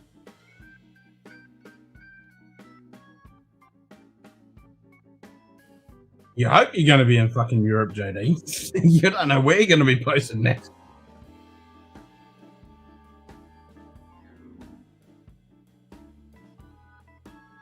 No, but still, I like the idea that it's inspired by Shackleton.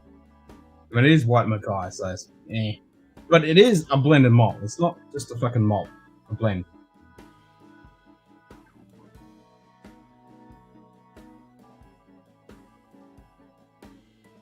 From what I could find here, it was only $60, so I'm keen to get a go with it.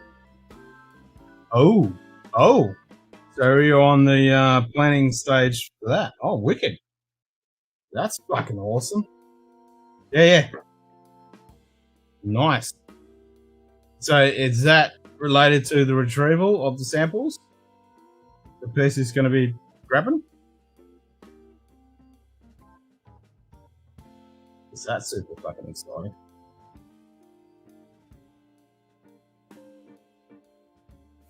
That's so cool, man. That's so fucking cool.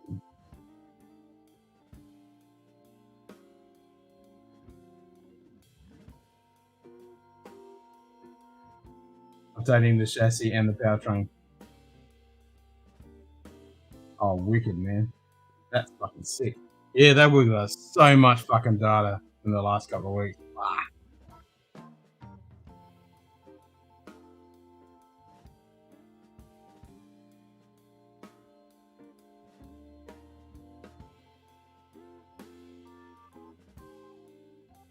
I need to catch up on SpaceX because I saw they just fucking did the successful landing, which is wicked.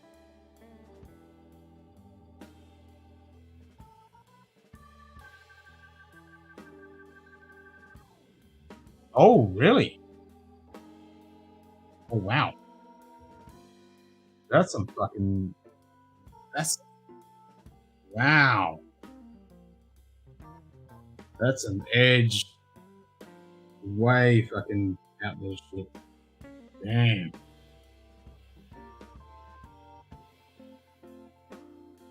That's some leading edge shit right there.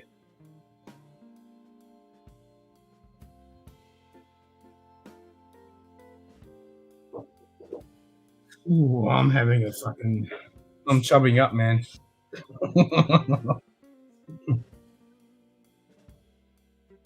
Oh man, that's so fucking wicked. You're not wrong. That is, I'm like, ah.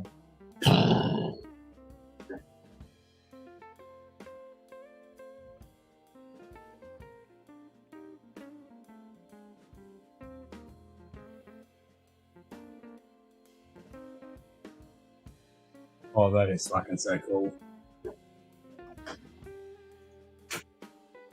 Nice.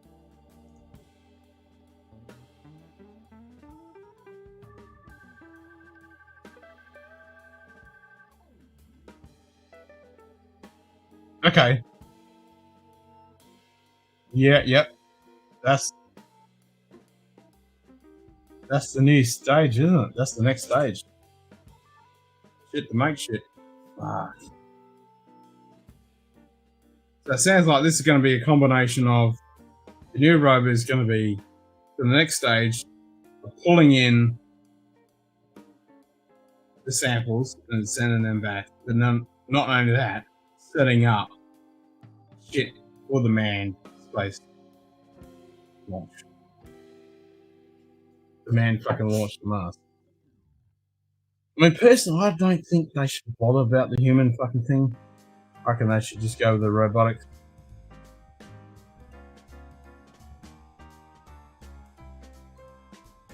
And all the stuff they need to do. And fuck, it's a fucked up place.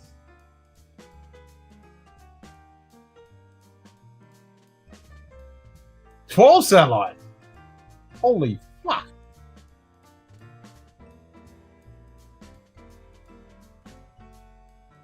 Wow. That's going to be a combination of communication and imaging and... Holy shit. 12 satellites. Getting as bad as fucking Earth. Oh, what did I see recently? Oh fuck, now it freaked me the fuck out. What was I watching? I was looking at something or watching and it was just fucking Starlink shit. Just poof, poof, poof, coming through the fucking frame.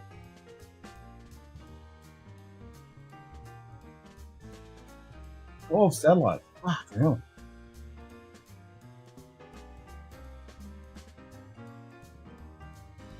It's becoming a hotspot. And we got all these other countries fucking doing shit on there as well.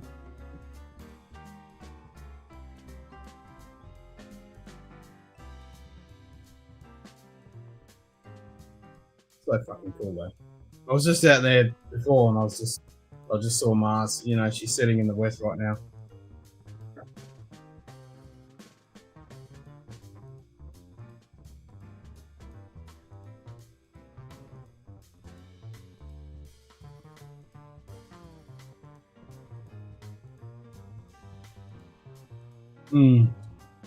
Right, that's my PX cast done.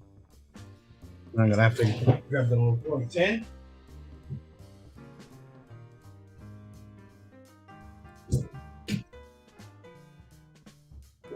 Ah, 12 satellites. Fucking hell. That's impressive.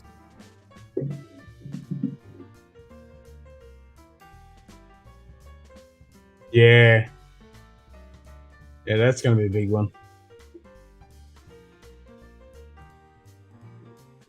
So is that actually, a serious fucking thing about actually cunts trying to go in there and fucking grab shit and pull it back.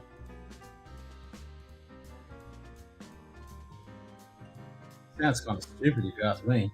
I mean, we've got all that helium-3. Is it helium-3 or hydrogen-3? On the moon. Mind that shit.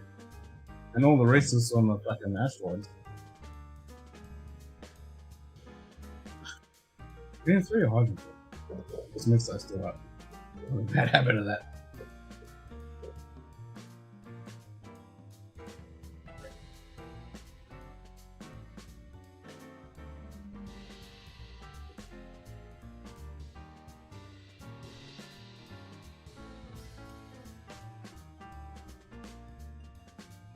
Yeah.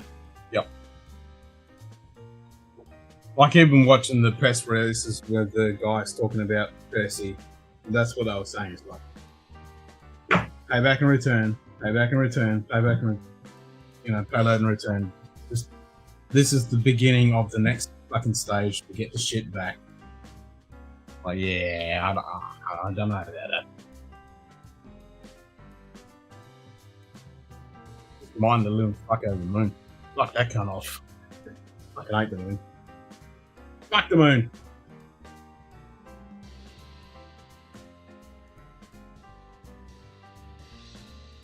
What was that thing I was fucking watching? At least I was drunk and dreaming. I think it was a video. It was just fucking Starlink.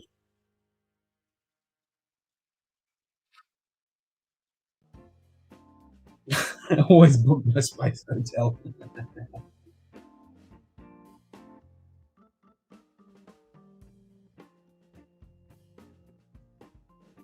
Yep, all these countries, they're trying to. All these countries trying to fucking get their bloody fingers into the shit.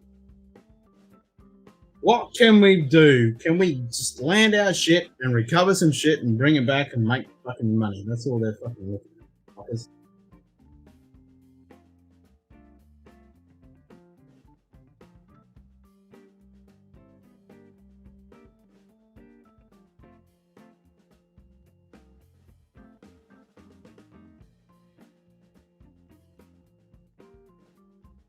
What can I do better than that? Science and exploration.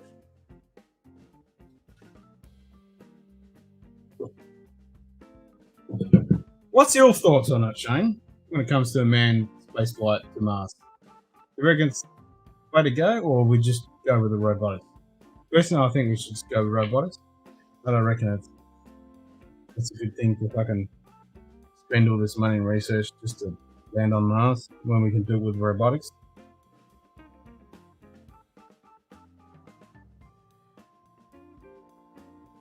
I mean, I think we're better off doing more stuff with the ISS, and then doing, a small base on Mars. I mean, sorry, not Mars, on the moon, because, you can call home. When you're on the moon, you can call home. If you're at Mars and something happens, you're fucked. You can't do shit. And the robotic technology, what we want to understand about Mars, we can do it with robotics. I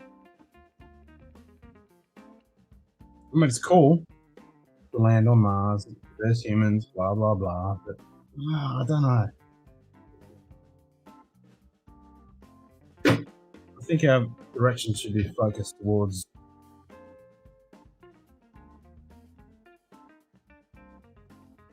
I think robotics is the way to go.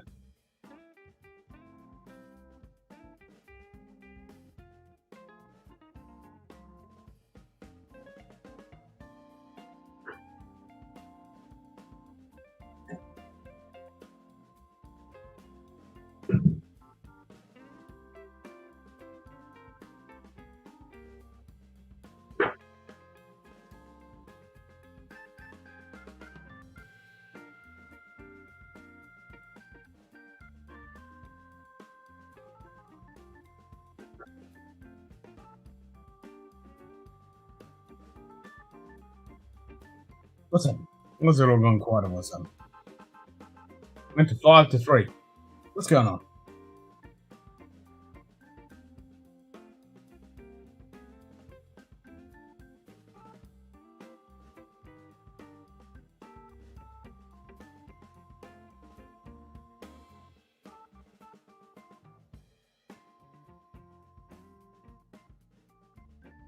There's a lot of valuable information we require. Yeah, through robotics or for a man's spaceflight.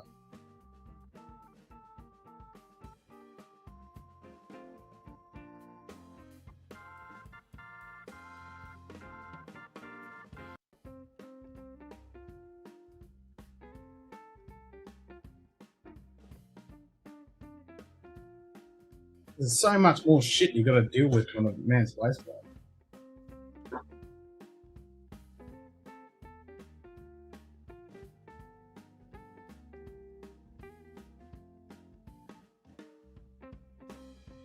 So you're on the man fence? Okay.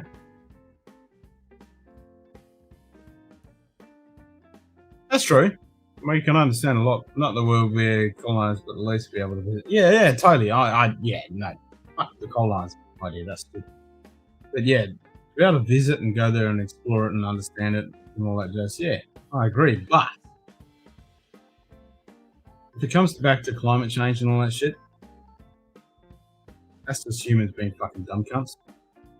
Fucking the place up. We don't need to go to Mars to understand that. We just need some people to go, you fucking idiots. What the fuck are you doing? Slap.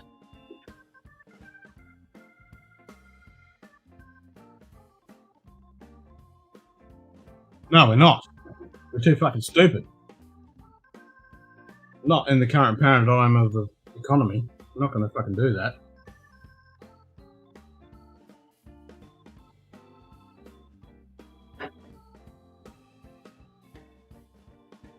No, we're never going to fucking change that.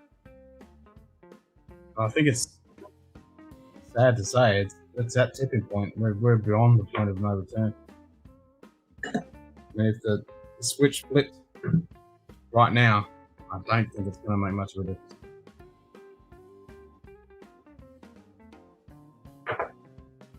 Kind of fucked.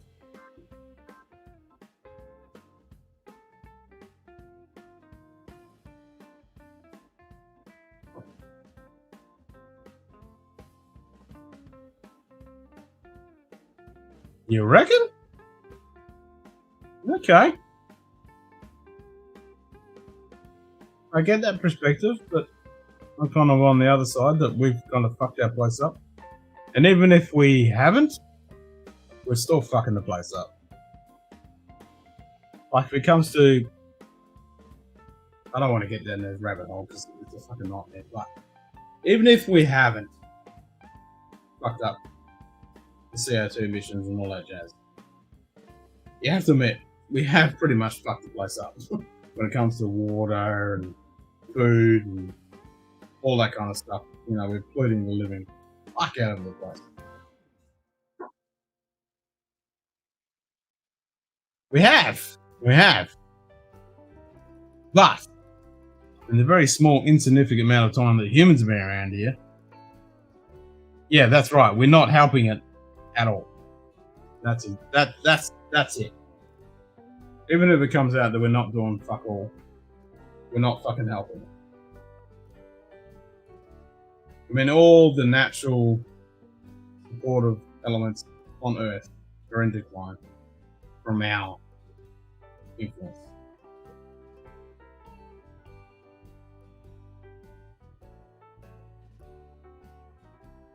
Well, that's right. It's a runaway train, whether it's us or the universe.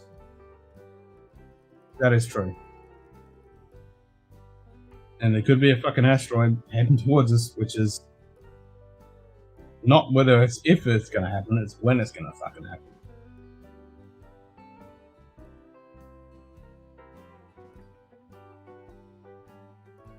Well, actually, Jim, that ozone hole over Australia, that's actually shrunk. Since we got rid of CF2s, or what is it? CF2, whatever, that one. Since we got rid of them, that hole has actually shrunk quite a bit. If you look at the modeling of the ozone over their hole, that's shrunk quite significantly. We have kind of almost fixed that.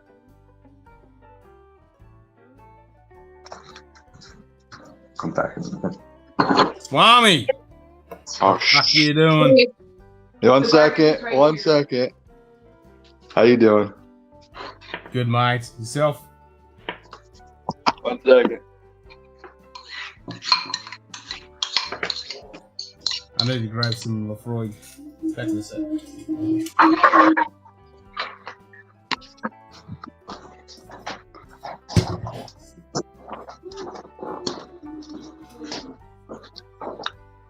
So did you go check out my latest video this morning, you prick? I saw it. I clicked on it, but then fucking got a phone call and I haven't had a chance to fucking watch it. Yeah, I'm sick and tired of everyone watching and not getting views, but no one. Why do people not thumb up shit? What's like the deal? Like, thumb it down. I don't care. Do something. I don't understand people that watch YouTube videos that will watch it, but they don't thumb it up or thumb it down or make a response or anything. Yeah, I don't get that. I must admit, I've been pretty bad in that way. I'm not one of those ones that thumbs up shit, but in the last couple of weeks, I have been. Like, I was on Heart Buddy Rolls and I was like, fucking thumb that. You gotta think about it this way. You want people to do it to your stuff, right?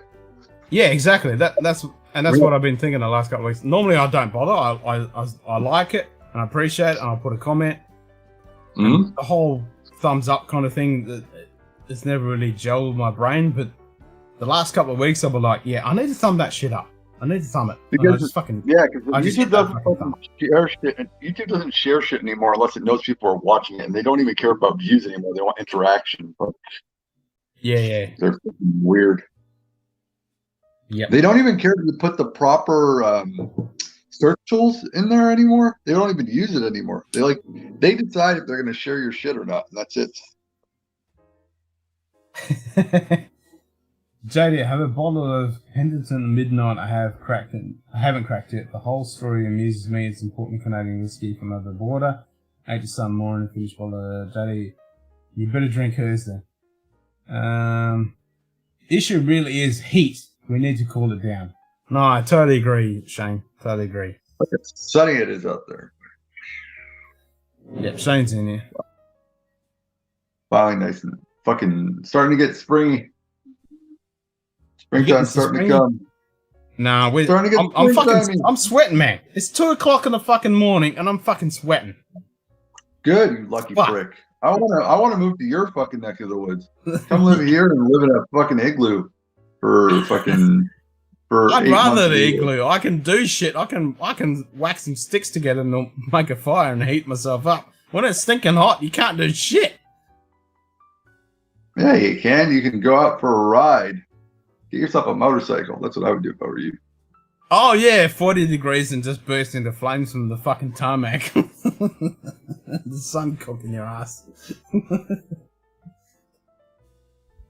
I wish I could have summer all year long. Oh, lucky people. No. Yeah. We're not fucking lucky. You don't know what you have till it's gone. Come down here, live down here for 2 years, 3 years, and then you'll be like, I missed the days when I was in there and my eyes were sweating all the time because fucking goddamn heat and hot and shit. And now, yeah, it's all snow and ice and blah blah blah blah. Boomerangs and fucking kangaroos and shit. And then vice versa, like if you come over here and like, fuck, this place is fucked. I wish it was fucking cool. Be like, it's awesome. It's awesome. Yeah, for a couple of years. Vice versa. It'll be the same fucking thing. The quality you want. Delicious. Yeah, as long as you get the ones without the chlamydia. Chlamydia is just extra spice. That's all. Yeah, it's spicy. Nothing like a good wombat smoothie. Wombat's good. Wombat stew is fucking. That's a pretty fucking common thing back in the old days. Or wombat stew. So you're drinking a Lafroy. Which Lafroy is that? Is that I can't see it from here. Yeah, it's box down to 10. I just had the PX. Oh, it's just the 10. Is it the 10 or yeah? PX? I had the PX and now I got to add the 10. All right. We're talking about earlier. Is that the cast strength 10 or is it the regular 10? Oh, I The wish it 40? was fucking cast strength. God damn. I wish. No, it's just bog standard fucking 43%. You guys get even more than that. Oh, sorry. No, it's only the 40. You guys get 43. We get 43. 40. We get the 43. Yeah, you guys get the but the Americans get the cast strength. We don't get the cast strength in Canada, so. No, we don't get it either. Can't fucking no cartridges, no cast strength. Good luck. Well, we get the cartridges, but the cartridges are so hit and miss. Some of them are okay, some of them are whatever. I don't know. I'm not a fan of Lefroy though. I'm not a fan of Lefroy itself though. So I'm the wrong guy to talk about Lefroy products. Junier, the guy that used to be on the channel with me, the other the Frenchie. Yeah. He liked Lefroy. I like when it comes to Pete, I like Lagavulin and I like Ardbeg. I'm more and Kilhoman. So. Oh fuck yeah, Kilhoman. I mean that lock gone. Oh, I had an orgasm over that last night. Yeah. That's so me, Lefroy, it's not my wheelhouse flavor. I know a lot of people like it. Me, I don't like the smoked salmon iodine taste. It's weird. It's like a medical mixed bag of iodine mixed with fish and smoke, and I don't like it. It's just not my style. Jim just said Ken's gonna end up with a wife-related whiskey foul when his wife finishes off a bottle of his good peated stuff. Nah, she's pretty good that way. Does your wife drink? Oh no, she does. My wife doesn't touch it. She doesn't like it at all, so I'm okay. Well, it's surprising because I'd have to say 10 minutes now. She didn't really touch my whiskey stuff. I started introducing her to a few things, and she liked it, but she couldn't touch the fucking peat to save her fucking life. I gave her an Altmore Legacy, which is so slightly smoky, and she reckons that was burnt ashtray and it tasted like fucking disgusting and it would throw it at my face. And then she did a blind tasting with me, like literally about 4 or 5 weeks ago. She poured a blind tasting of Talisker 10, licked the side of the bottle, liked it. I guessed the bottle was Talisker 10, and she said she liked the lick of the side of the bottle. I said, here, taste it. She tasted it, fucking liked it. I said, okay, sit down with me. I gave her some brimstone, Balcones brimstone, and then she went to Balcones. I mean, after the Balcones, she went to Ardbeg, Lefroy, Lagavulin, fucking liked all of them. So I completely broke her, so now she likes all of my shit. So she'll be in the videos with you. Oh, she's already done. She's already done half a dozen episodes. I've never seen her. Yeah. Oh no, Selena. Yeah, she was on last night with me doing Lego and Drams, pulling the fucking piss out of me while we were building fucking Lego. I did not see that. I'm gonna check it out. She was burping and farting and all. That's fucking classic. My wife is gonna start. She's gonna be in a video that I'm gonna be making today, doing some helmet reviews. So she'll be modeling the helmet. Yeah, nice. But that'll be out next Sunday. I look forward to that. Look forward to that. Yep. And then she'll start joining in on the actual videos probably around early June on the motorcycle rides. So. No, that's wicked. No, my missus, she's been on here. She's done a whole bunch of episodes now. She's got her own fucking whiskeys. She's got Hibiki Harmony and Toki. She loves the Japanese stuff. She's buying her own shit. She bought the Glenlivet Lesser Still. She bought a bottle of the Taylor Cake, Glenmorangie. She's buying all this stuff. Yeah, she's right into it now. So I just wanted to come and say hello. I'm going to start playing Skyrim because I'm in like a retro gaming mood lately. So nice. Yeah. So I'll see you later, Ken. Bye. All right, man. Cheers for popping in. No problem, brother. Take it easy. Yeah, you take it easy, man. Cheers. Cheers.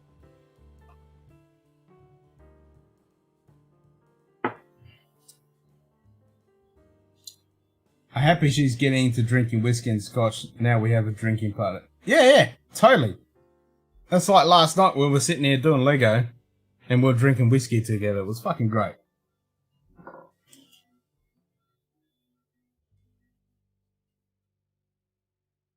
That's because we're not pussies. Never. Fucking never.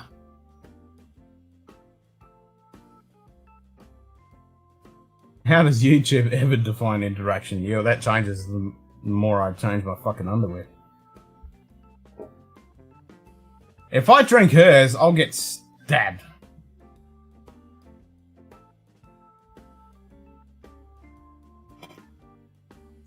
Alright, so back to our science thing. Yes, I totally agree, we need to cool the fucking Earth down. And it was actually quite interesting after September 11, when all the planes were out of the fucking sky, how much the Earth actually cooled down in that small amount of time. There was actually tangible data of the Earth actually cooling down that smidge little bit over that small amount of time when there was fuck all planes in the air spinning around. I found that really interesting. I think there's something in that. Actually, that's a point. I haven't delved into that. How much data's been collected over the COVID thing since there's been lack of planes flying around? Has that actually caused a reduction in the temperature? Even though recently the fucking Earth's temperatures have been fucking through the roof, breaking world records in the summer.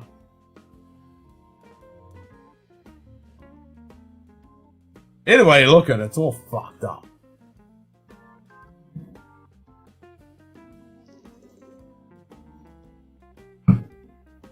That's for sure. Well, I think that fly's still around. Yeah, it's getting super fucking hot. We're breaking records all the fucking time. She doesn't drink too much, so usually 5-to-1 pours. Of course I drink a 5 at your sitting. Yeah, that's it. Nah, there's definitely a big trend. Yeah, that's what's fucked up, isn't it? I think that's... You know, the climate is definitely fucked.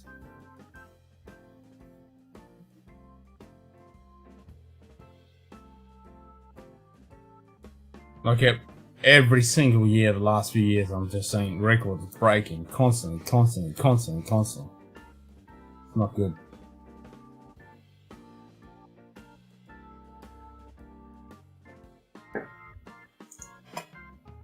Yep. You got that fucking right. Mother Nature and the universe has no fucking care for us whatsoever. It will fuck us over. We're just insignificant little fucking bugs on a planet, spinning around an insignificant little star in an insignificant universe. I mean, insignificant galaxy in an insignificant universe.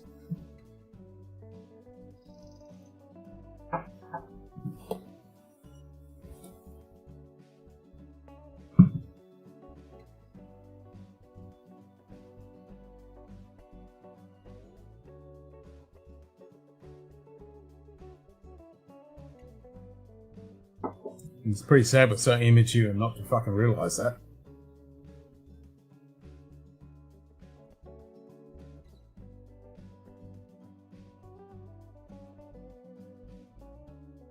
Yep, the universe has no fucking indifference to us whatsoever.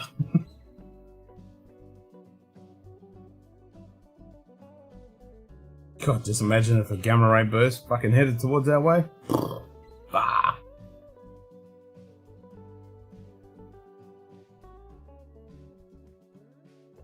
That's some scary shit.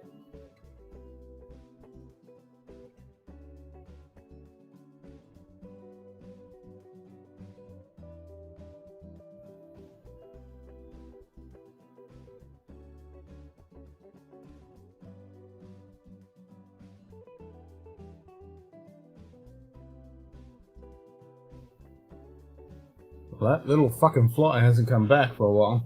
Must have scared him off. Or I killed his ass. I have no idea which.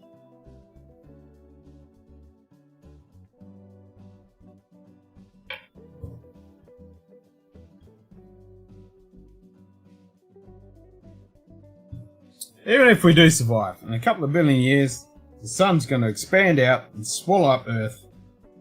So we're going to be fucked. And at the same time, Andromeda Galaxy is going to be fucking interacting with the Milky Way Galaxy. Which I'd love to fucking see. I mean, that'd be so cool to see Andromeda covering the whole fucking night sky. Man, that'd be so epic. Freeze me so I can see that shit. I want to see the whole Andromeda Galaxy covering the whole fucking sky. Desert landscape is becoming the norm. Yep. And stupid crazy storms. Fucking droughts. Crazy systems of extreme heat and cold. That's all becoming the norm. Yep.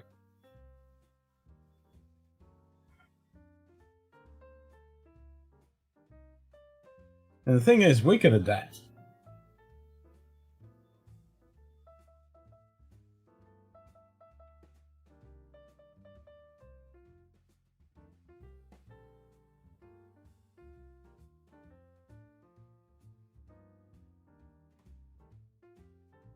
Ugh, excuse me.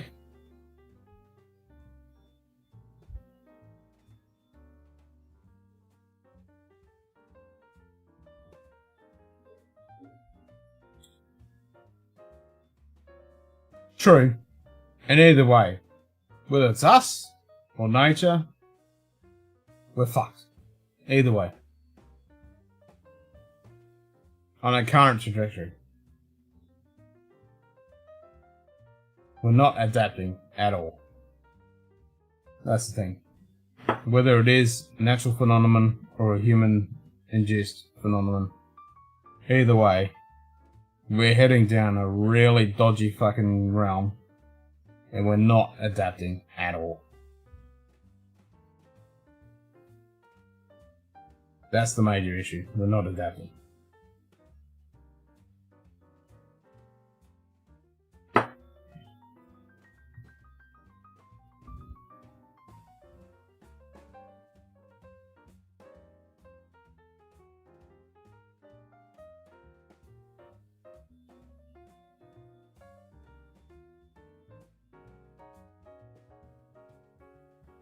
Yeah, that's a hard thing to understand.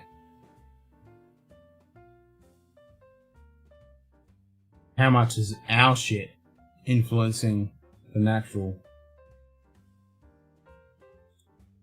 But Mother Nature will always just keep on going. It just won't be habitable for little old humans.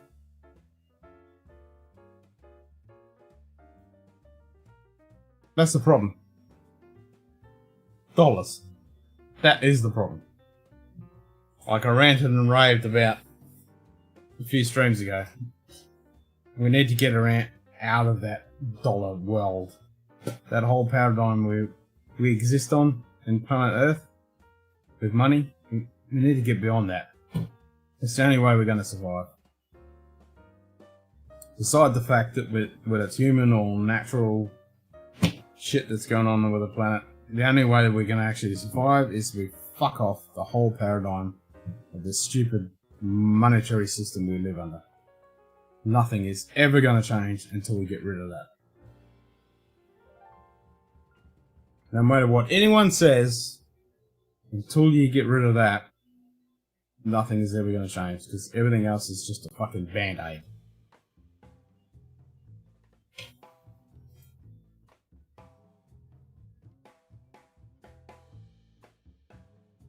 In what way?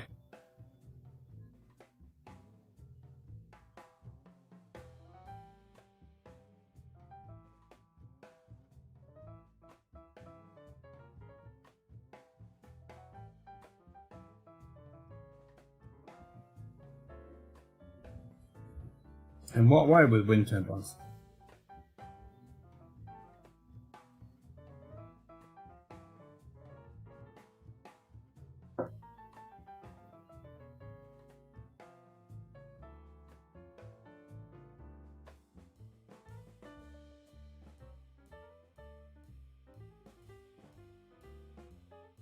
True.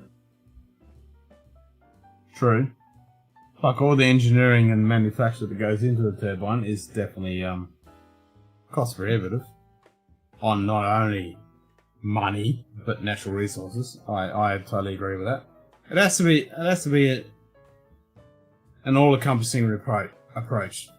I mean, if you do the thermal, solar, and the water and the wind and the thermal all together, that makes sense. But if it's just a wind turbine, yeah, that's...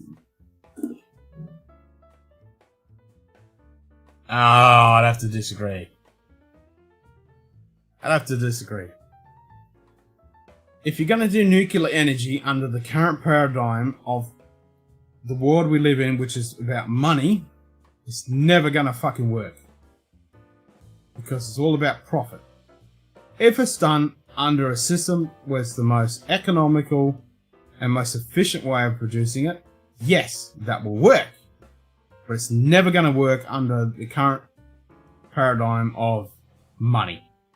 You're never going to get efficient nuclear energy that's going to be completely safe, because they're always going to be cutting corners to get the buck. It's all about making money. No matter what anyone says, it's still a business.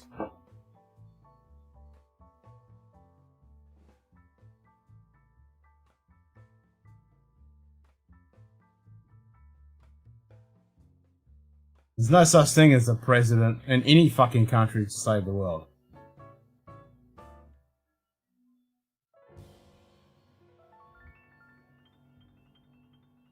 Yep, transportation.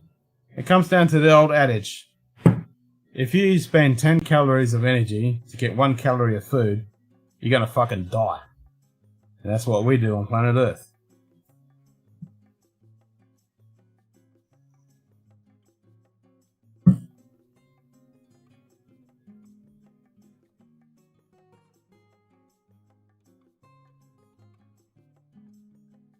Fucking shitloads. Fucking shitloads.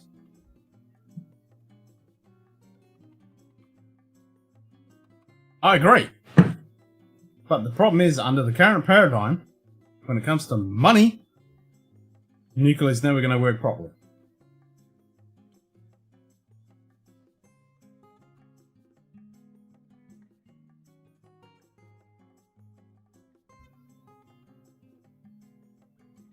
Yeah, safe is a kind of, when you're dealing with nuclear, I mean, fuck. I mean, you got a shitload of waste to have to deal with, and not only that, if something does go wrong, it's kind of pretty fucking disastrous. And nothing is any good after that shit. I mean, nuclear can work, but it can't work when there's money involved. We have to change the paradigm of our existence. We've got to get rid of money. That's all there is to it. We've got to have a true resource-based economy.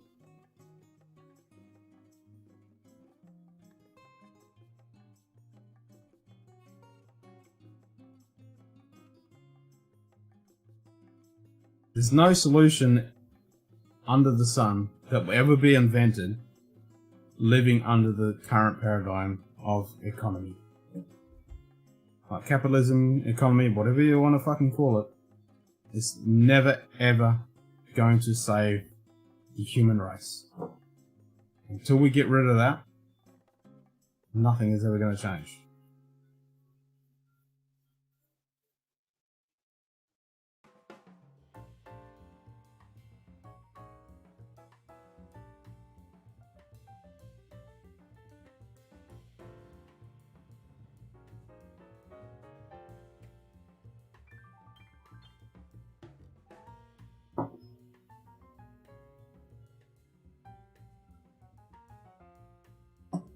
You can build nuclear, but not in the current system.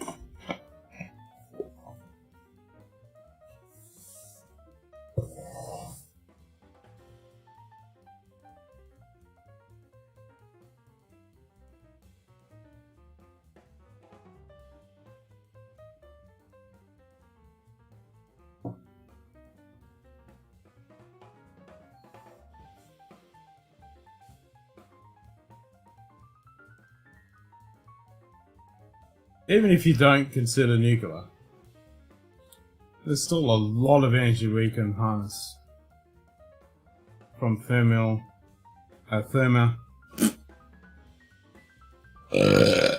geothermal, and water thermal. Like combination of geothermal, water thermal, solar, wind. Wind and solar, yeah. But if you're talking about geothermal and the wind, I mean not the wind, the water fucking shit, and water thermal, that kind of crap.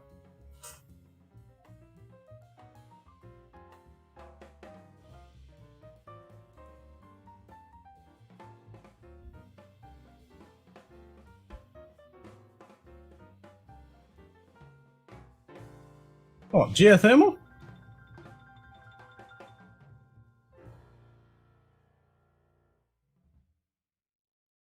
I don't think geothermal costs that much. If you're talking about the equation.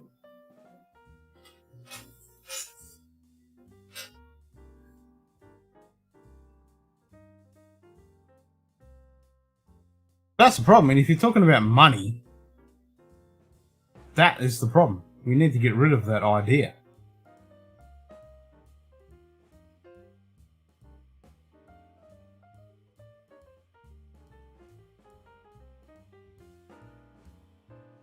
Exactly, JD.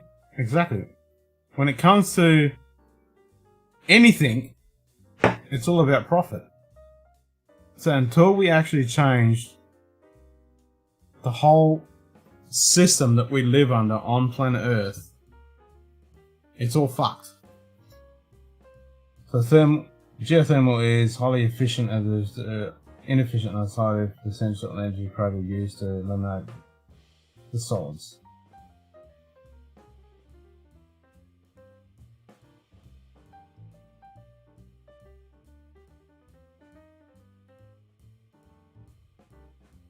Yeah.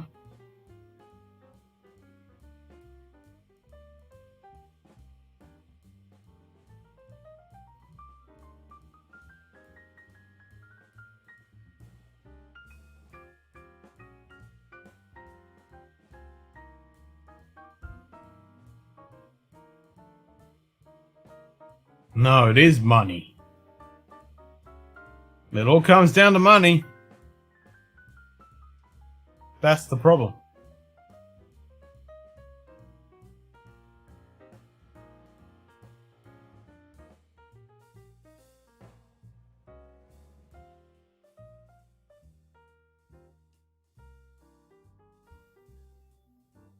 Nothing on Earth as we currently live is ever made in the most efficient and economical way. Ever. It's against the system.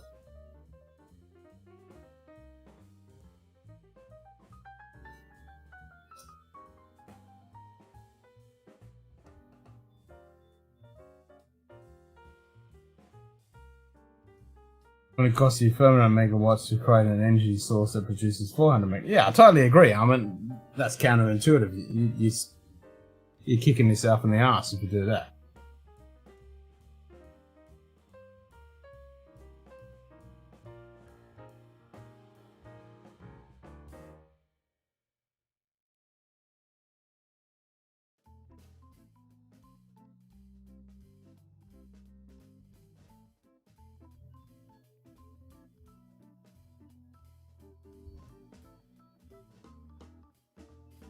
Money is not the negative factor because it is what money that we on nuclear at the cost per megawatt is ridiculously cheap. I'd have to disagree. Money is the fucking problem. Money is the reason why we're all fucked up. Why 10% of all the wealth on the earth is... What is it? No, 90% of all the wealth is owned by 10%. Blah, blah, blah.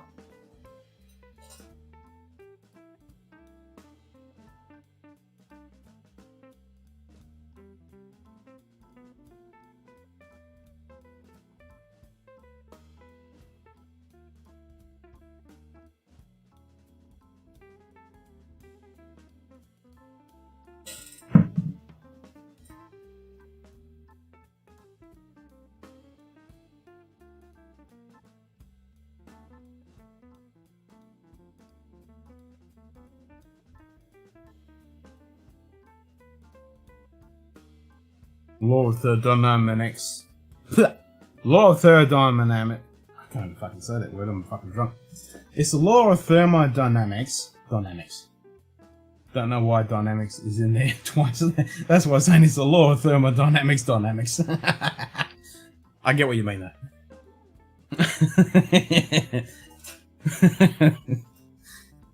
Oh, fuck me.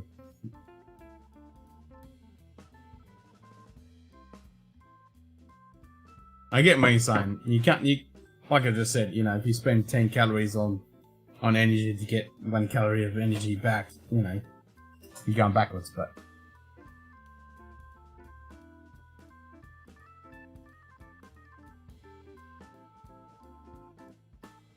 You have to admit though, the paradigm we live under when it comes to money, the whole world is revolved around this so-called economy. It's counterintuitive to living successfully on this planet.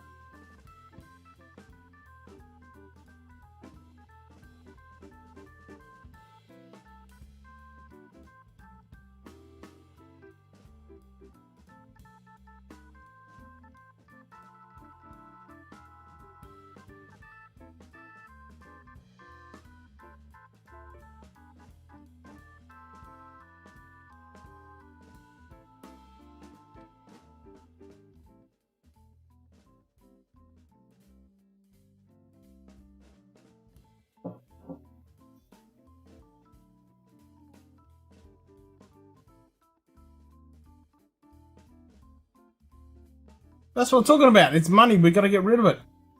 Honestly, don't be fooled by the simple conversion of money as though it is a consideration in fossil fuels. It's currently due to cost of it. Be more cost effective are renewables for the list. It's a little ways off.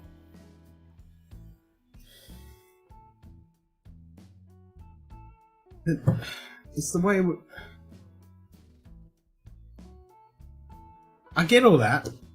But you're still thinking under the paradigm how we currently live. We've got to get rid of that. The inequality of the human species living on Earth under the current paradigm is what really is fucking us over. We got cunts with billions of dollars, houses everywhere, millions of cars, and more money they can ever fucking poke a stick at. And you got other people that can't even fucking eat. I mean, that's not the way to live on Earth. And the whole system is revolved around cyclical consumption.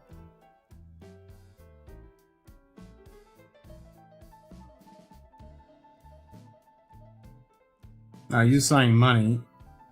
No, I'm saying the whole paradigm of existence we're living on current Earth. Whether it's cost, money, whatever. We need to get rid of that. I understand the cost to benefit. Yes, you have to make that ratio correct. Like I just said, if you're spending 10 calories to produce 1 calorie of energy, for example, then yeah, that makes no fucking sense. But everything that we live on Earth is made for profit, made for consumption. And it has to be at the most cost-effective way to make a profit. Everything.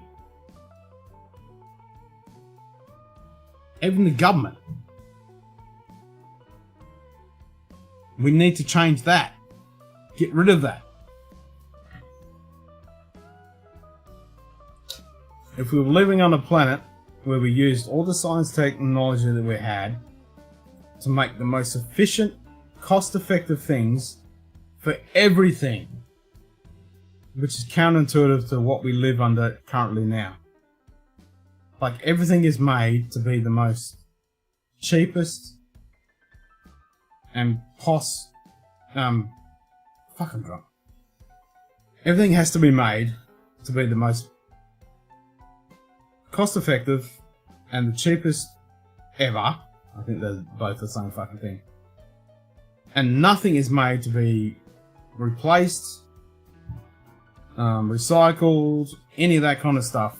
Just doesn't fucking exist. And it's only going to completely fundamentally destroy everything. Because all we need to do is just fucking consume, create, expel out waste, and that's the world we live in. If you're going to burst your ass for 12 hours a day to produce electricity, I'm going to work 6 hours a day. It's not a balance. Yeah, I totally get that. I totally get that. But everything is made without efficiency. Everything. Because everything is trying to make a buck. We consume, produce, consume, produce. That's all we do. Cyclical consumption. Can't even speak fucking English.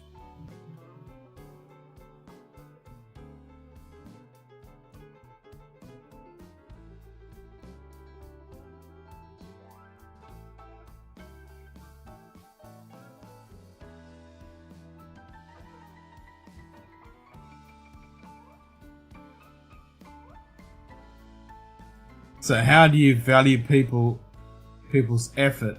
How do you measure it and allocate it? That's the thing. We don't. You don't. You don't need to. Go into the fairy world reality. If we were lived on a planet where everything was produced in the most efficient and economical way possible, like truly without money, so everything was produced in the most efficient and economical way using science and technology and all the brains of people on the whole fucking planet. Wife is calling. No worries, JD. Cheers, mate. Catch you next time. Cheers, mate.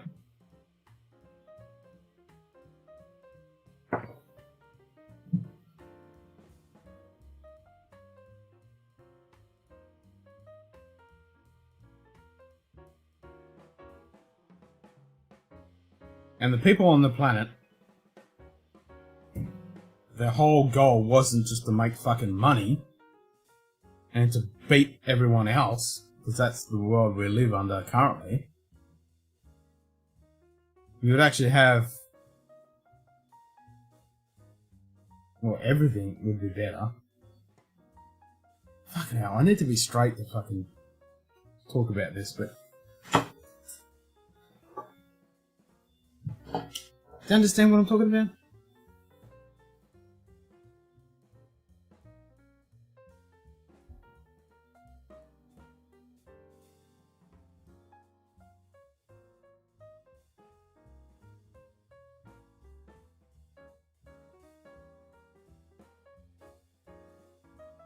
It's not about being all equal. It's about being born into a system where everyone is fucking over everyone else. I mean, you're born into a system where you have to fucking make money. And that's your goal. That's it. That's all you have to fucking do. There's only a certain amount of fucking money. I have to earn a bunch of money. You have to earn a bunch of money. I get more money than you. Or you get more money than me, and then I take some off you, and blah blah blah. And that's all the whole fucking. That's what we live under. That's all we fucking do. Exactly. We don't have all the same abilities. Yeah, I totally agree.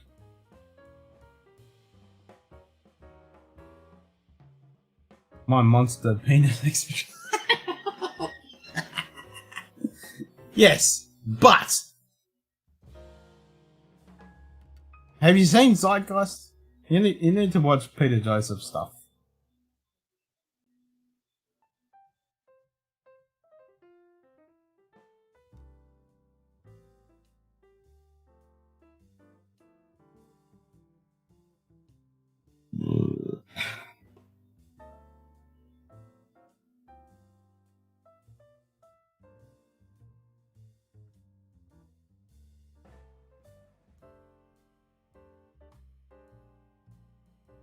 And I'm a big fan of what Peter Joseph talks about with the resource-based economy. We need to fuck off this current paradigm because it's fucked. We're heading toward a precipice and we're just going to fall over and fucking die. Human race is going to cease to exist. This whole civilization is fucked. We don't have to earn a bunch of money. It's not about... We need to fuck the whole money thing off. We don't have to decide for ourselves what is an acceptable lifestyle and live it out. No, but the problem is the system is brought to make that happen. But there's only 10% of the human population that owns all the fucking money. And when they have all the money, they're a miserable bunch of fucking cunts. It doesn't work. The system's broken. Completely. It's fucked.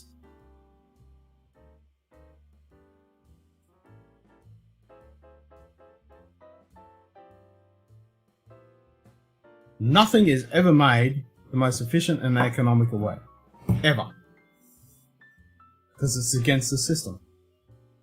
Everything is designed to break, fail, so you have to replace it. Nothing is made properly because of the system.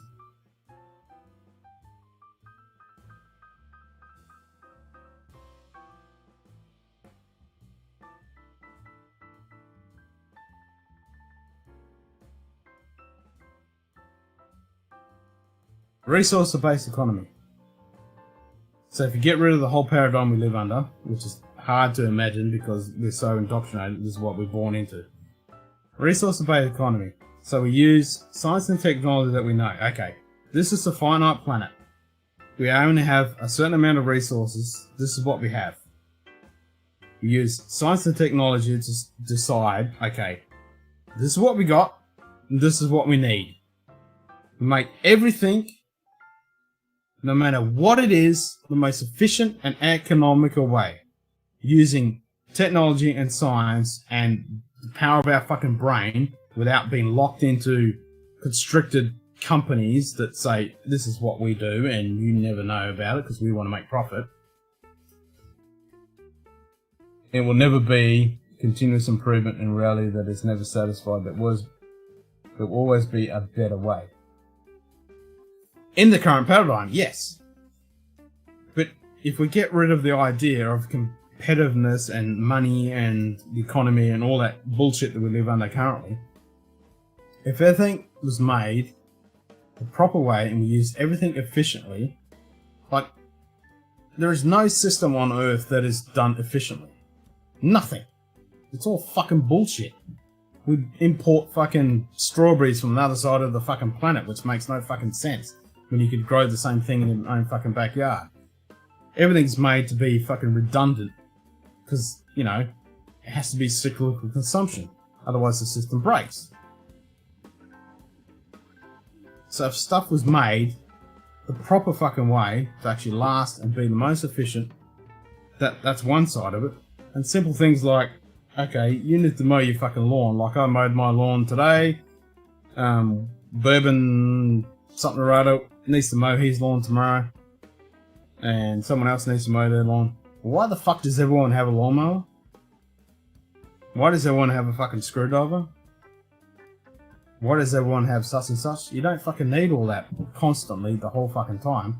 You should just be able to go to your local library, get your fucking lawnmower, do what you need to fucking do with it, take it back, and that lawnmower is built the most economical and efficient fucking way.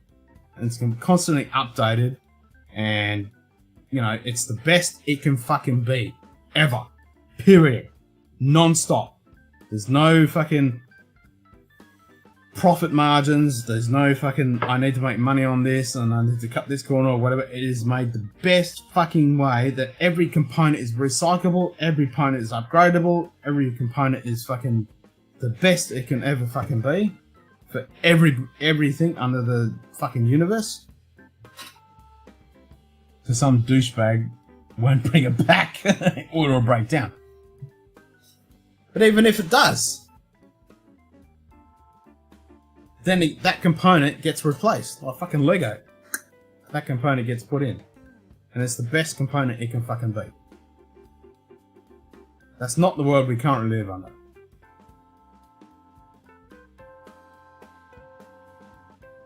You know, and then you look about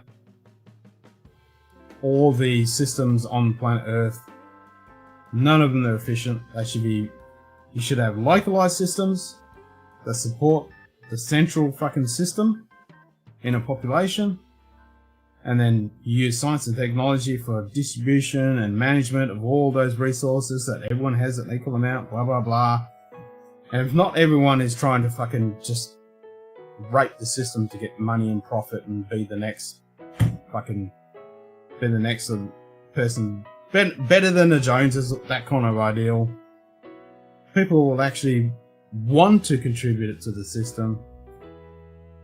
You know, crime, inequality, social injustice, all that kind of shit will just fall by the wayside. Just have a listen to Peter Joseph's some of his podcasts and watch some of his stuff. He explains it. I'm completely fucking negative. I can't explain it, but he really explains it really, really well.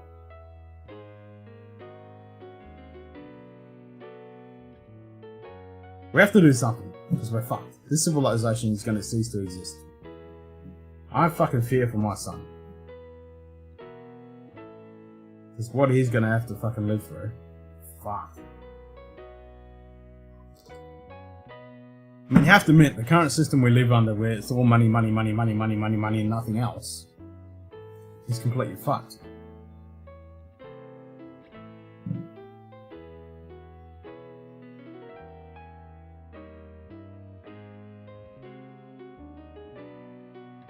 Oh, really? Well, you've listened to all these podcasts and stuff? Oh man, we never had that discussion. This is interesting. I like this. So you deny that it has a point that the current system we're living under is completely utterly fucked?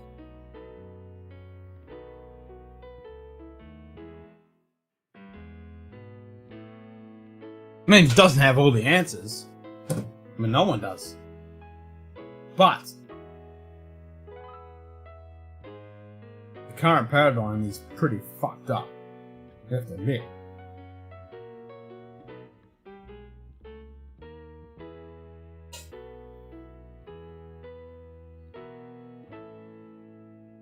So you watch the movies, you listen to all the podcasts, and you've watched Culture in Decline.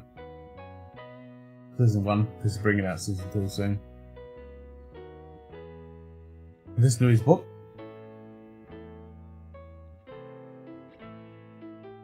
The New Human Rights Movement. What? Read his book? Listen to his book?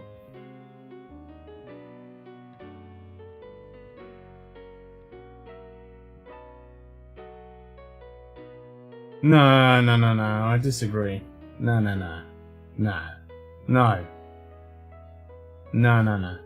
definitely not.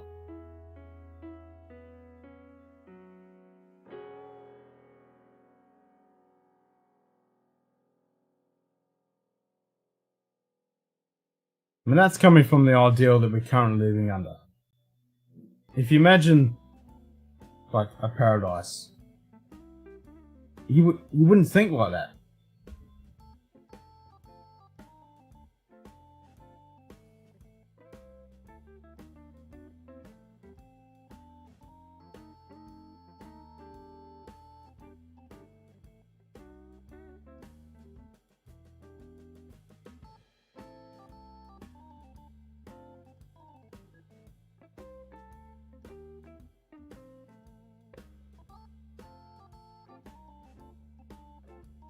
No.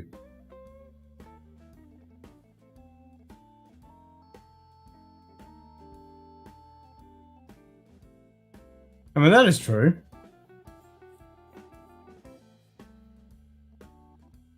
I agree, but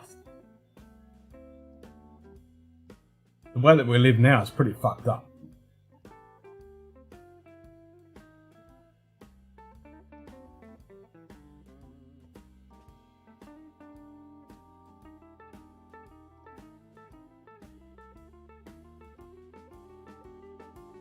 Yes, I agree. Every human should have their right to choose how they live. But under the current system, it's a very restrictive way of living to the best that humans could be.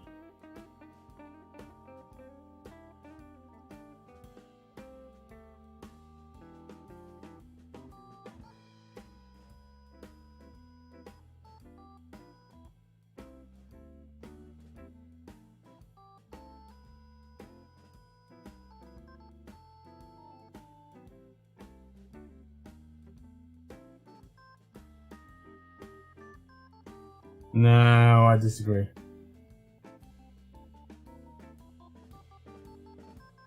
Under the current ideal, yes, that would be the case.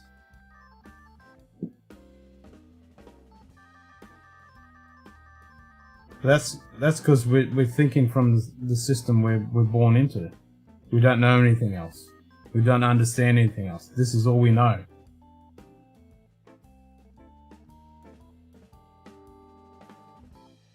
And there's no such thing as free trade. The whole system is wrought. 10% of the wealth is owned, 10% of the richest people own 90% of the fucking wealth. How is that fair?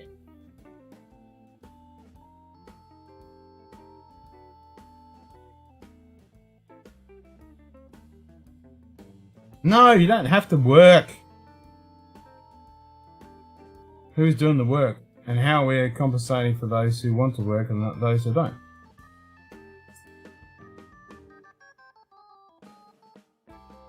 Yeah, but you're still thinking in the current paradigm. We don't have to fucking work.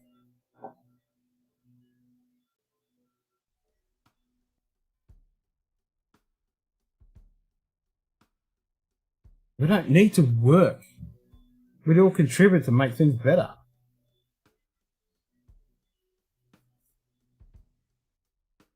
No, you don't have to work. That's the thing. You don't have to work. Work is the wrong word. Think of like Star Trek. We all want to help to benefit mankind.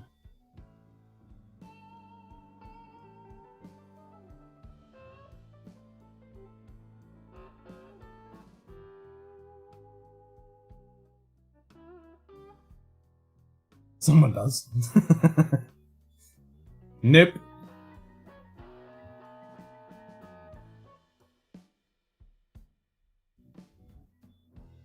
In the current reality, yes, people have to work.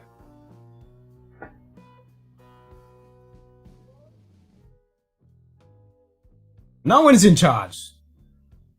It's a collective. It's like open source. It's like peer-reviewed shit.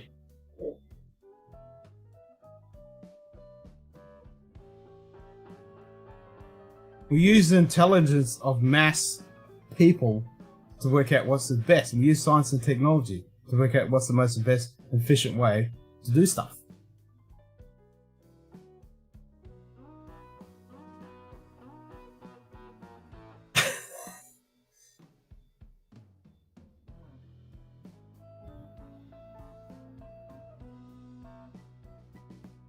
No, of course it will.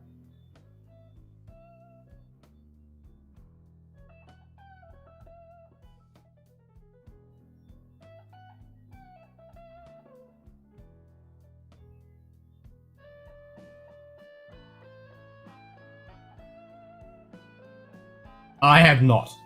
I have not. I'm still on the resource-based economy. Shane Long. Just said prepare to be assimilated. What was that?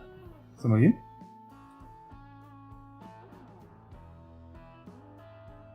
Prepare to be assimilated. No, not Borg fucking style. Nah. Not Borg. Just bog standard Star Trek. There's no money. There's no exchange. There's no you're better than me kind of deal. It's like you have skills, I have skills, blah blah blah. We all contribute to the whole fucking reality.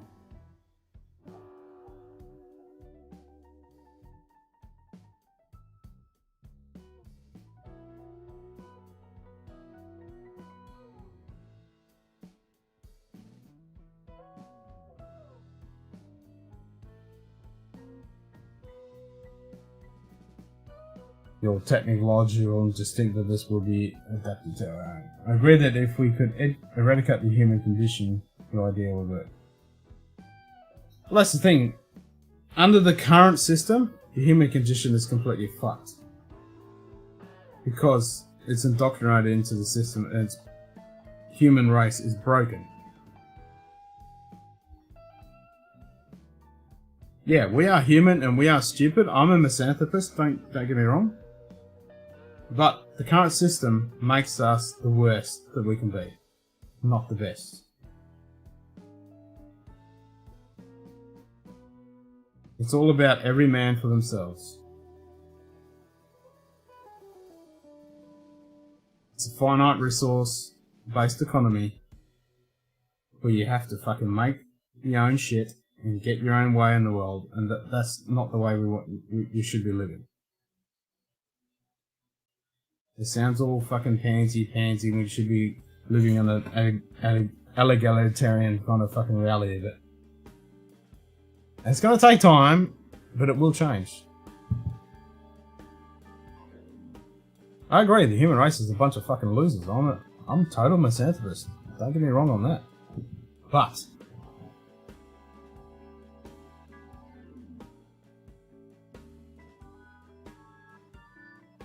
no, I disagree. Nope.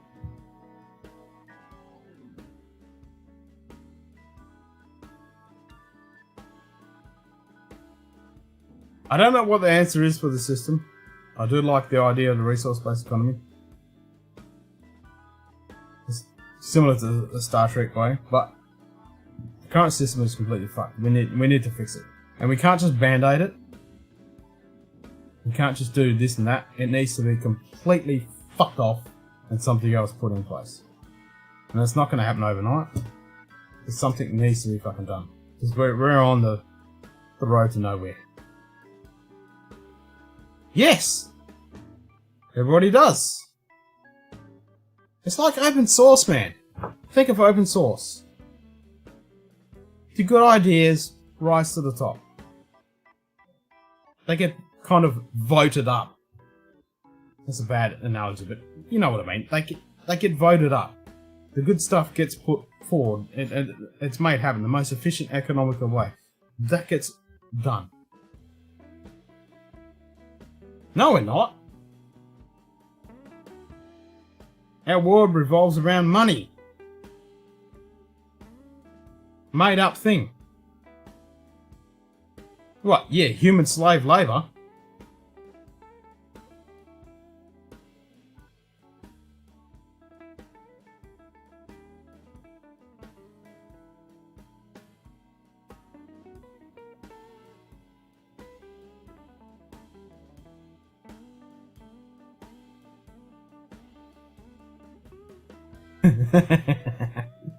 Because there's no money around it. That's why. There's no fucking money. I have that problem all the time. Everyone uses Microsoft products. Because that's the only thing they know. They're indoctrinated. Bang, bang, bang. It's pushed out. Time is a resource. Yeah, time is a resource.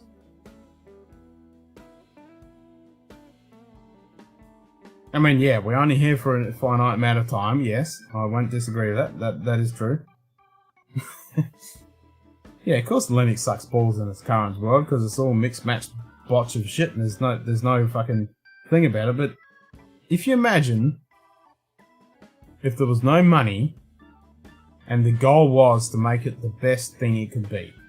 So if you combined Microsoft, Linux, and OS X all together, and everybody on the whole fucking planet who had those skills was looking into and diving it with not the goal to make profit, not the goal to fucking bend over some other motherfucker, but to make that thing the best thing it could fucking be, that would be amazing. And that's never going to happen in the current paradigm we live under.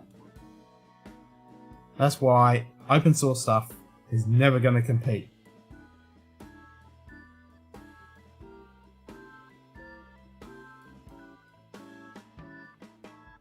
I gotta pee. Back in a sec.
I was gonna say, trying to fucking me speak and you fucking type, that's not the most efficient way of communicating.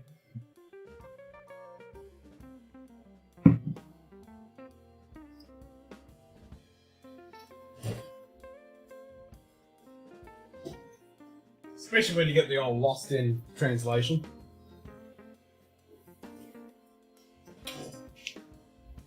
I'm gonna have some.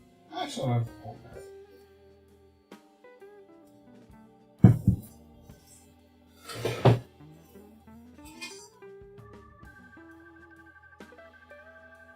it's on it's patched. I mean, it's pinned. Give me a sec. Copy link.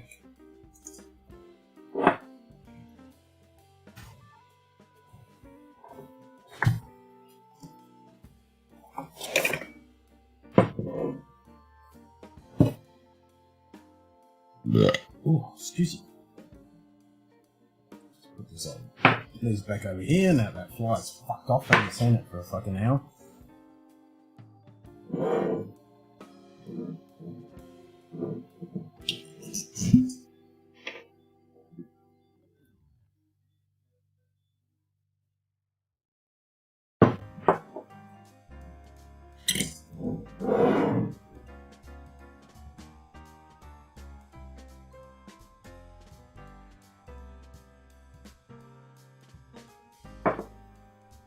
It's the same link that's pinned to the top. Oh, needed that. That's better.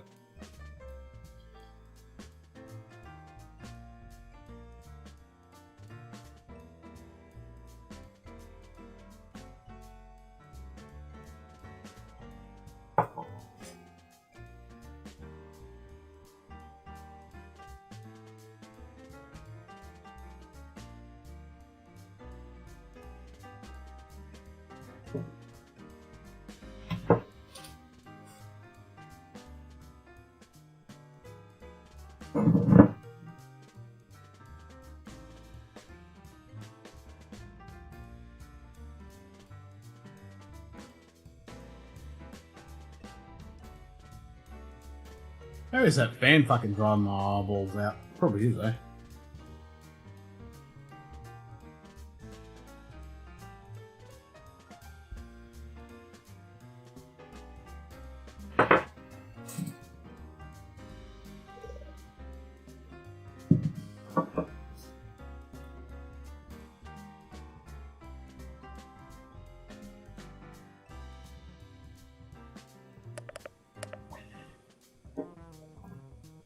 There he is. What the hell? How drunk are you, man? Come on. On a scale of 1 to 10, probably a 6.5. Ah, okay, you're not too bad. Nah. No. My vision is still perfectly clear, so. Well, that's good. Yeah, exactly. That's my kind of judge, like Ralphie talks about, you know, with the different levels of alcohol consumption, blah blah, and the influence. When my vision starts getting a bit fucking droopy and starts getting a little bit blurry and I can't see things clearly, that's when I go, okay, you've had a bit too much to drink. But I can read all these screens perfectly fucking clear.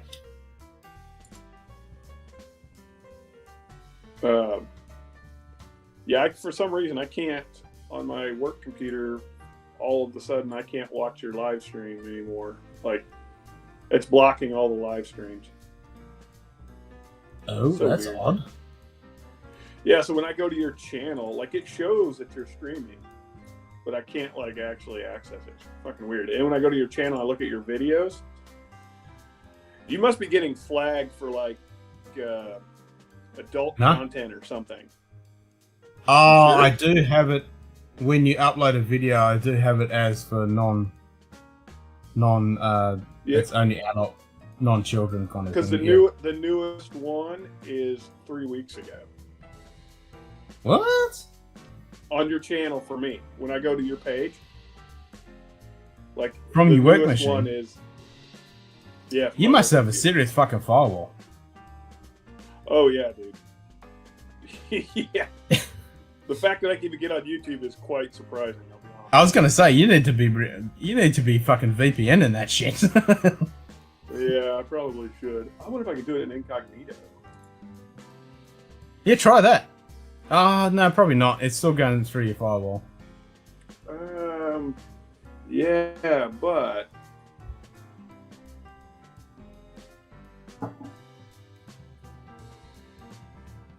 incognito. Let me see if I can. Let me see. Your firewall's still gonna fucking restrict it looking shit out of you. Oh, no. I can do it now in incognito. Oh. That's odd.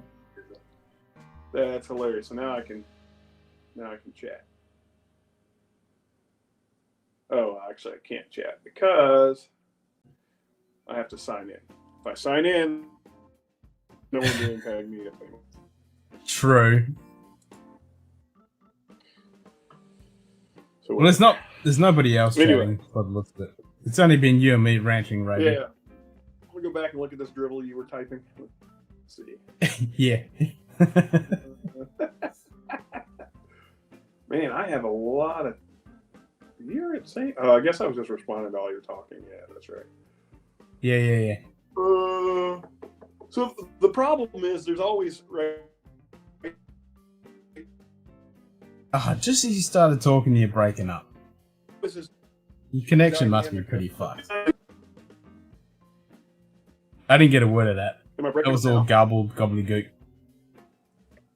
Is it better now? It is. Yeah. Yep. Okay. So the true resource really is time. Ultimately, for the human species, yes, right. I would agree. And we've equated time, because time is not something that we can transact. We've equated it to a monetary system. We say, okay, we tag it to either a rare resource like silver or gold, or we got smart and said, you know what, shit, we're going to outgrow the supply of gold and silver, so we really need to come up with another way. So we came up with currency to account for that. Now, I wouldn't say we've converted time to that. Well, that is the true resource. That's the measure of what something costs ultimately. Because we say, oh, well, gold. Oh, yeah. If you're talking something that, for manufacture or whatever, I get you on that. But I was thinking of time as in, okay, the human species only lives for, an average human lives for this amount of time. You can't put a cost on that, because if you're talking about a company, for example, like if you're talking about this whiskey, this has been around for a couple hundred years. That hasn't got a time-based resource. But it's not the time of the whiskey, it's the time of human life it took to make that happen. Right? It's the time that a person spent to either harvest, to craft, to modify.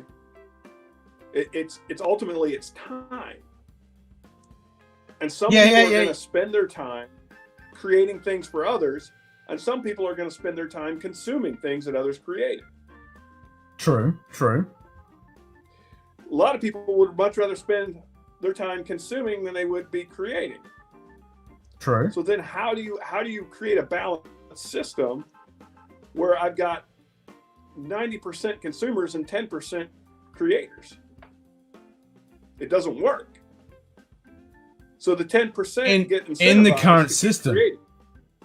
In the current any system, yes. In any system, in any system, there has to be incentive to create for those to consume. Why does it have to be an incentive though? Because why would I make anything for anyone else? There has to be an incentive for me. In the current, in any system, because I have to spend my time is the one resource that no one can give me, that I cannot create, I cannot find. It is the one resource that is absolutely finite. And it's the only one that each one of us is born with that cannot adjust, right? True. So if I'm going to spend my time creating something, how am I going to spend my time? How am I going to spend my time creating something for someone else to consume? And then how am I going to offset that? Because that's time I could be doing other things. I could be exploring, I could be spending time with my family, whatever. Right? Yeah. So there has to be some sort of mechanism that says, I'm willing to put a value on my time in exchange to give you something that you can't create so you can consume. And it can't be a one-to-one, because you might be able to create something very quickly that I like a painting or something like that. And it might be great. Someone else can't. Yeah. Right, but someone else can't. So how do I put a value on that? Well, that painting, it's all in the eye of the beholder. If you create something and I really liked it, I might say, wow, that's worth 3 hours of my time. Where someone else says, nah, that thing's only worth 5 minutes of my time. And so the system, we have to create something that says, okay, wait, we have to equate this, because everyone's going to have an opinion. And then you let the consumer decide the value based on how much time they have. In this case, it gets exchanged into dollars through their career or whatever that is, and how much of their time are they willing to spend to have something that someone else created. And we let the market drive that, because who else is going to determine that? Because what one person finds valuable, another person won't. Just like there's billionaires that drive around in Honda Accords, and there's millionaires that drive around in Bentleys and Bugattis. Yeah. Because what they value is not that car, but someone who's a millionaire does. And because what they really value is social status. So they're willing to give up all of their time for social status. And then there's people that would not do that, right? I think of Bill Gates. I think of Warren Buffett. And Warren Buffett still has his some ridiculously cheap Honda Accord or something is what the guy drives. Yeah. Still lives in his original house from the 50s. That's because what he values is not any of that. That's right. But his time is extremely valuable, because he knows how to create wealth, right? He knows how to create this time for other people, time to enjoy other things. So that has a high value associated to it. So yes, I get the idea. The concept would be great if everything was equal. The problem is we're not all equal. So therefore the system cannot balance itself out. Because it's going to have to put in extra time for other people that can't. And in a perfect world, what I can do and other people can't, they can do something I can't do, and there's an even exchange forum to do that. But then you would it would all come down to time. Then that would be the currency, is time. And you'd have to have a way to account for that. And then everyone would be getting criticized. Well, it takes you 3 hours to do that, but that guy, it only takes him 2 hours. Some people work faster than others. Or that guy takes 16 hours, right? It's a tough proposition. And I agree with you. In a perfect world, money wouldn't be a factor. But that's the only thing we can equate to that has relationship to time.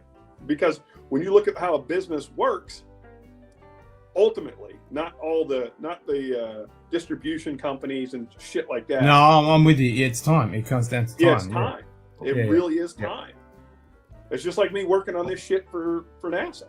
Like, the stuff I'm doing, I'm getting paid a good rate, but I'm getting paid a good rate because I'm extremely efficient in my technical field. Yeah, well, it's the same with me. I charge by the hour. Yeah. Same thing. Yeah. But there are engineers out there that don't make a fifth of what I make. That's right. Yeah. So is it fair for me to make that? I don't know.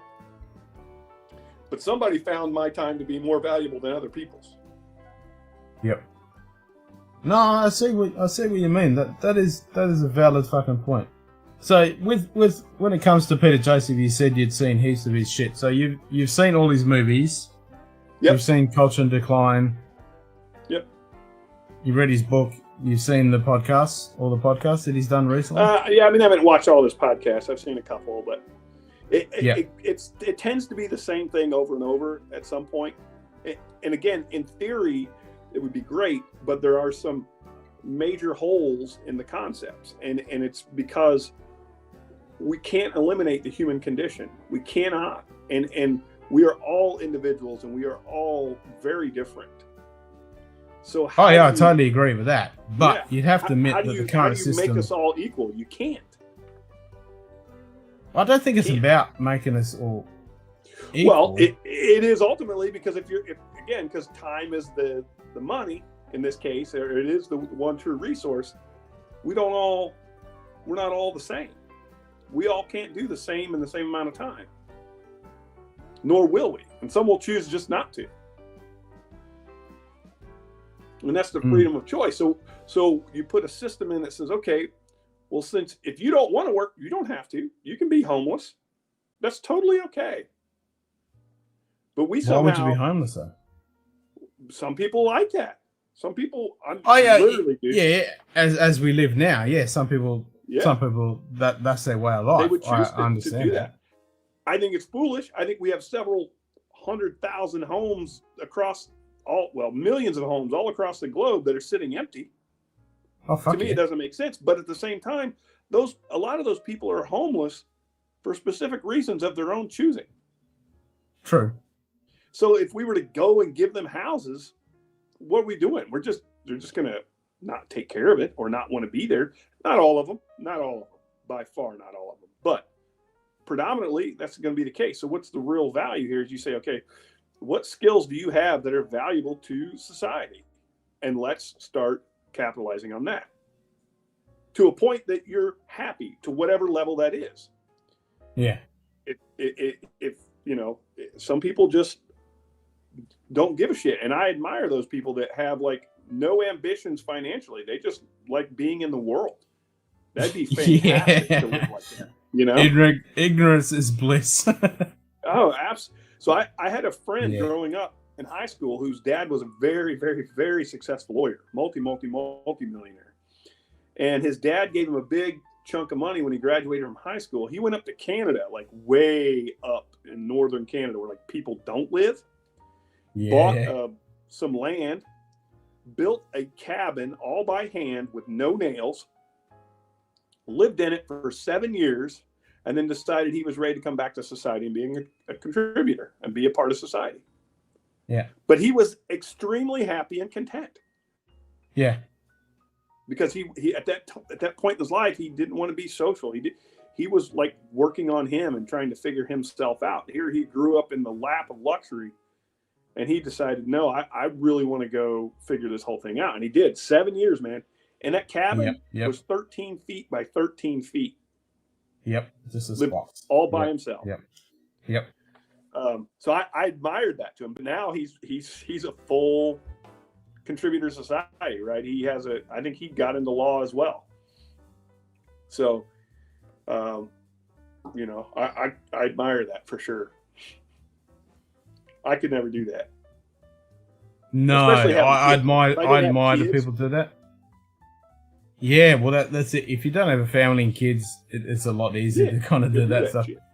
But even people that have done that with their family, that's pretty interesting. I've seen documentaries and things about guys that they've done that, even to the point where he goes out by himself and just fucking does his thing for 6 months of the year, and then comes back for a couple of months, and then he's back out into the wilderness, literally living up next to where the Inuit people are, the same kind of way, in the middle. And they're happy. Admirable. Oh, fuck yeah. Yeah. But not everyone, right? Oh, fuck no. Here we are. Well, that's it. Yeah. But that's what's cool about this. We're discussing this. We're talking about this. Yeah. That's what's cool about it. And that's what we need. More of this. More discussion, more talk, more ideas. You know, get everything out there and try and work out, you know, what's the most efficient and economical way to advance the human fucking race. For providing people the opportunity to go experience a burden-free lifestyle. Like, I think everyone should experience that, where you go and you eat by your own efforts, and it's not money. It's you grow your own food, or you go kill your own food, or whatever it is. That's what an experience that is. Come in touch with who you are as a person, and you know where your role is in this world. Because I don't have the system putting pressure on me to do things. I'm totally free of that.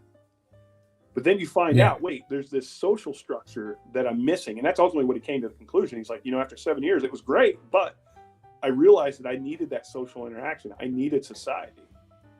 Because the human species is a social being. Yeah. Yep. Yeah. And, but I think everyone should experience that because they'll value their time a lot more. Honestly. Yes. That's the real kicker. You realize, wow, this is a limited time. I am the limited edition cast strength motherfucker, and I'm highly valued. Exactly. Yep. This is a single cast. Exactly. Right. Yep. Yep. Yep. So it's beautiful to think about, you know, a world where we weren't burdened by the dynamics of abilities, but unfortunately we are, and someone has to carry those that can't. And collectively, I get that. That's where, I think that's where our focus should be. Is, you know, and again, here in the U.S., the big push now with kind of the big liberal movement is a recognition of these people that need help, right? And I'm all for helping them. But handing them something is never going to help them. What we need to do is collectively in our communities target these people and help them, you know, on a face-to-face level, not a, hey, here's a check, now go fuck off and do better. Yeah, that doesn't work. That never works. We've got to engage these people, and we've got to find out, you know, where are they? Where do they want to be? How do we get them there? Yep. But you have to admit the current reality we live under it's heading towards the fucking end. Oh, there's no doubt, and it's getting more and more out of control. Like it hides in plain sight. Oh fuck yeah. Yep. This power on that, it's literally staring at us in plain sight. And I don't care from a political standpoint on what side or what you subscribe to. Anytime we allow a government system to dictate lifestyle choices, that's when we cross the line, and that's exactly what's happening on both sides. You know, whether you're conservative or you're liberal or, you know, whatever your belief is. Even beyond that. Dictate, even beyond that, but if you look at the whole system as a whole, the government itself is a business. Yep. They're in for, you know, getting money and expending money, and it's part of the system. It's inherent a flaw in the actual system. It's just a part of the reality we live under. So it doesn't matter which side of the fucking coin you sit on and how far you sit on that coin, it's all still fundamentally part of the inherent system. I think paid government appointments are an error.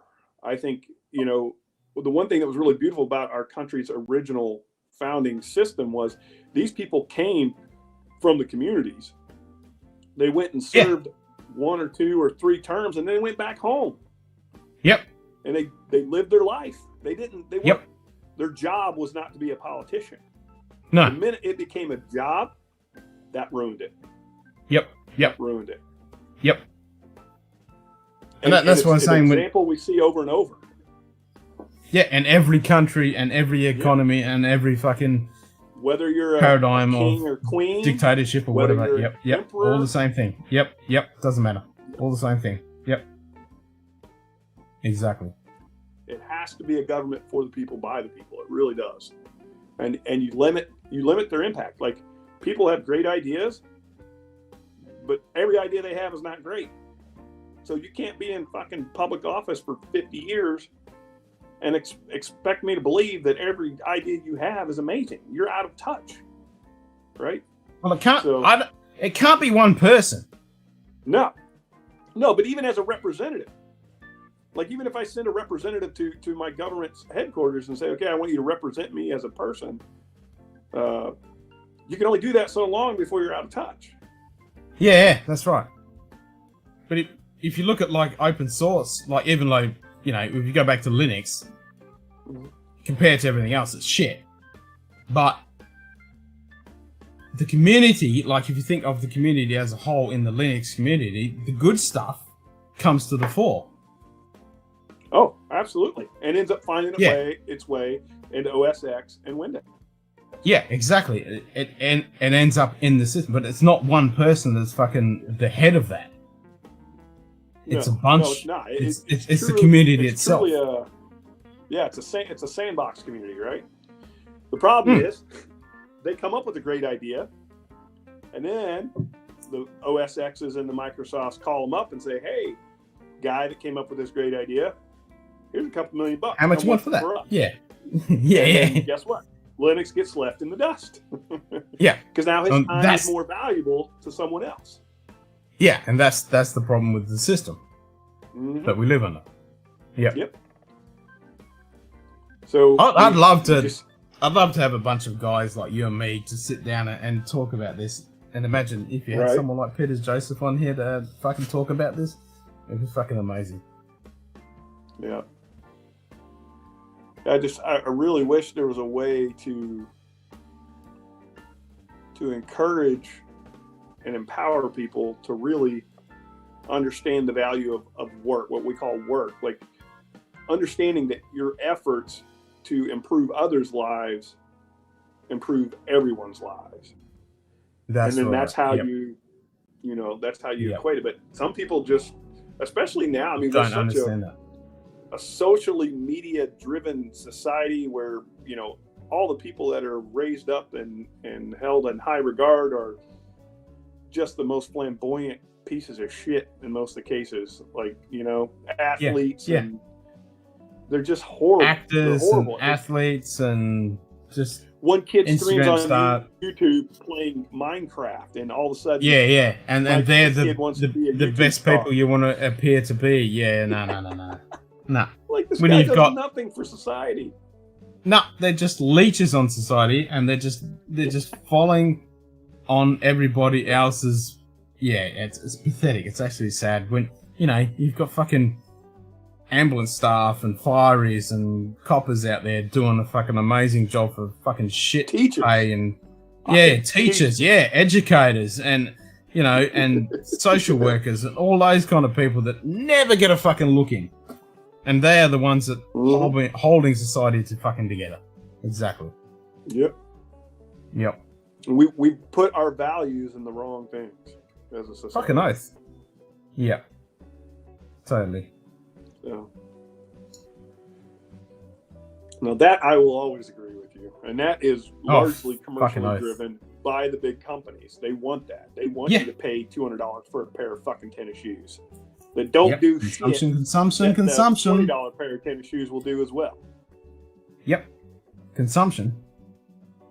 To buy this fake piece of nothing to make you feel like you've got something, and then you're like, oh, I've got that fake piece of something. Now I need to have the next piece of fake something.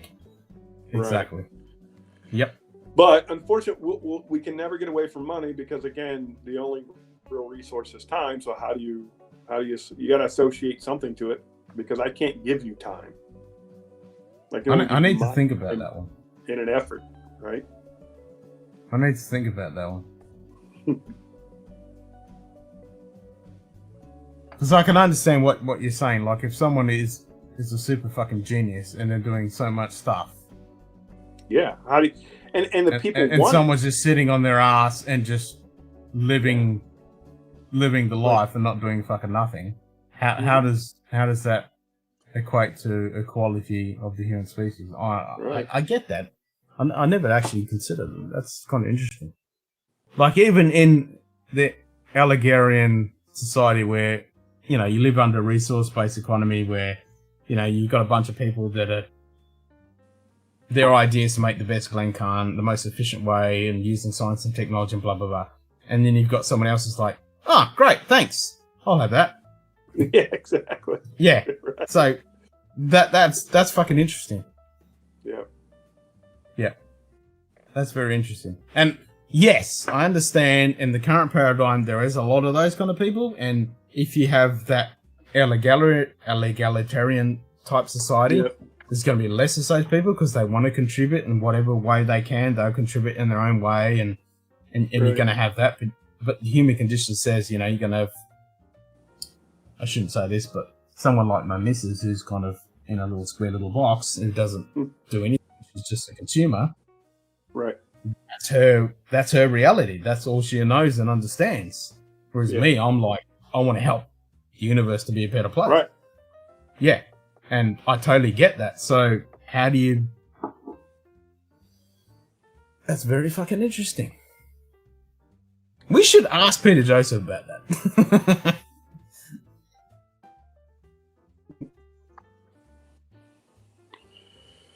Yeah, I've struggled with that. I mean, like my oldest daughter, when she graduated from college, they come out of the American academic system pretty liberally transformed, right? They think very similarly, everybody, we all should be equals, and while we are equals in as far as beings, we're not equals in the value and what we provide to one another, because some people care for one another and some people don't. Yeah. And the kind of the liberal, and a lot of that does come down to the way we live in this world. And if it was more of a Star Trek type, egalitarian type world, that would be less, but there's still going to be that element. Yeah. Well, okay, so that was a good point. That's something else I wanted to cover too. You brought up, everyone has an equal voice. Well, if that's the case, then guess what? Some people who just can't resolve logically what idea you're presenting drags this thing out. Who gets to make the decision that has to be made immediately? They wouldn't be in that discussion. They wouldn't be in that discussion. They wouldn't be in that discussion. But they have to be. If all voices are to be heard, then how do you differentiate? How do you determine whose voice is heard when? True. Someone has to demonstrate leadership ability, right? And that's naturally what has happened. And it turned into monarchies in Europe. But that's ultimately what happened. Is someone had a great idea and people said, hey, wait. Oh, he's got an idea. You tell us what to do. Yeah. Yeah. So And some people just choose to not be, they just want to be told. Some people enjoy that about life. Yep. But for a lot of that stuff, if we used science and technology, that would cut a lot of that. Because, okay, this is the most efficient and economical way to do such and such. In the moment. But what about the next moment when it's not? Or that collective group is aware of? How does that information get transferred across the whole collective group? Because if people in China might find a way to do something way more efficient than we can do it in the U.S., how are we going to switch gears? Yeah. But if you, what you just said then, we could call it the Peter Joseph world, there wouldn't be a China and a US. It's just Earth. Okay. On that side of the globe, so has came up with something that's a way better way than the other side of the globe's doing it. How do we get that knowledge over there? But why would you have one from the other? Because we all have regions that are different. Only because we say they are. No, they're regions that are physically, atmospherically different. Resource different. True. Right? I can't grow the same crops in other countries. No, that's right. You can't. They're environmentally and geographically different. But guess what? I spent my first few years as a high school student working with a popcorn company to develop popcorn that we could grow in India. Yep. So if we had just said, no, this is the most efficient way to do it, then we would just do that, right? But there was a way for us to grow popcorn in India's soil because we genetically modified it. We spent the time and the resources and development, and we used the noodles to get that figured out. Yeah. It's not the same popcorn, but it's pretty close. And the way they harvest it is different over there too, because it's how it has to work in that particular situation. But it could drive innovation that then says, you know what, we found that this way here works really well, and when we make a couple minor tweaks, it'll work better than any other way anywhere else as well. Yeah. But we that's got to right. have And that innovative mindset, right? Yeah. Everything steps up. And if that's the idea, to make everything the most efficient and economical way, without profit and constantly doing it. The whole system.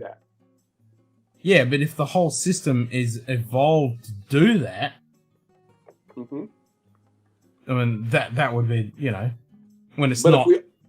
And then I'll back up and say, but if we all have an equal voice in the conversation, what happens is you get caught in what we call it, in my field, we call it analysis paralysis. Where everyone's sitting around, Yep. I'm an ahhing and nothing gets done. I'm the guy that gets in those meetings, that gets up and walks out and goes and works on something. When that shit starts happening, when they start passing that football around, I get up and leave because I'm like, no, I got shit to do. I ain't gonna sit here and talk. Don't you just love the bureaucaracy where that just happens and nothing ever gets done at the coalface? Exactly. But you can't argue it because we're all PhDs in the room. Yeah. You can't argue it. So yep. All you do is you debate it, but somebody's got to finally make the decision. Hey, we got to try it. Talk is cheap. Let's try it. And someone has to get up and put the effort in and make the decision to go do. Yep. That's the difference. To me, that's the difference. But if you thought about it like in the scientific way of things done, you have a hypothesis and you go and do it, and then you get the data and then you validate it, and then it's done a peer review thing. Why couldn't that work? Time. What if I have to make a decision now?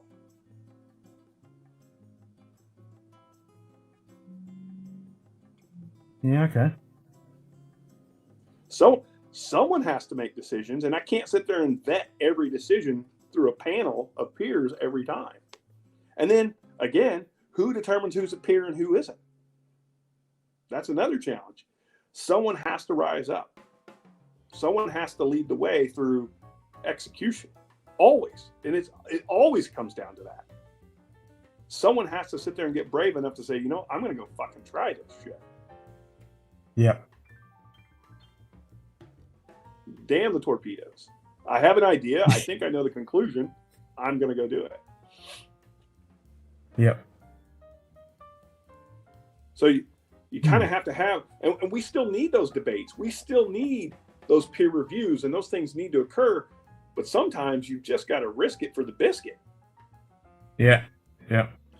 And then how do you pay off? Like, again, there's a lot of people put their lives on the line for an idea that might save millions of lives. And then how do you reward that person? Well, thanks. Here's your ham sandwich. You know, like, yeah. So it's a really difficult dynamic.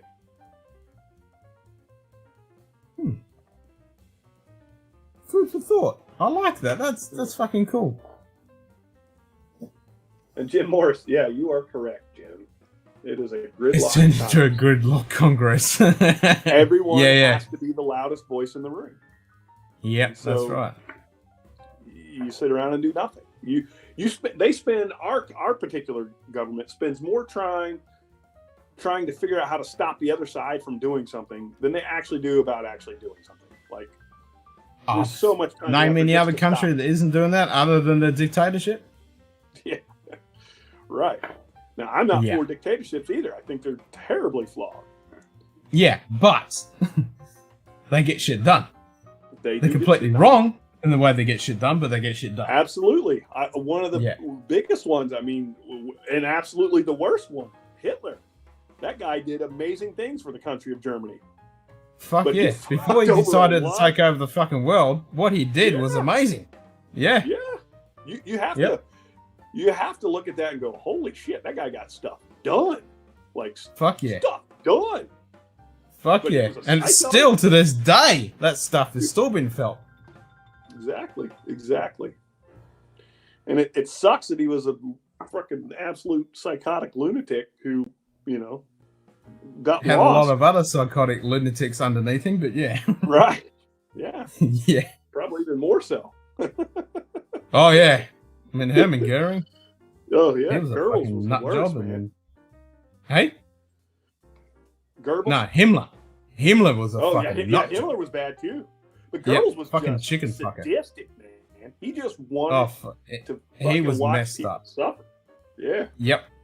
He was messed up. Again, there was a guy who was driven and passionate and like, holy shit. How do you keep it in check? That's the next part, right? Yeah. So that's kind of the exactly. beauty of a somewhat of a gridlock system, is you keep some of that in check. So I think there's a balance there. We've got to figure it out. Yeah, exactly. We've got to figure it out. Yep. There has to be a mechanism to allow these creative thinkers and natural born leaders to start the motion, but then continue it and keep it in check so it doesn't get, you know.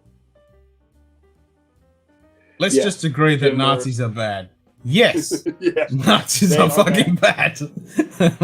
Ain't no disputing that. We were just talking about history. The ability to accomplish things. Like, that is probably one of the best examples in modern day times of how somebody's passion and motivation can turn a country around like he did from industrialization. Yep, the Volkswagen, the Autobahn, fucking just everything. Yeah, amazing shit.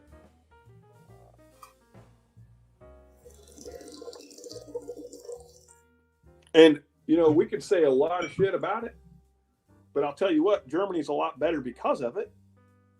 There's a lot of bad things with it, but Germany's a better country because of it.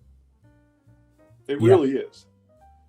It's a messed up thing to say, but you're not fucking wrong.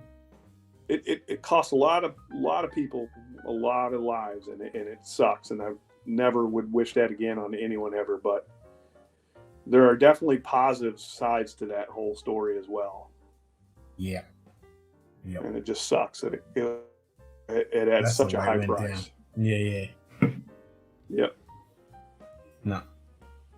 It's like, yeah, when you look at something that's German engineered, fuck, they do some good shit. Yep. And it was instilled in them. That generation. But it was even before that. Like you'd look at the stuff in even World War One, or even before World War One. Yeah, how that was engineered and how it was done. I mean, fuck me. Amazing. But it also was their downfall, because if you look at like the suspension system on a fucking Tiger tank, that thing was so over-engineered and was so inefficient. It was so fucking unbelievably unusable in the real reality. Right. Whereas you get someone like the Americans just pumped out fucking millions of Shermans. Yep. I mean, that's or the Russians with the T-72. Why Caterpillar that has never created a real commercial diesel engine. They've always bought a third party to make one for them. Because if you look at the old DC-9s and DC-10 earth movers and the bulldozers, those fucking things those engines last forever. Way over engineered. Way over engineered. You would go through 4 or 5 chassis on a vehicle if you had a true Caterpillar engine in it before that engine would work. Oh, fuck yeah. That thing will just keep going. Yep. Exactly. It's the same principle of German. Like, so you got to go, okay, well, shit. we can make certain parts of this last forever, but the rest of it's going to all fall apart. Yeah, that's right. So. No, it's fascinating. Yeah. It really is fascinating. This has been a good conversation for me because I'm actually working on a industrialization roadmap for some new technology that we're introducing. And this is really good stuff for me because it gets my mind your rolling. brain ticking. Yep. Nice. Because, and this relates to that the wind turbine stuff. Like, you know, I've started to collect data on all the inputs, the energy inputs to create like a true wind turbine. And right now, it's like the cost to create, and I'm not talking dollars, I'm talking just cost of energy. Resources. It's like 1.3 times more than that wind turbine will ever produce. Yep. So, and I've always thought that. Yep. I've always thought that exactly. Like, like natural resources. Yep, they're really good, but it's like the electric car. Everyone's ranting around, and this is the way of the future, electric car. But the amount of shit that is produced to make that electric car, and with those cells and everything like that, I mean, the cost of benefit ratio is fucked up. We would be better off. Still going to generate electricity. Yeah, that's all they're looking at. It's emissions. Work on emissions. Yeah, because the amount of emissions you're actually generating to make that electric fucking car is more than a gasoline fucking car. Oh, by far. You look at what we do to the earth to harvest the lithium ion. Fuck yeah. Big time. We rape the earth, but it's up in areas where we don't live, so we don't talk about it. No, that's right. And the people that fucking mine that shit, they are fucked over. Yeah. Beyond I have an electric car, but it's not because I'm a tree hugger. It's because I have kids, and I wanted a car that didn't have any maintenance issues, so my kids can just get in it and go. Yep. That's the only reason I bought that thing. And they go the government fast. Gave me a tax incentive to buy it, so I'm like, all right, fine. Yep. And that torque to weight ratio is fucking amazing. Yeah, it is. It is really fun. It's fun. But would I ever claim it's a green vehicle? Not a chance. Not a chance. No fucking way. It's a lie that we tell ourselves. Yeah, exactly. And I've never fallen in for that fucking lie. Yeah. I mean, I always imagine, like, if you see a fucking street or roads and they're just fucking ants just going around and just you look at the whole way that it's designed, the way we drive around in our vehicles and stuff. I mean, these things were never around. It was all trains. Everything was on trains. And it fucking drives me out the wall. Why don't we use trains? They're so much more efficient. Yep. Yep.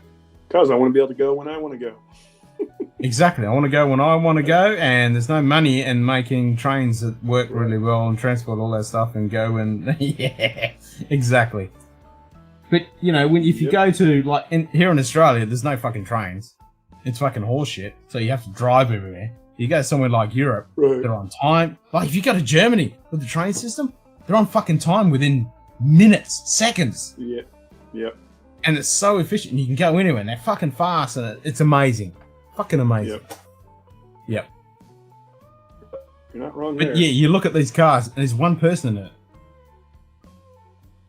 And they're just going to pick up a bag of spuds or something. You know, they're not doing anything that's really significant. Yeah. I mean, I personally own 5 vehicles. Why? Yep. Exactly. I mean, I've got reasons. Like, we've got 2. They're not good ones. No. That's right. That's right.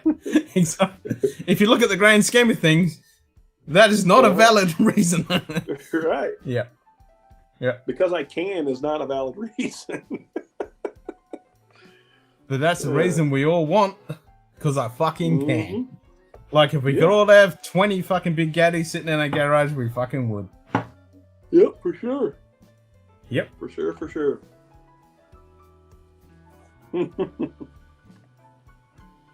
It's fucking fascinating, isn't it? Studying the human condition. But it's all good. The asteroid's gonna hit us and we'll be all fucked, so it's all good. Nah, we're gonna send Bruce Willis up and yeah. And just make small space junks. Yeah. Alright. They just love that movie. Yes, like, just blow it into pieces and just make more of the Earth fucked over. Right. Yeah, then not only will we get asteroid, we'll be getting radioactive asteroid. Exactly. Yeah, radioactive asteroid covering the whole fucking planet. Instead of just one impact. Just one impact. Exactly. Yeah. Oh my god. Nah, we gotta go up there and paint it. So, we need to do another movie with Bruce Willis where he goes up and he just spends with his team just painting the side of the fucking asteroid. Yeah, there you go. Yeah. Just to move that trajectory just enough. Yep, just sit there, spray paint it with fucking spray 2-pack.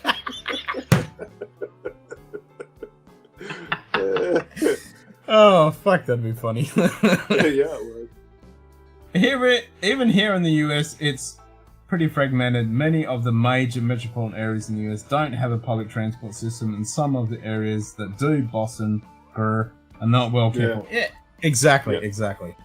Because there's no Good money day. in it, because everyone wants to drive. Donna Pass Whiskey. Donna Pass Whiskey, welcome. Yeah, exactly. There's no money and profit in making an economical, networked system of transportation when you can just pump out a bunch of fucking cars and every bastard buys them and buys a new model. Something breaks, you buy it, you replace it, you update it. Yeah. Yep. I will say the one good thing that can come out of COVID is I'm hopeful that a lot of these commuters, a lot of that starts calming down. Companies should start realizing, hey, I can save a lot of money by not having to have as much floor space for these idiots to sit on. They can sit at home. And yes, that is a big I'm one. hopeful that that's what comes out of this. Some people are just old school and like, oh, you need to be on site. And blah, blah, blah. Which is what bullshit. we're finding out is we really don't need to be on site as much as we thought. No. Fuck no. Yeah. Yep. And the other side of things, like if you're talking it back to whiskey, before COVID hit, you would never ever see a rep having an online, almost a festival with a bunch of people talking about their whiskey or whatever, and then a bunch of other people coming in talking about their whiskey. That would never fucking happen. It was all in person at a fucking event. Whereas now they're doing it online, and the whole fucking world can be involved. Mm-hmm. And a lot of those guys are starting to realize, you know, and that they can do this as well as the in-person stuff. which I Yep. find is amazing. Yeah. And I hope that keeps going. A lot Yeah. of this online stuff, you know, it's all right if you're able to travel around the world and go to these events, but even here in Australia, for example, if there's an event in Sydney, I'm here in fucking Perth, I can't go to that fucking event in Sydney. I can't just drop and run. So if they made it a combination of an in-person event and an online event, which a lot of companies are starting to do now, or even event organizers, that's amazing, because you're hitting such a big, more broader resource, so you're going to get more money because they want to buy the shit. Yep. And if you send out tasting packs and samples and all that, you get the same experience. Sure. Dude, I still can't believe we raised that much money for swags last night. That was pretty awesome. The swags, yeah, that was fucking awesome, man. That was so good. Fucking whiskey family. Cheers to the whiskey fucking family. Yeah, now. Yeah, no kidding. Yep, it's still yours. No, so I'm going to that whiskey weekend in April. I'm going to meet Dixon Dedman there. I was going to have him sign. I've got batch 2, 3, and 4. I'm going to have him sign the bottles. And so then the batch 2 I have 2 of, so I'm going to give one of those away. With wicked. Yeah, so I want to do that in another stream so that we can, because I think that bottle is going to be worth, getting a second round of donations for.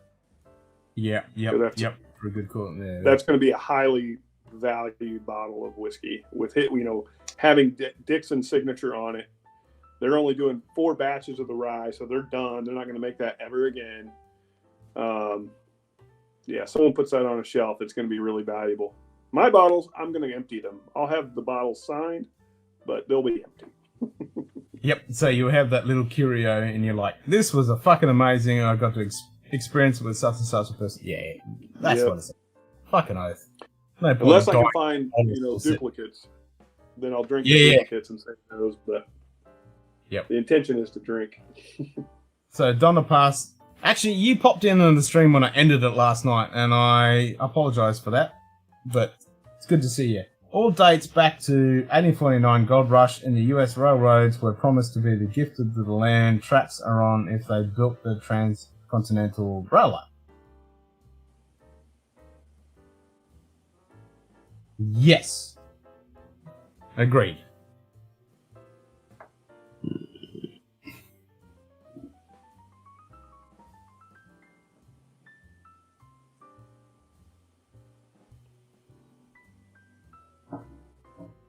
A lot of that happens. Like a shitload of those companies. Oh. Who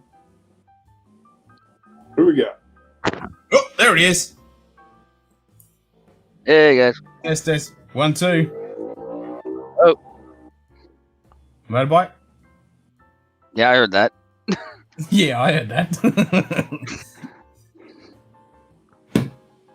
All right. I'm going to pour some more of this. Fuck, what time is so it? 4:30 in the morning. It's like, do I pour another drink or do I go to bed? Well, I was going to go to bed at midnight, and that's way past midnight. Yeah. You can always go to bed now. Nah. Only live once. As Warren Zevon said, I'll sleep when I'm dead. That's right. That's what I always say. I'll sleep when I'm fucking dead. I was gonna say, you start talking about public transit and trains, then you're gonna drag me onto the stream because that's the kind of thing that grinds my gears. Are you a big fan of the trains? I don't know that I'm a big fan, but I think especially in the United States, the way that the systems that we have and the way that they're utilized is just horrible. Yeah. I mean, and as as Donner Pass has said, a lot of it's controlled by the railroad companies. Like, for example, here in Massachusetts, and I could go on a whole rant about the Boston Public Transit. But for example, we have the what the hell is it? The commuter rail, which runs in and out of Boston, and I think there's 10 lines, 11 lines that all serve different. That all run out to different areas and back and back in, and on almost all, okay, not almost all of them, but on a number of them, you will see they will have to pull off onto a siding because the cargo companies own the tracks, and they have to give way. Yep. And that's really relevant because that's happened since the day dot. Like I was watching this documentary about London, where they had when the first railway systems were starting to get developed, and it was like one company owned this bit, one company owned this bit, and this bit, and this bit, and they weren't connected. And then they decided, oh wait a minute, we need to get underground to get to London to connect this bit to this bit, and this bit was owned by this company, and this bit was it was just a complete fucking absolute shitstorm, and it's still going today. Where, yeah, like you said, they've got to pull over. Oh, it's just unbelievable.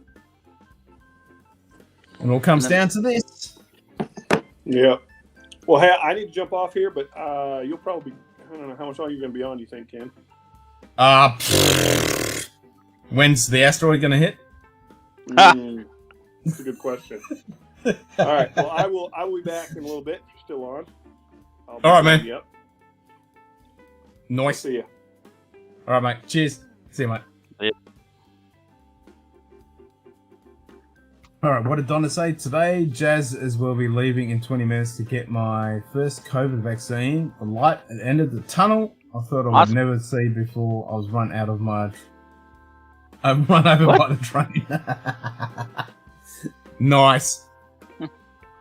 As Jason would say, fuck the train. Or fuck your train.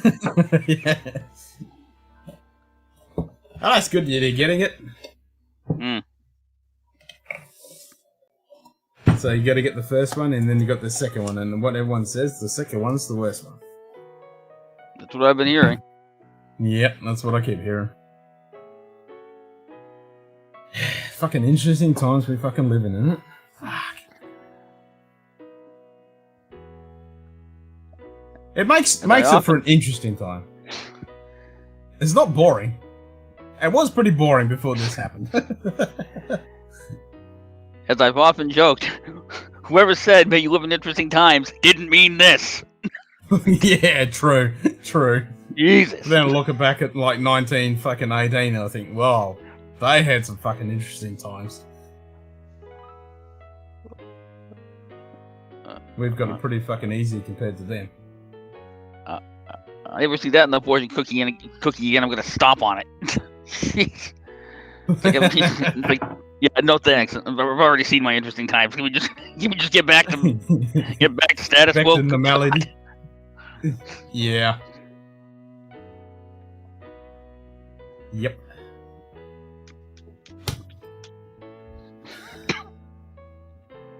Fucking hell, I can't believe it's almost 5 o'clock in the morning. Yeah. Whoops. Oops. Uptime. What is it? Let's have a look. Well, it says on YouTube I've been going for 6 hours and 33 minutes. I did start at 10 minutes early, so it's probably 6 hours and 23 minutes. I can't even fucking read that. Yeah, give or take. What does that say? 6 hours and 26 minutes. Okay. Nice. Consider nice. Nice.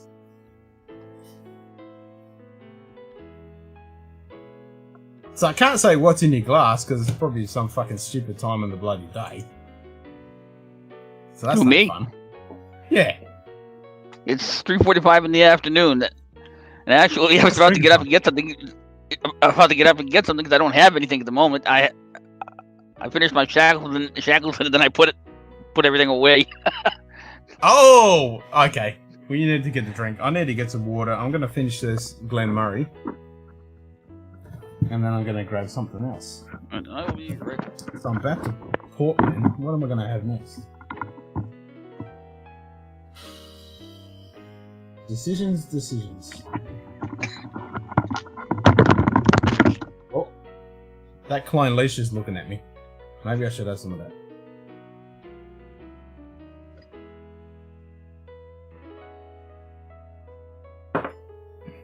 Well, I need to grab some water.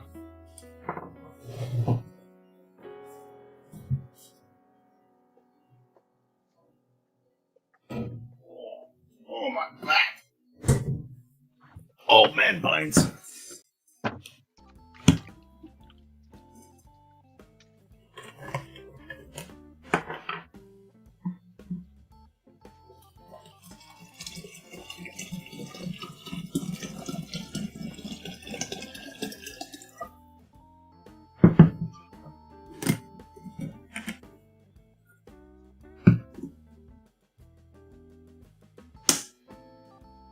Phil and Seeper will be doing it.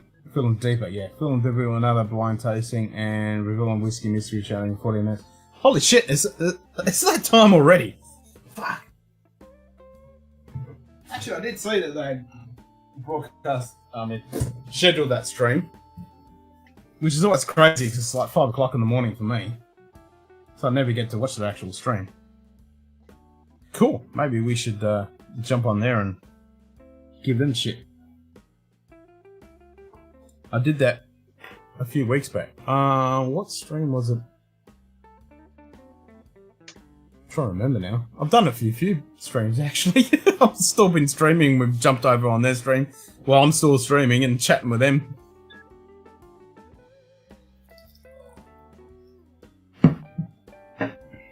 Alright, I should bring up a tab. Ready for Phil and Deeper. Good old whiskey mystery. Where are the subscriptions? Where's Phil and Deeper's? Whiskey Pilgrim. Whiskey mystery, 5 AM. Here we go. Double trouble. That's right. In 11 minutes and 50 seconds. Yep. And Donna's... You're already in there, Donna Bust. Nice. Alright.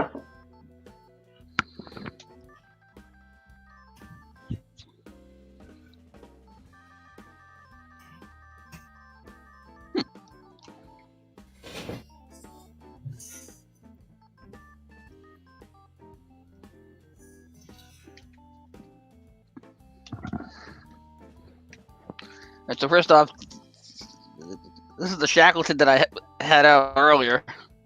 Oh, sweet! It's just a standard retail bottling. I'm super curious to have a go at that. It's blended malt.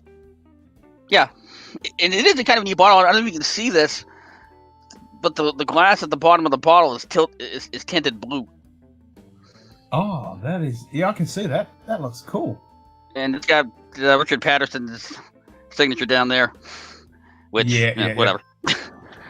Yeah, he's not with White Mackay anymore. But anyway, it's nice to have a signature on the nose. Yeah. Yeah, I mean, granted, I don't take anything he does all that seriously. It's like, I've watched at least 2 videos of you throw whiskey on the floor. Get out of here. Seriously, what the fuck?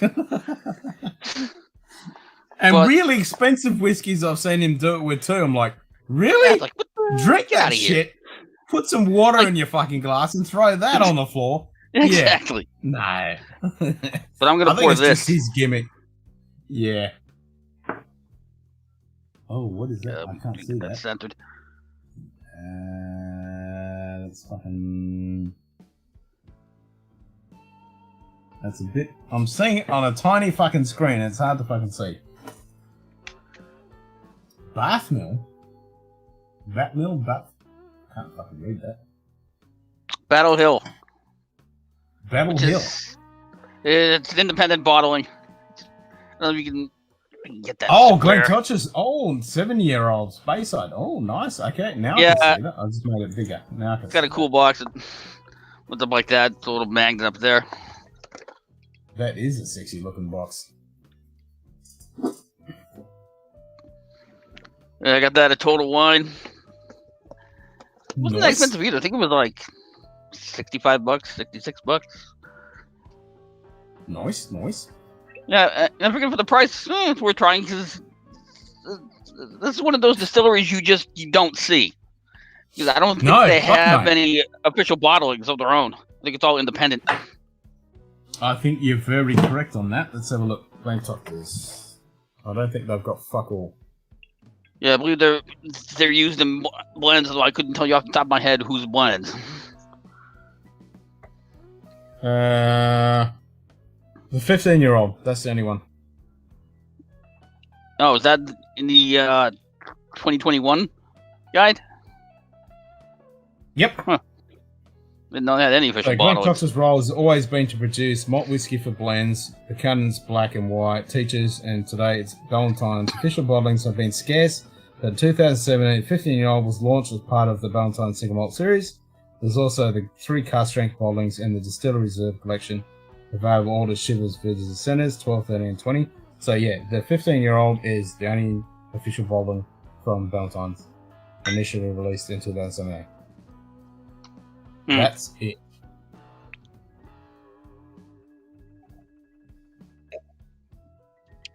Nice. So yeah, to get an indie of them, sweet.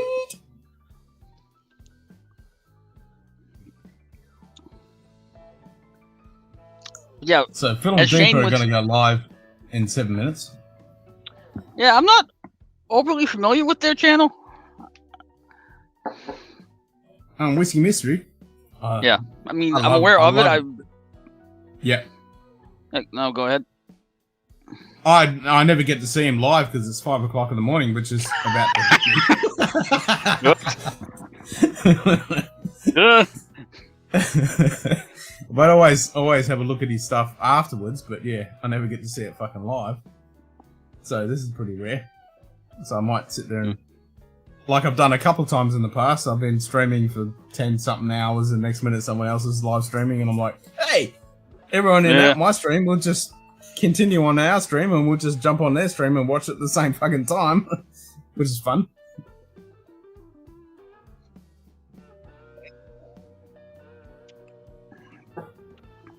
Because I saw Donna Pass Whiskey, he's just commented, hi Phil and Deep, we'll watch on the replay as my wife and I'll be getting our first COVID vaccine. Woo! And then I just put, g'day all.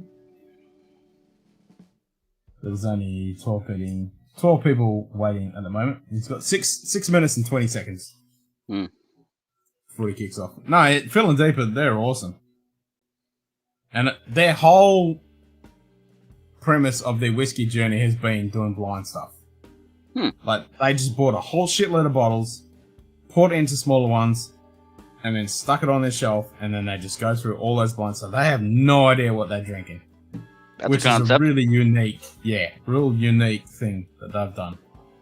And now he's got the little hydrometer, and he does the shaking, and he does all this cool little knicks-knacks of stuff to try and work out the ABV and the consistency and all this cool stuff.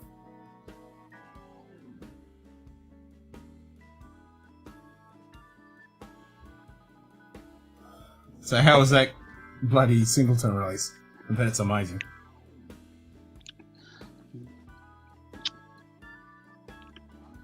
It's not bad. Not bad. A little bit of like fresh fruit on the palate. Nice. Yep. The nose, I can't say much more because I think I still have some post-COVID congestion going on. I'm not really smelling things all that well. Yep. Anything with like a really light nose, I'm not picking up well. But yeah, like fresh fruit, malt, it's nice. I don't know if it's one I would buy again if I ever saw it again. Good luck. Well, that's the only recommendation I need. Would you buy it again? Yes. I'm in. I want to try it. So if I ever see a Glen Toctor's 15 or an Indie, I'll definitely grab one. For shizzle. But yeah, like Shane was saying, I'm hoping that one of the things that will come out of this pandemic and all of these lockdowns and all these people having to work from home is that we'll see more companies become more accepting of people working from home, because especially where I live, outside of Boston, the daily commute in the morning and in the evening in and out of Boston is horrible. It's horrific. Yep. And that's with any major city. Why the hell do you have to go out from an outer suburb into the middle of the fucking city, sit in a fucking cubicle? There's no fucking reason. There really isn't. When you can do the same job at home. I mean, then it doesn't matter if you're on one of the trains, if you're on the subway, if you're driving. It's just everything gets completely jam-packed going in and out of the city.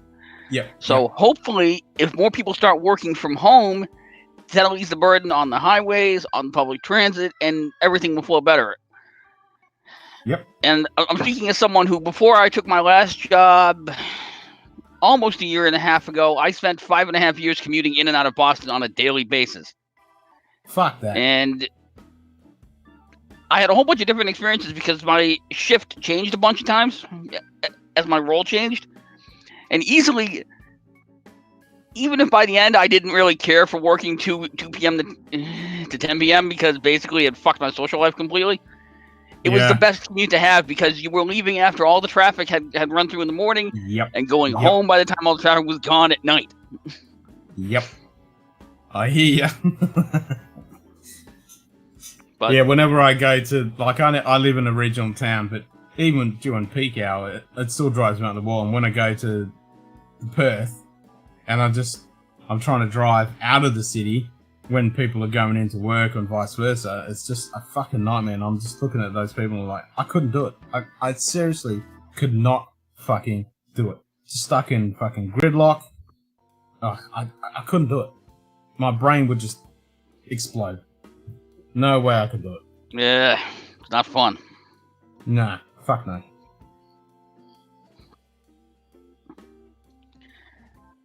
And even with Boston's public transit, as I said, they're an example of one system where they completely fucked that public transit system over.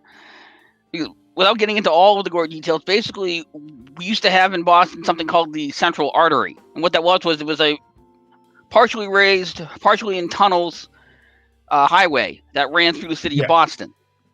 And in the mid-90s, they decided that they wanted to make that all in tunnels so that they could get back some of that land that this elevated highway was standing on top of. And, and on top of that the elevated highway was kind of an eyesore and that it was reaching the point where it was going to need to be replaced anyway. And so they pushed through this multi-million-dollar project to dig tunnels and bring everything underground. And the way they funded that was they took out loans and bonds and they put those on the back of the public transit system. And they broke its back. Fuck. Because it's been saddled with those for years now. Yeah. And not that they didn't make their own stupid decisions. Like, basically we've got 4 subway lines, red, blue, green, orange, and the silver line, which is a trackless trolley, aka articulated bus. Fucking idiots. Yeah. It's like, it's not a trackless trolley, it's a bus. Get over it. Yeah. And that replaced a part of the green line. No, part of the orange line that used to be elevated that they tore down years and years ago. And you have the commuter rail. The green line they were pretty decent about maintaining. They pretty decent about getting new cars for that on a sort of regular basis. The other 3 lines they absolutely fucked. Does surprise me. The blue line not quite as much, but the red line and the orange line, some of the cars that they've been using on, like the orange line, up until the last year, when they finally started getting new cars in for it, they were using one car set. went into service in 1979. Oh, Jesus. One car set. And it was like, what is wrong with you? And add on top of that it was supposed to have, I think they were supposed to have a service life of maybe 20 years. And it was supposed to have a midlife service. They didn't get it. Yeah, and so now they're just decrepit pieces of shit that break down every left, right, and center. Yeah. The red line, which I'm not as I haven't ridden the orange line as much. The red line I used to ride to work, and that's also in the process of getting finally getting new cars, but they were using 3 train sets. The oldest of which was built by, I believe, Pullman, who don't exist anymore, like the old Pullman car company. Yeah. In the late 60s. 1969, 1971. And they were still using them. And it's just like, are you kidding? This is insane. You're like, they literally had trains catch fire underground because they're just decrepit. Like, I do model railway, and the Pullman cars were 1930s. Well, yeah, those Pullman cars, but the company lasted into, I think, the 60s or 70s, and then they got bought by someone else who got bought by someone else. Yeah. And the most recent trains that they have been running up until now were the late 80s, early 90s. And I think they bought those off of another system. I don't think they were brand new because they're fucking cheap. Yeah, but exactly. They're finally, and of course, they finally get new cars for the orange line and the red line, and they put a contract out. And of course, being any good government that run system, they went with the lowest bidder, which was was Hyundai Rotem, which I don't know if that's related to the Hyundai car company, if it's like a. It sounds like it. A subsidiary of the parent company, and the agreement that they made with them, it was just like, are you kidding me? Is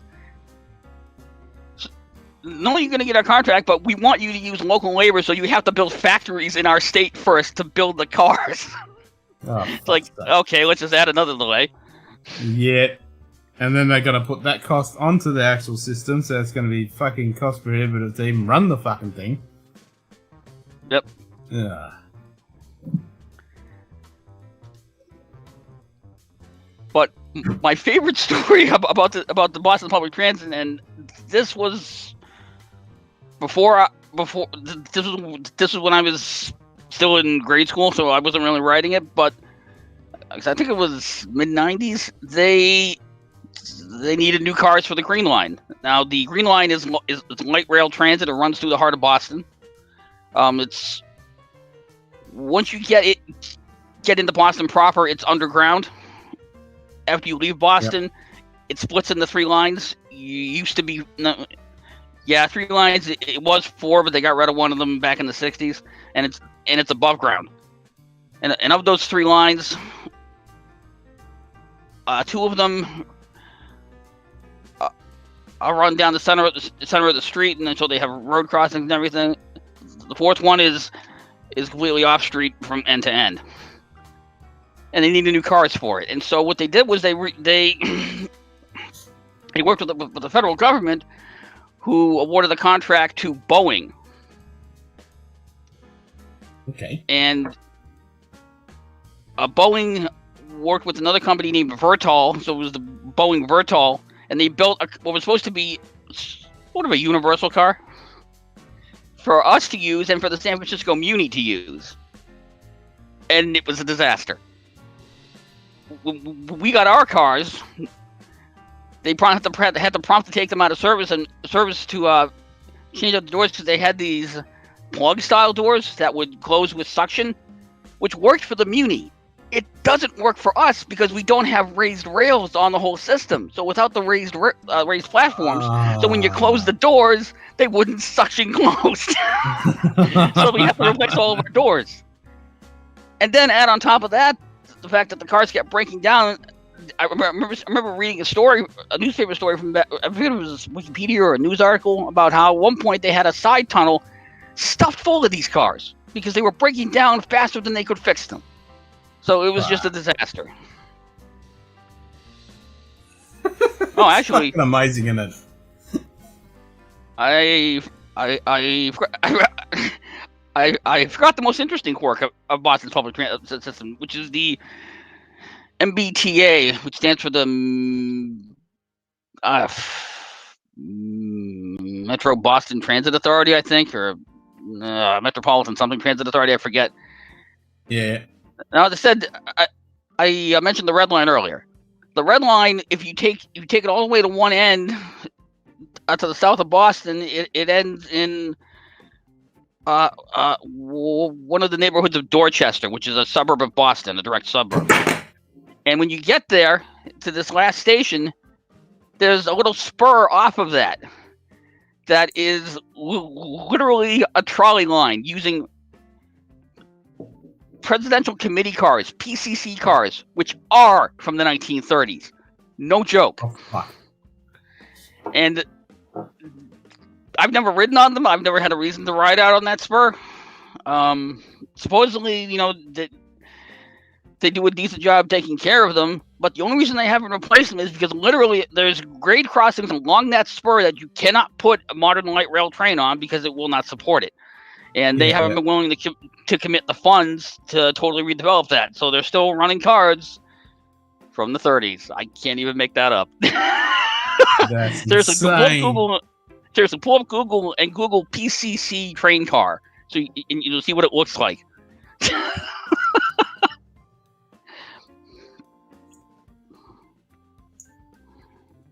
From the 1930s. That's insane.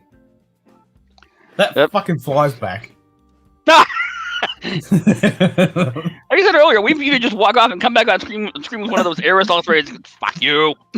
Yeah. I'm tempted. He just landed on my fucking hand just then. And I'm like, I'm gonna fucking whack him. He's taunting you. He just flew off.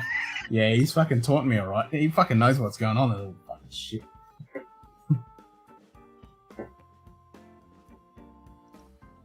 So Phil Deep is on. They got a Rosebank 1990 21-year-old 2011 release.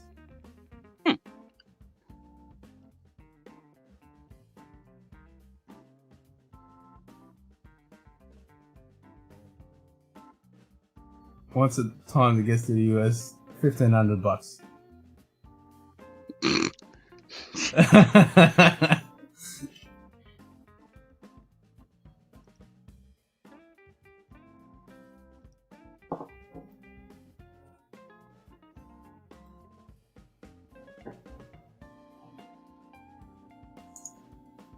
Oh, Abalur Abana. Ah, nice. Still haven't tried that one yet, but it is on my list. Oh, you haven't tried it? Oh, that's definitely worth a grab. So I've heard. Yeah, it's very tasty. Actually, might have some. You twisted my arm.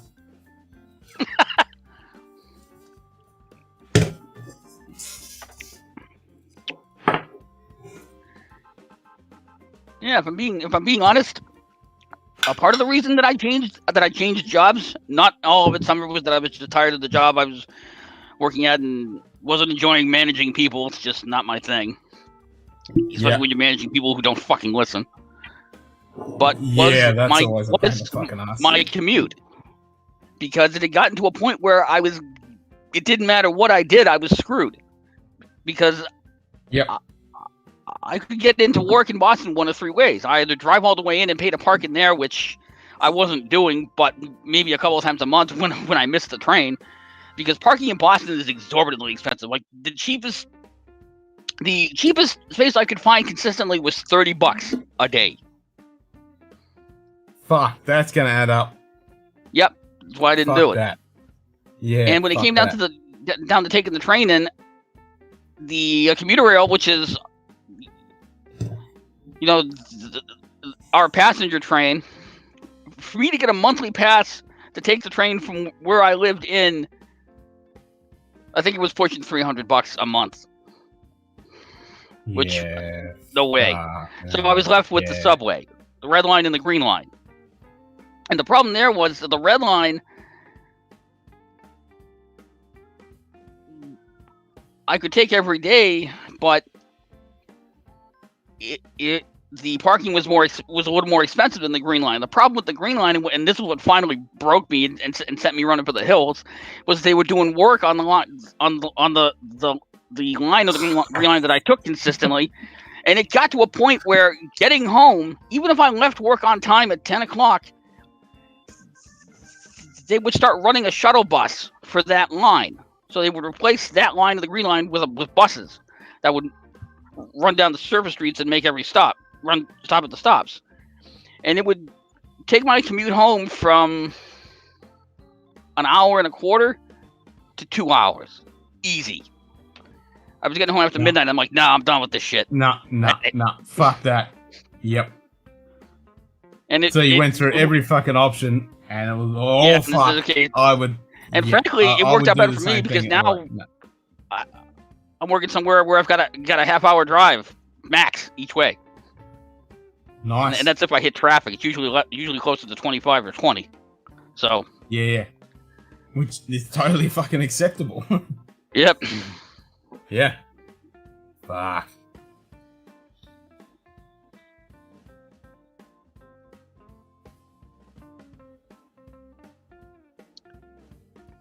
Oh, Jimmy Jones. Yeah, I remember what. Yeah, I just saw that. I'm hopping back and forth. I did wonder what the deal was with all those bottles on those two bottom shelves, but now that you explained to me that they basically create their own blind by just pouring stuff in and then they forget what it is, like, okay, that makes sense. Yep. They have no idea what it is, and then they just do blinds. So that's what he's doing now. He's got two. He's doing the shake.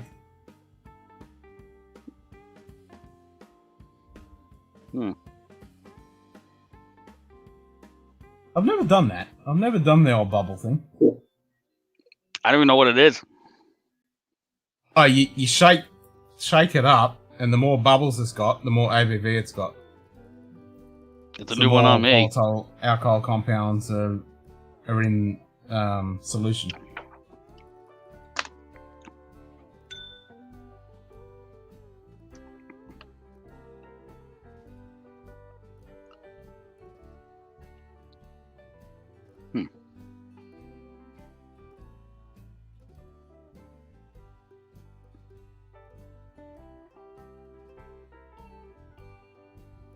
That's pretty sexy.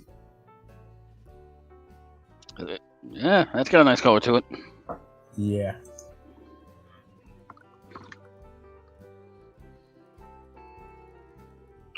Bitter green spice and melon spice balls.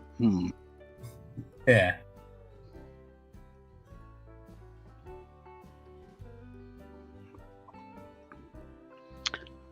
Yeah, I'm very glad that I ran into JD on your stream and he and I were able to talk that out because, like I said, I was fine letting him keep that bottle because I already had one. Initially, I'll admit, and if this makes me look like an asshole, so be it. I was gonna take it even though I already had one because I wanted the backup. But once he said it was his only bottle, I'm like, okay, I can't do that and not feel like a dick. So keep the bottle. I'd rather have you try it. Yep. And now you got something else that you haven't had tried. That I'm very happy about because it's something I can't get up here. Yeah. So it's, win-win. Yep. No, that's fucking awesome. It's been a while since I've had an Abla oven. This is fucking good. Haven't even sipped it yet. And I think this is the 61 or 67%. 60.8.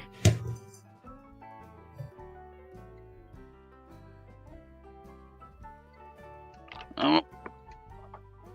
60.8% ABV. I just finished my Glen Talkers, and I already know what I'm pouring next. Because I pulled it out earlier because I figured I was going to pour it. And you were over there talking about sherried whiskeys. So not that one. Whoops.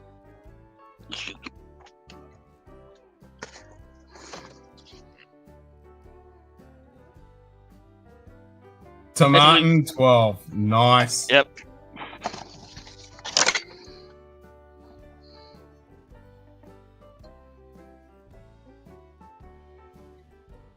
Hell yeah.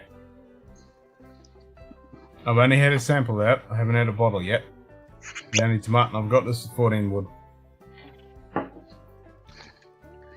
Yeah, honestly, I bought this a while back after Roy over at Aquavitae had the distillery. I don't know if it was the rep or the distillery. I think it was the distillery manager on his stream doing a Q&A and talking, and he sold me on it.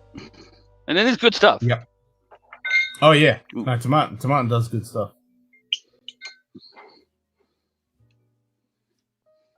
What did this door just open by itself? Back in a second.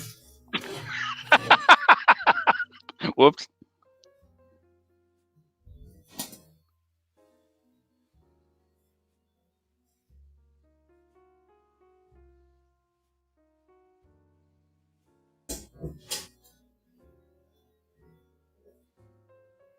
Yep, it did. Wind must have picked up. Air pressure changed. Door opened by itself.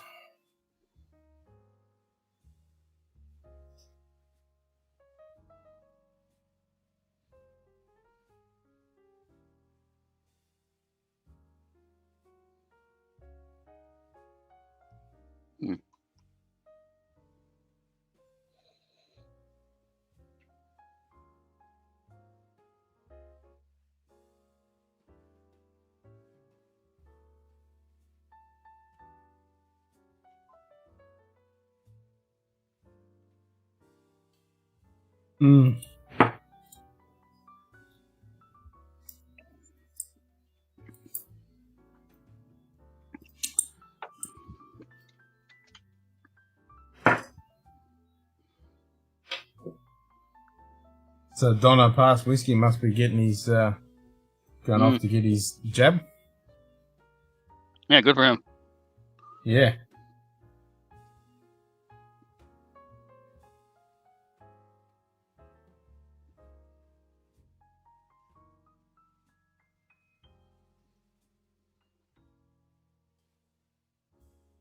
Well, I've hit the 7-hour mark.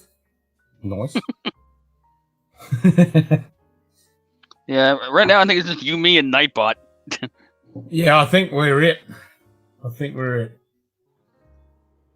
I didn't expect I was actually going to go for 7 hours tonight. I went for 6 hours the night before, and how many hours did I go the night before that? Jeez, I can't remember. Yeah, seriously. 8 hours or something? Maybe tonight you should go to bed. You should sign off before your wife gets up. I'm thinking that. It's Monday morning for you, isn't it? Yeah, it is Monday morning at 20 past That's 5 in the morning.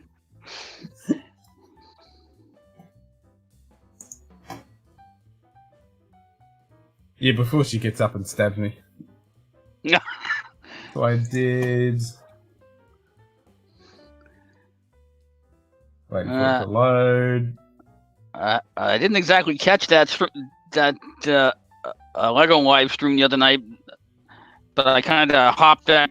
I jumped through it a little bit, and if I had to pick between two of those, I'd rather build her palm tree. That Yoda was like just a tedious drag to build. Oh, it is. I mean, that second bit that I did, like those 2 bits that I did on that stream, they were fine. But the first 2 bits that I did on that, oh my god, they were fucking painful. But it's actually good now because I'm actually to the arms and the hands now.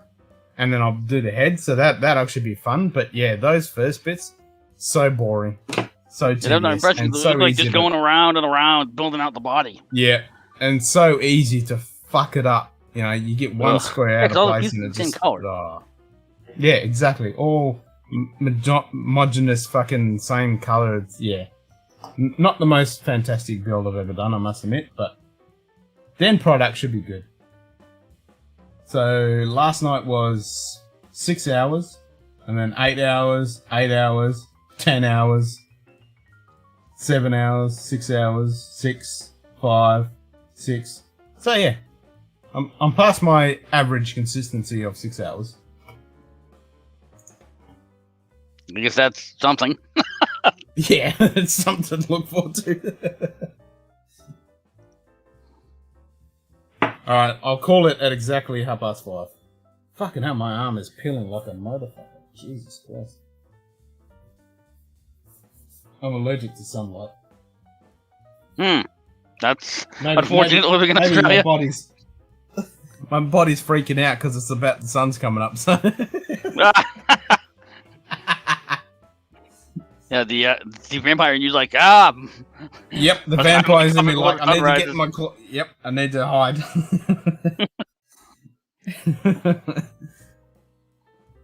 Yep, alright. We'll call it at 1:30.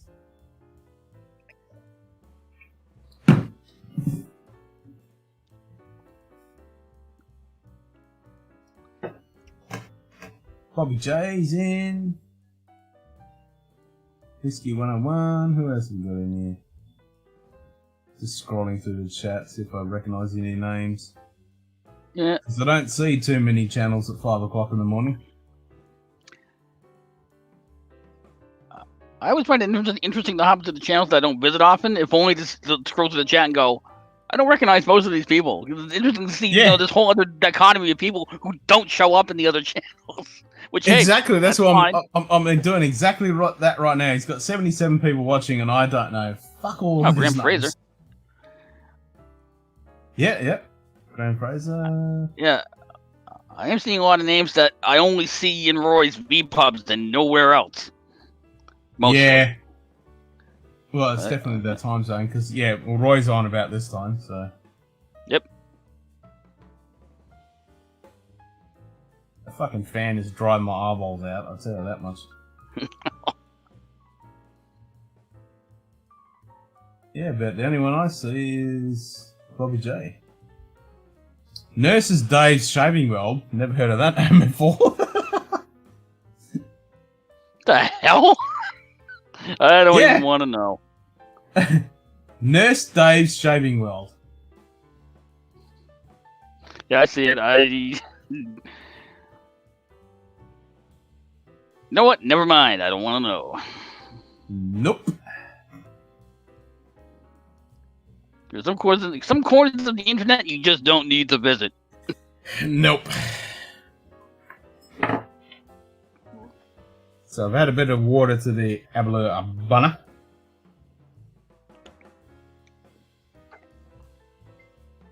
Oh, Glendronach 18.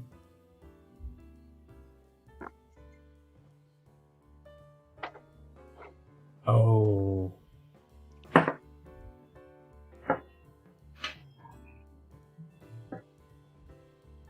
Glendro 18. Drool.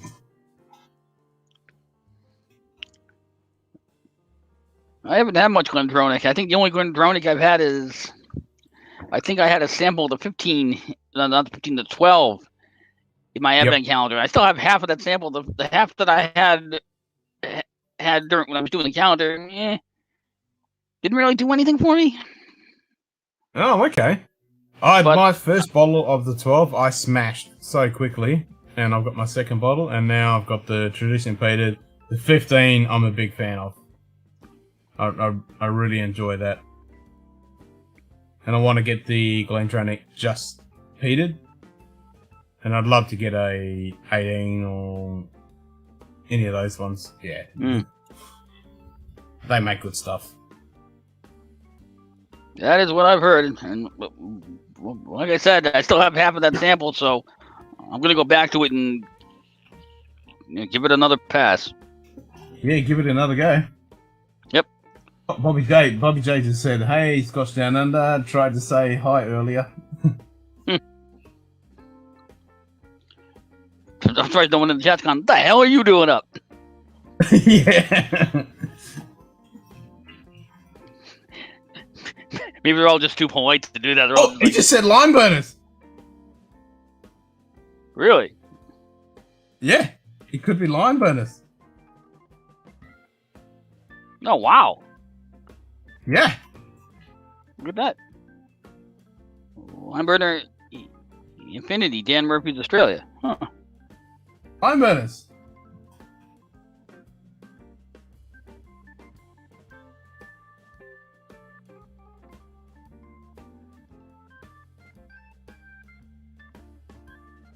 I just said lime burners. I'm wearing a lime burner shirt right now.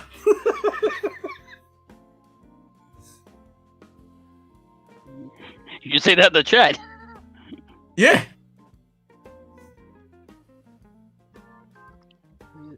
There's no lime burners, tin or tube.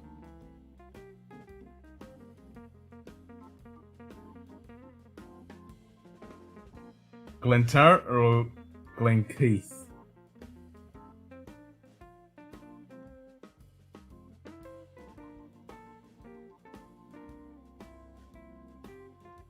See if anybody picks that up that I'm wearing a lime on a shirt.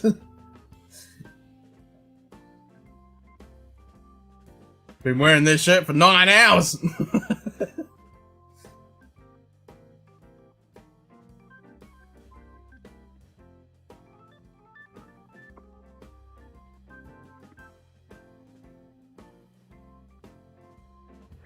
They were in your top 5 of the year, yes.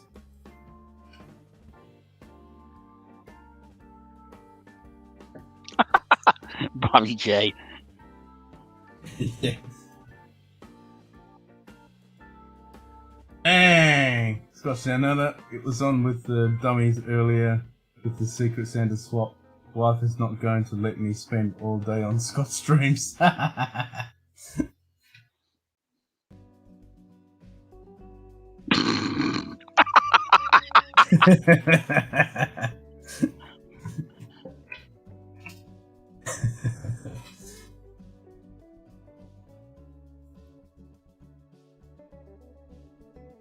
So Deep is going for the Glenkeith. 21-year-old. Looks like Phil's going for the Glenfarclas 17.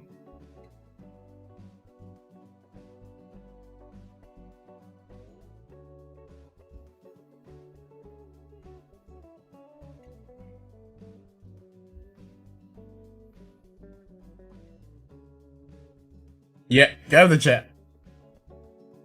I want to see you. Come on, pick up the lime burners comment.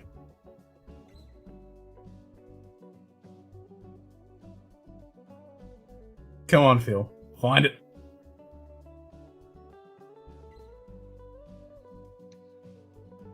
He's not going to see it.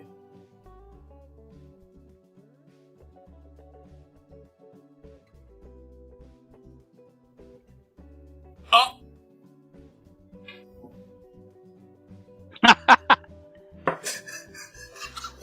Yes! Nice! Thank you, Deepa. She saw it. Love it. Oh, that's awesome.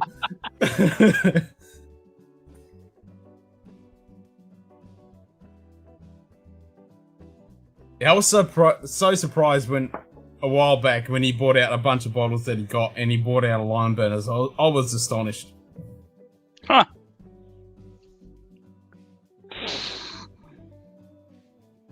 Oh, it's 43%. That could be a lime burners. Oh, it's the Glenfarclas.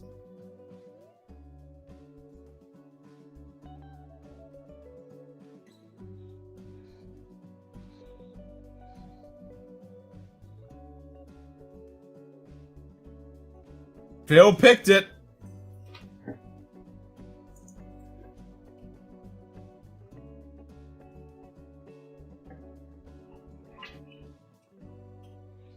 Well done, Phil. Nice one. Yep. That's what I just put. Nice. I'll put that on my stream. Nice. Nice.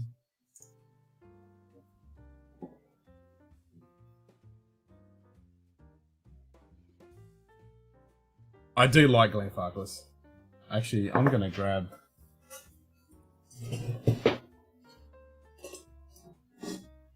I've got a 2005 Whiskey Club exclusive edition of the Glenfarclas.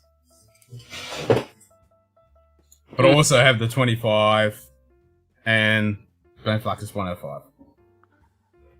I actually haven't tried any Glenfarclas yet. I keep meaning to, I just haven't gotten there. They are pretty damn good for the bang for the buck. I mean, you can get a really decent age statement without paying a lot of money. That is what I've noticed and what I've heard. Yep. That's one of their big selling points, but they're still family owned. They haven't sold out to a big company, and they make consistent product.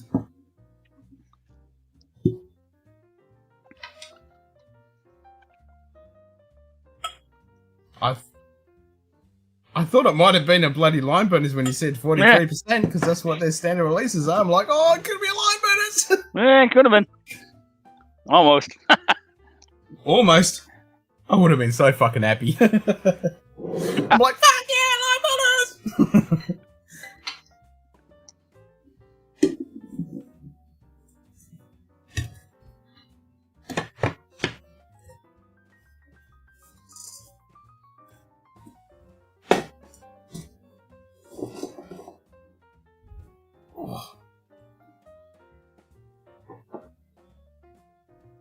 Oh, that's completely different from the Abalua Habana.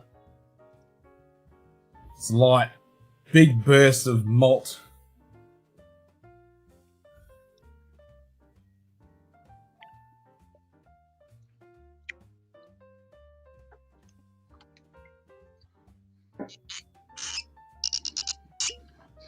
Oh, I love that sound. So that bottle of Rowan Co. Irish whiskey that I had to put tape around the cork to make it seal because it was leaking around the cork. That sucker is really hard to open now. Oh, I bet. It sticks to the inside of the glass. I'm like, come on. At least it's fucking sealed. Yeah. Yeah, I've got a couple of corks like that that are a bit dodgy. I'm a bit dubious about, but it really surprised me, that empty bottle of the Alsa Bay, how much that cork shrunk. Oh my god. And now I've added the water to it. It's swelled up and it's actually sealing in there now. That was very interesting. Good little experiment.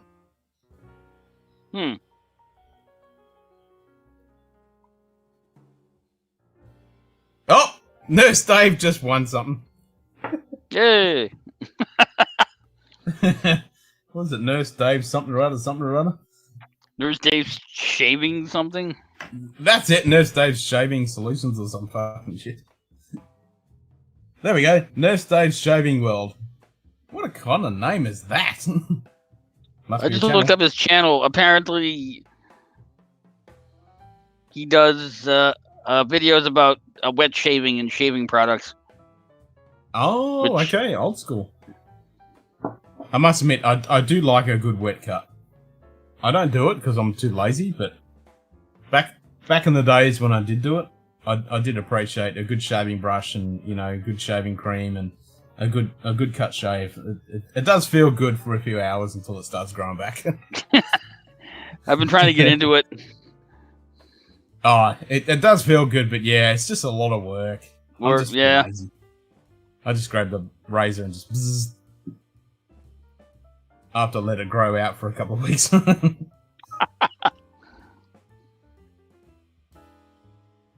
Oh, Eric Waite is in.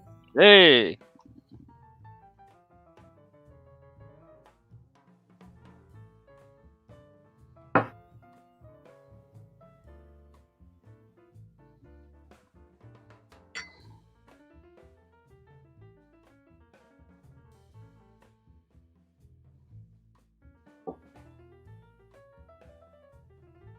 Whoops! I just realized I said hi to Eric, and he barely recognized my other hand. He's like, "Who the hell is this dude?"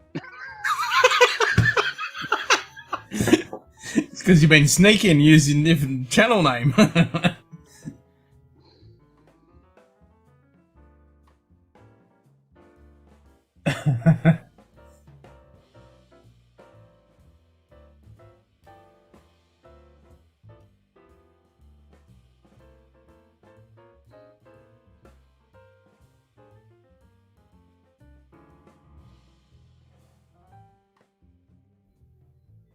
Oh, Shane just said, I reached out to Line Burners to ask him about importing to the US. Have they responded? Because I know they import to a couple of the states, but they're more in Europe.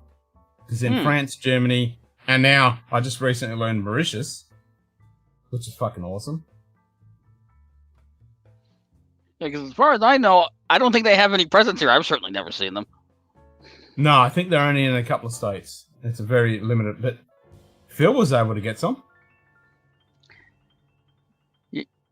Yeah, that's the weird thing about the U.S. I mean, you'll have brands that will have presence in some parts of the country, not others. You'll have these small micro distilleries like each state that'll is have their like own country. a regional presence, and you get it beyond whatever that radius is, and nothing. They don't exist. They want me to provide them with my business plan. Ooh, interesting. Wow, that's nice. Interesting. Well, if you need some references, let me know. I'll fucking jump in. I'll speak for you. Talked to a couple companies, but nothing has been signed. Yeah, that's awesome. I mean, I know their marketing team is definitely, because they're only a small little distillery, and sure, I know they're active to actually. They've got their partners in France and Germany that are actually actively pushing the stuff out. It's awesome. Yeah, that was so cool that someone commented and said they can get it in Mauritius and they get samples. So you can walk into that bottle shop and get a sample. And I'm like, fuck yeah, that's brilliant.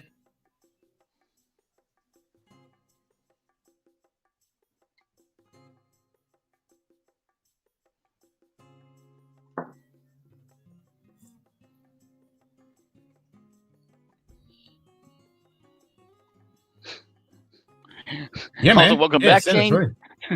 You missed my ranting about public transit. Yeah. It opened my eyes how we don't have any public transport here. You jump on a bus, that's all you fucking get. But I only live in a small town.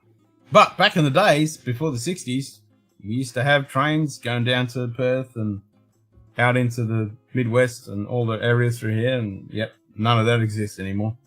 It's just fuck. Like I said over here, you know, it varies from locale to locale. I know in Austin they got bupkis, for example. Yeah. Yep. I would say probably New York City has the most developed, and I think that it's between New York and Chicago as far as the U.S. is concerned. I've ridden from the public transit in Chicago. I have not ridden the one in New York. California has a pretty decent system, though, don't they? Yeah, I don't know a lot about California's, but yeah, I suppose I think it might vary depending on what city you're in, but I think they do it better than most states. Yeah, I'm thinking like Seattle. I think they've got a pretty decent system. Could be wrong, but yeah, Europe just fucking kicks ass.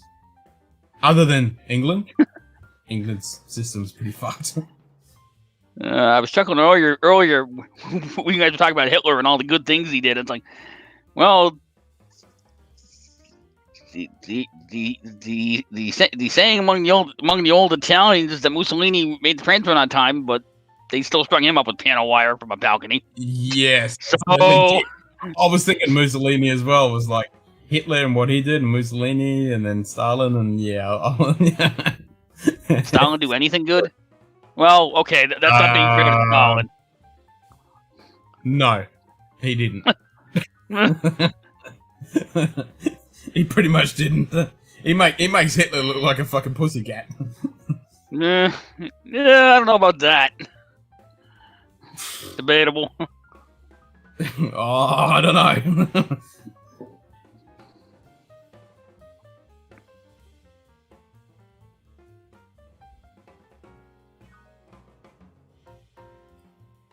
Oh, they're on the decent.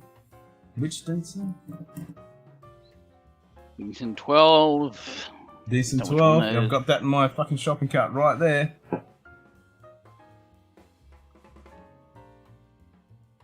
I have a bottle of Decent 12 I haven't opened yet.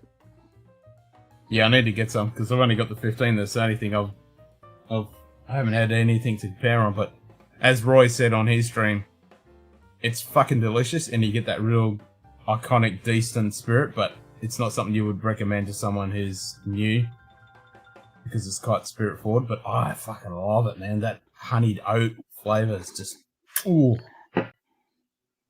So I can imagine if that's what it is at spirit forward, man, some of the other stuff is going to be amazing.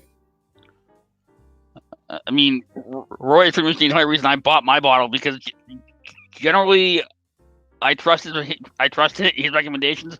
We seem to have a similar palate, so if he likes it, I'm probably going to like it. And totally. He knows what he's talking about.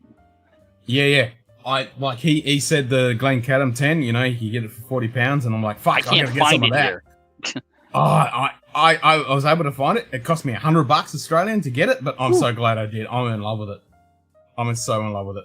And Whiskey Pilgrim, he just did an episode with the 15 Glencadam, which I was I'm super keen to get my hands on that, because it's actually between the price of the 10 and the 12, it's not that much, and then the 15 is more expensive, but it's not stupidly expensive, so I'm super keen to get the 12 and the 15. I just heard the word lock alignment 18. I'm a big fan of that. Old Pontley 12. Yeah, Old Pontley 12 and then Bell Blair there. I think that's Old Pontley 12. I think that's the old version in the old tube. Nice. Yeah, it is. But I did the rebrand. Yeah, and dropped the proof to 40. Yeah, bastards. Bell Blair. I'll put my money. I just put Lock Alignment 18 is epic bang for the buck. Oh, and Toki. I won't tell my missus. She loves Toki.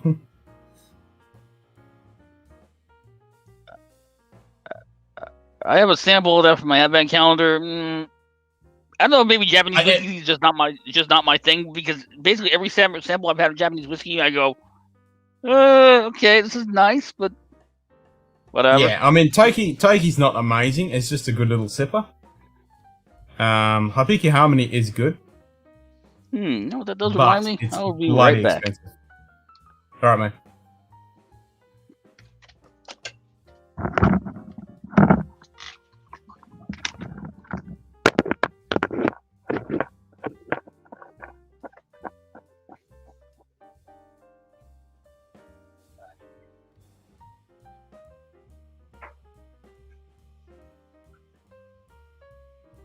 Is it?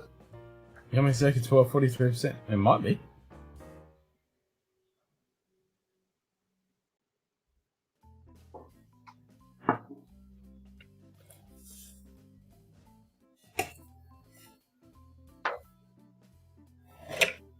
I'll be laughing if it's a Toki.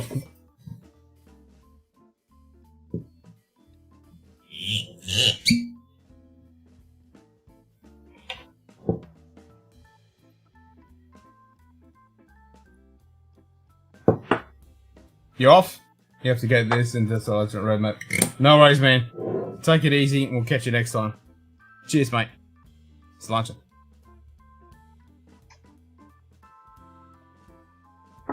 I did say I was going to get in the guts at 2:30, but I mean 4:30.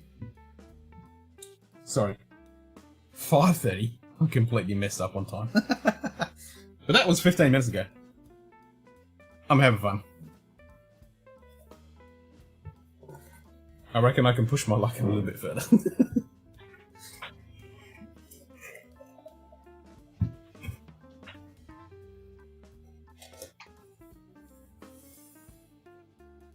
Oh, pardon the comparison.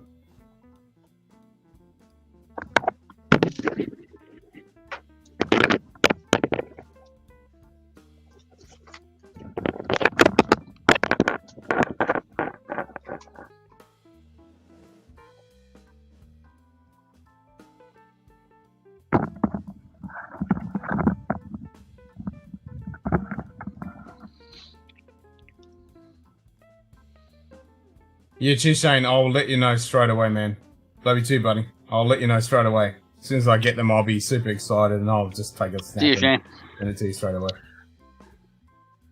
So you brought up Hibiki Harmony. That reminded me that I have what is probably in terms of samples a really old sample of Oh, nice. That's Big Harmony. I've had this for 4 years plus. Yep. Because I got a couple of sample sets for as a Christmas gift back when you could still get these in the U.S. They don't ship it here anymore. Yeah, because DHL's been a bunch of bastards. We can still get them, but we get hit with massive import duties. Mass amount. And honestly, I don't remember much from when I had the first half of the sample. I don't remember if I was terribly impressed with it or not. I don't think I was, but then again, I've learned a lot since the last time I poured this, so. It's not bad. It's my missus' favourite. She loves it. But it's bloody expensive at the moment.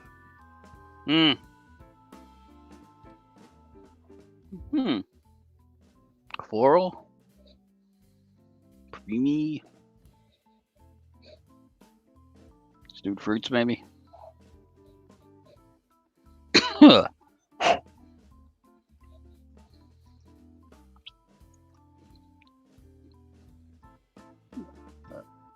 I kind of hope that other sample is the old Pontley 12.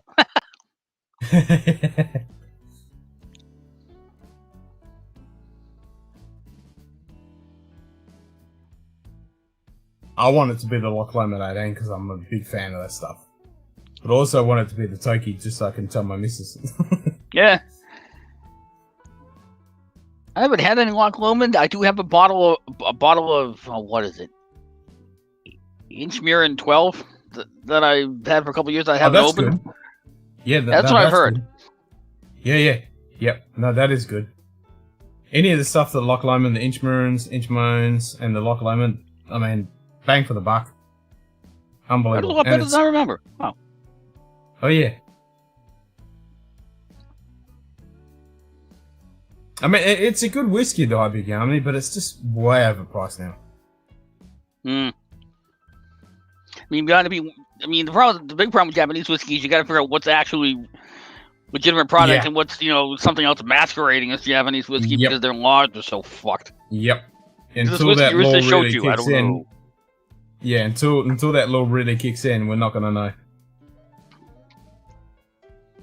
Is it Toki? He just said Japan. Huh.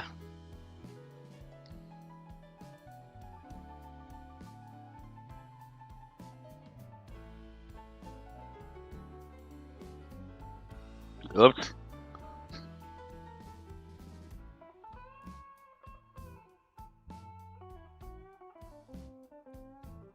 $30-something. That's Toki. That's Toki.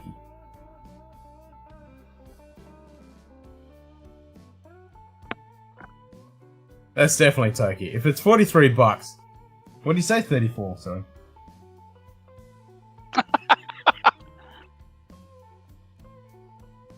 The only NAS Whiskey 101 just said is Toki. Only NAS at 43% is Toki.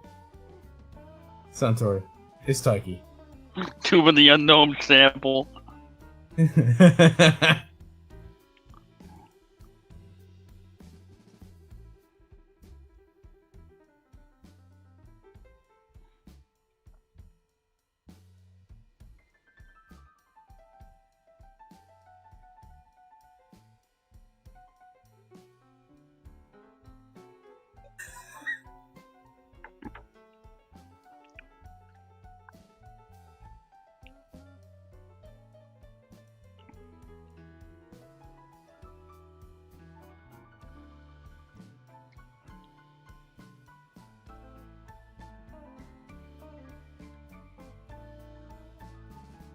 Yep. Holy shit, above Claim Flack at 17. Wow. Really? Yeah. It's like Toki isn't that good, but no.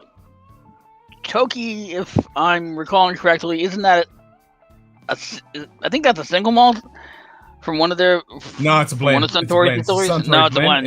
I'm thinking of a different one. More, it's a combination of the same with the High Peaky Harmony. It's using I think it's Haikushu, Yamazaki, and Cheetah. It's more Cheetah and then some Haikushu, if I remember correctly.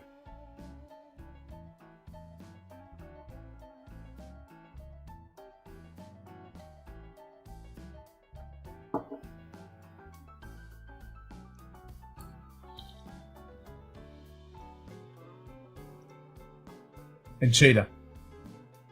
Yes. Yep. No, it's not Ben Nevis.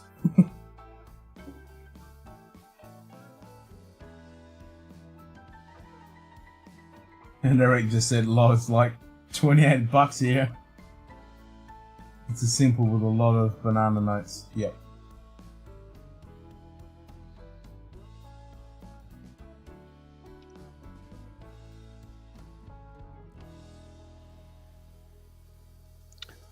I was thinking of the Cheetah. That's what I was thinking of. Yeah, it's Cheetah. It's predominantly Cheetah. Because I have a sample. I can't remember if it's Haikushu or Yamazaki. I think it's Haikushu, and then predominantly Cheetah grain. Yeah, it's just in the advent. Going back to that advent calendar, the 2 Japanese samples I had, one was Toki and the other was Cheetah single grain. Which Yep. Yeah.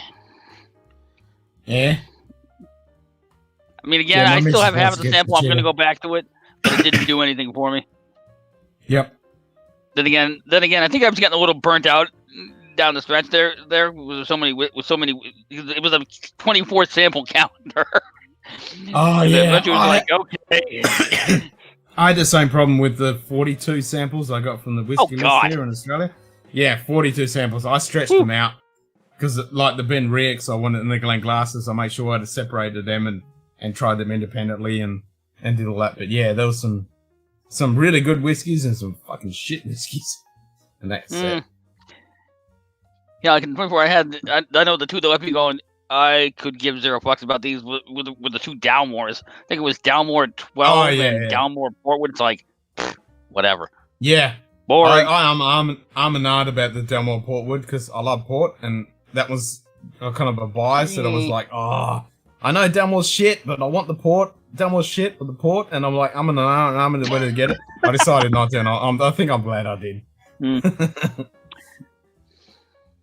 I mean, honestly, one of the samples in this my calendar that was surprisingly, I wouldn't say it was great, but it was pretty good. That kind of threw me because it doesn't exist here. Was a Cutty Sark. A Cutty Sark Storm. That apparently, near as I can tell, it's European only. Because I've never seen it on the shelves. And the only Cutty Sarks we have here are the bog standard Cutty Sark. Yeah, that's the only one I know. I've never even heard of the Cutty Sark Storm. What the hell is it? The Cutty Sark Prohibition Edition, which I have a bottle of. Those are the only 2 I've ever seen. And I'm almost wondering if that's because maybe Talisker has the Storm trademark over here, so they can't sell it over here. But do you think they just rename it as something else to sell it here? Yeah. Who knows? Now, we got the Talisker Storm. I haven't even bothered opening it yet. I just grabbed the 10. I've only had Talisker 10. It was one of the samples in those 2 sets I got like 4 years ago. And the first half of it that I had, I'm like, ugh, because it had this weird fishy kipper herring, and I'm like, I like the I don't like the fish, and I put it aside. I went back to it like 3 years later and went, this is actually pretty good. Yeah. I don't know if that's it's sat long enough that the fish went away. I don't know. No, it's one of those ones that it's definitely very seafront fishy. Oh yeah, salt, sea brine. It's a classic. It really is. I don't mind it though. I want to try I think the Port Rouge. They had that. I want to try that one. And what is it? The 86 North, 80 something North. That one. I want to try that one. I've heard good things about that one. And then the old expressions of Talisker, of course. But yeah, they're a bit pricey. Oh, wait a minute. The Talisker, I don't know which one you're talking about. That's the Talisker.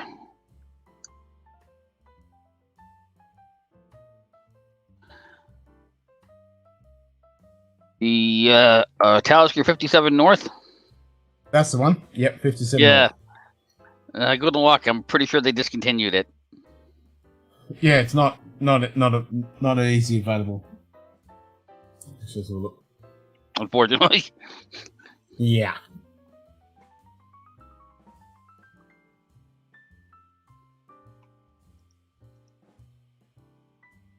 Yeah, I think they did discontinue it, but yeah, that's the one that everyone seems to say is really nice. The Dark Storm is definitely better than just the Storm, but I just grabbed the cheap bottle of the Storm just to try it, see what it's like. Well, that answers that question. I was wondering if Nightbot counted as a watcher by YouTube standards, but no, I don't think she counts because I just see two people watching. So that's just me and you. Yep, we're it. They don't count Nightbot. She just hangs out and harasses the crowd. Nightbot's a pain in the ass. You can go fuck off.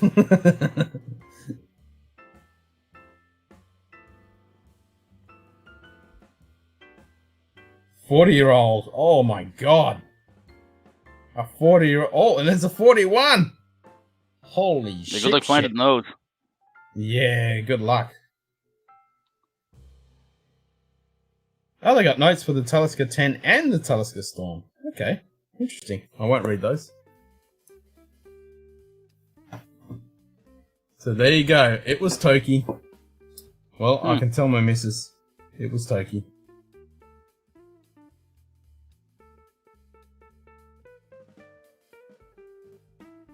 The hell are they doing? I did say I was going to call it quits in 25 minutes ago. Yeah, I was going to say it's 4:57, so I was going to ask if you wanted to pull the plug at 5. Yeah, you probably need to go. Pull the plug at 5 at exactly 0600. I'll do it. So, well, 5 here, 6 for you because you're an hour ahead. Yeah, our ahead and the 12-hour spinny roundy thingy. Yeah. Yeah.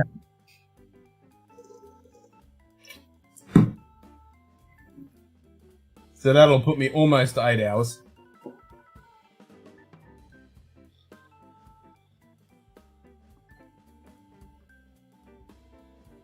Is that tube an open? What tube is that? What deep is hanging on to? What is that?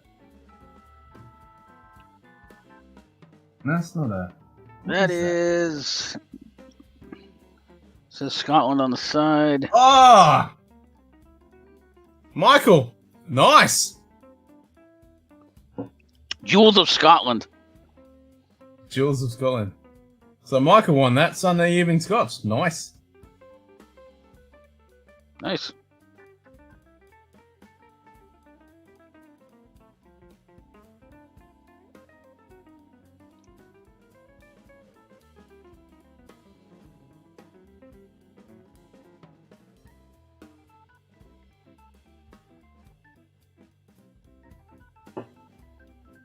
Jimmy Jazz.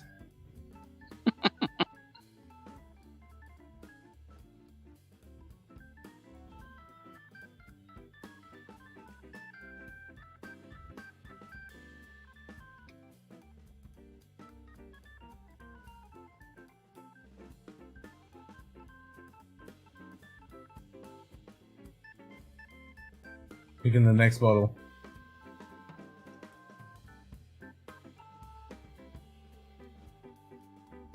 Oh, I'm seeing that Lefroy 25 and I'm glancing over at my Lefroy 25. Well, not mine, but Scotty's Lefroy 25.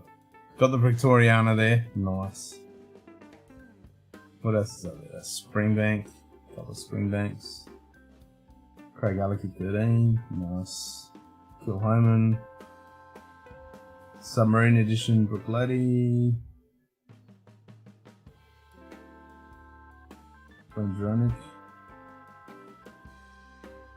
Oh, red bottle going Catam. Which one's that one?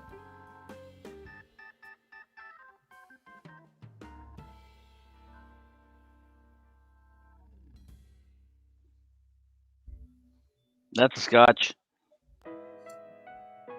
Oh, I don't know. It's definitely not a bourbon. Yeah. But, I mean, it could be Irish. Could be Japanese. Color's not necessarily indicative of ABV. No, that's right.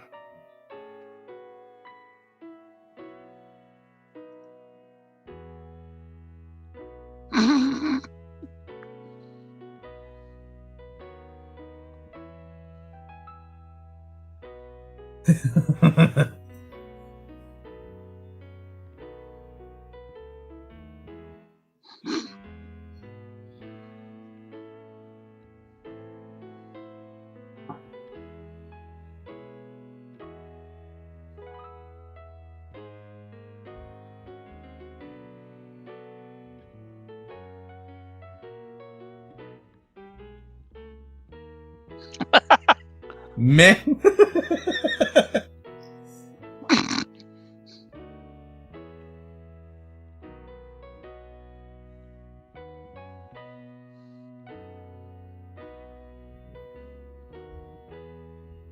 Oh, nice! You just got shouted out. I noticed. I'm gonna go hide again.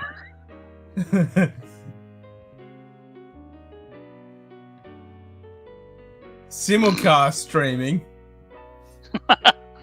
You should have typed that first time. Simulcast streaming. Yeah.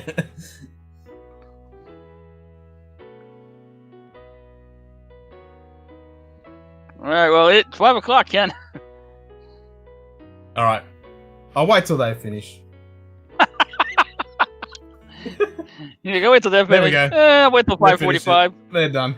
Perfect timing. Are they? Yep, they're done. Oh. That was it.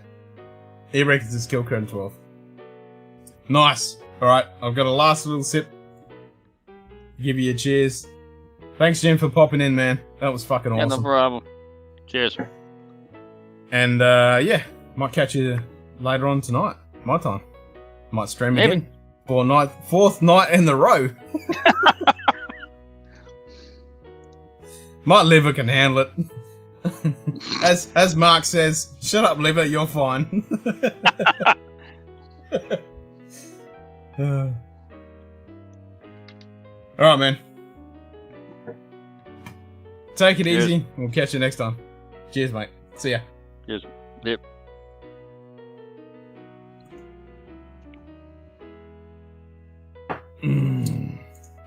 And we're done. Nice.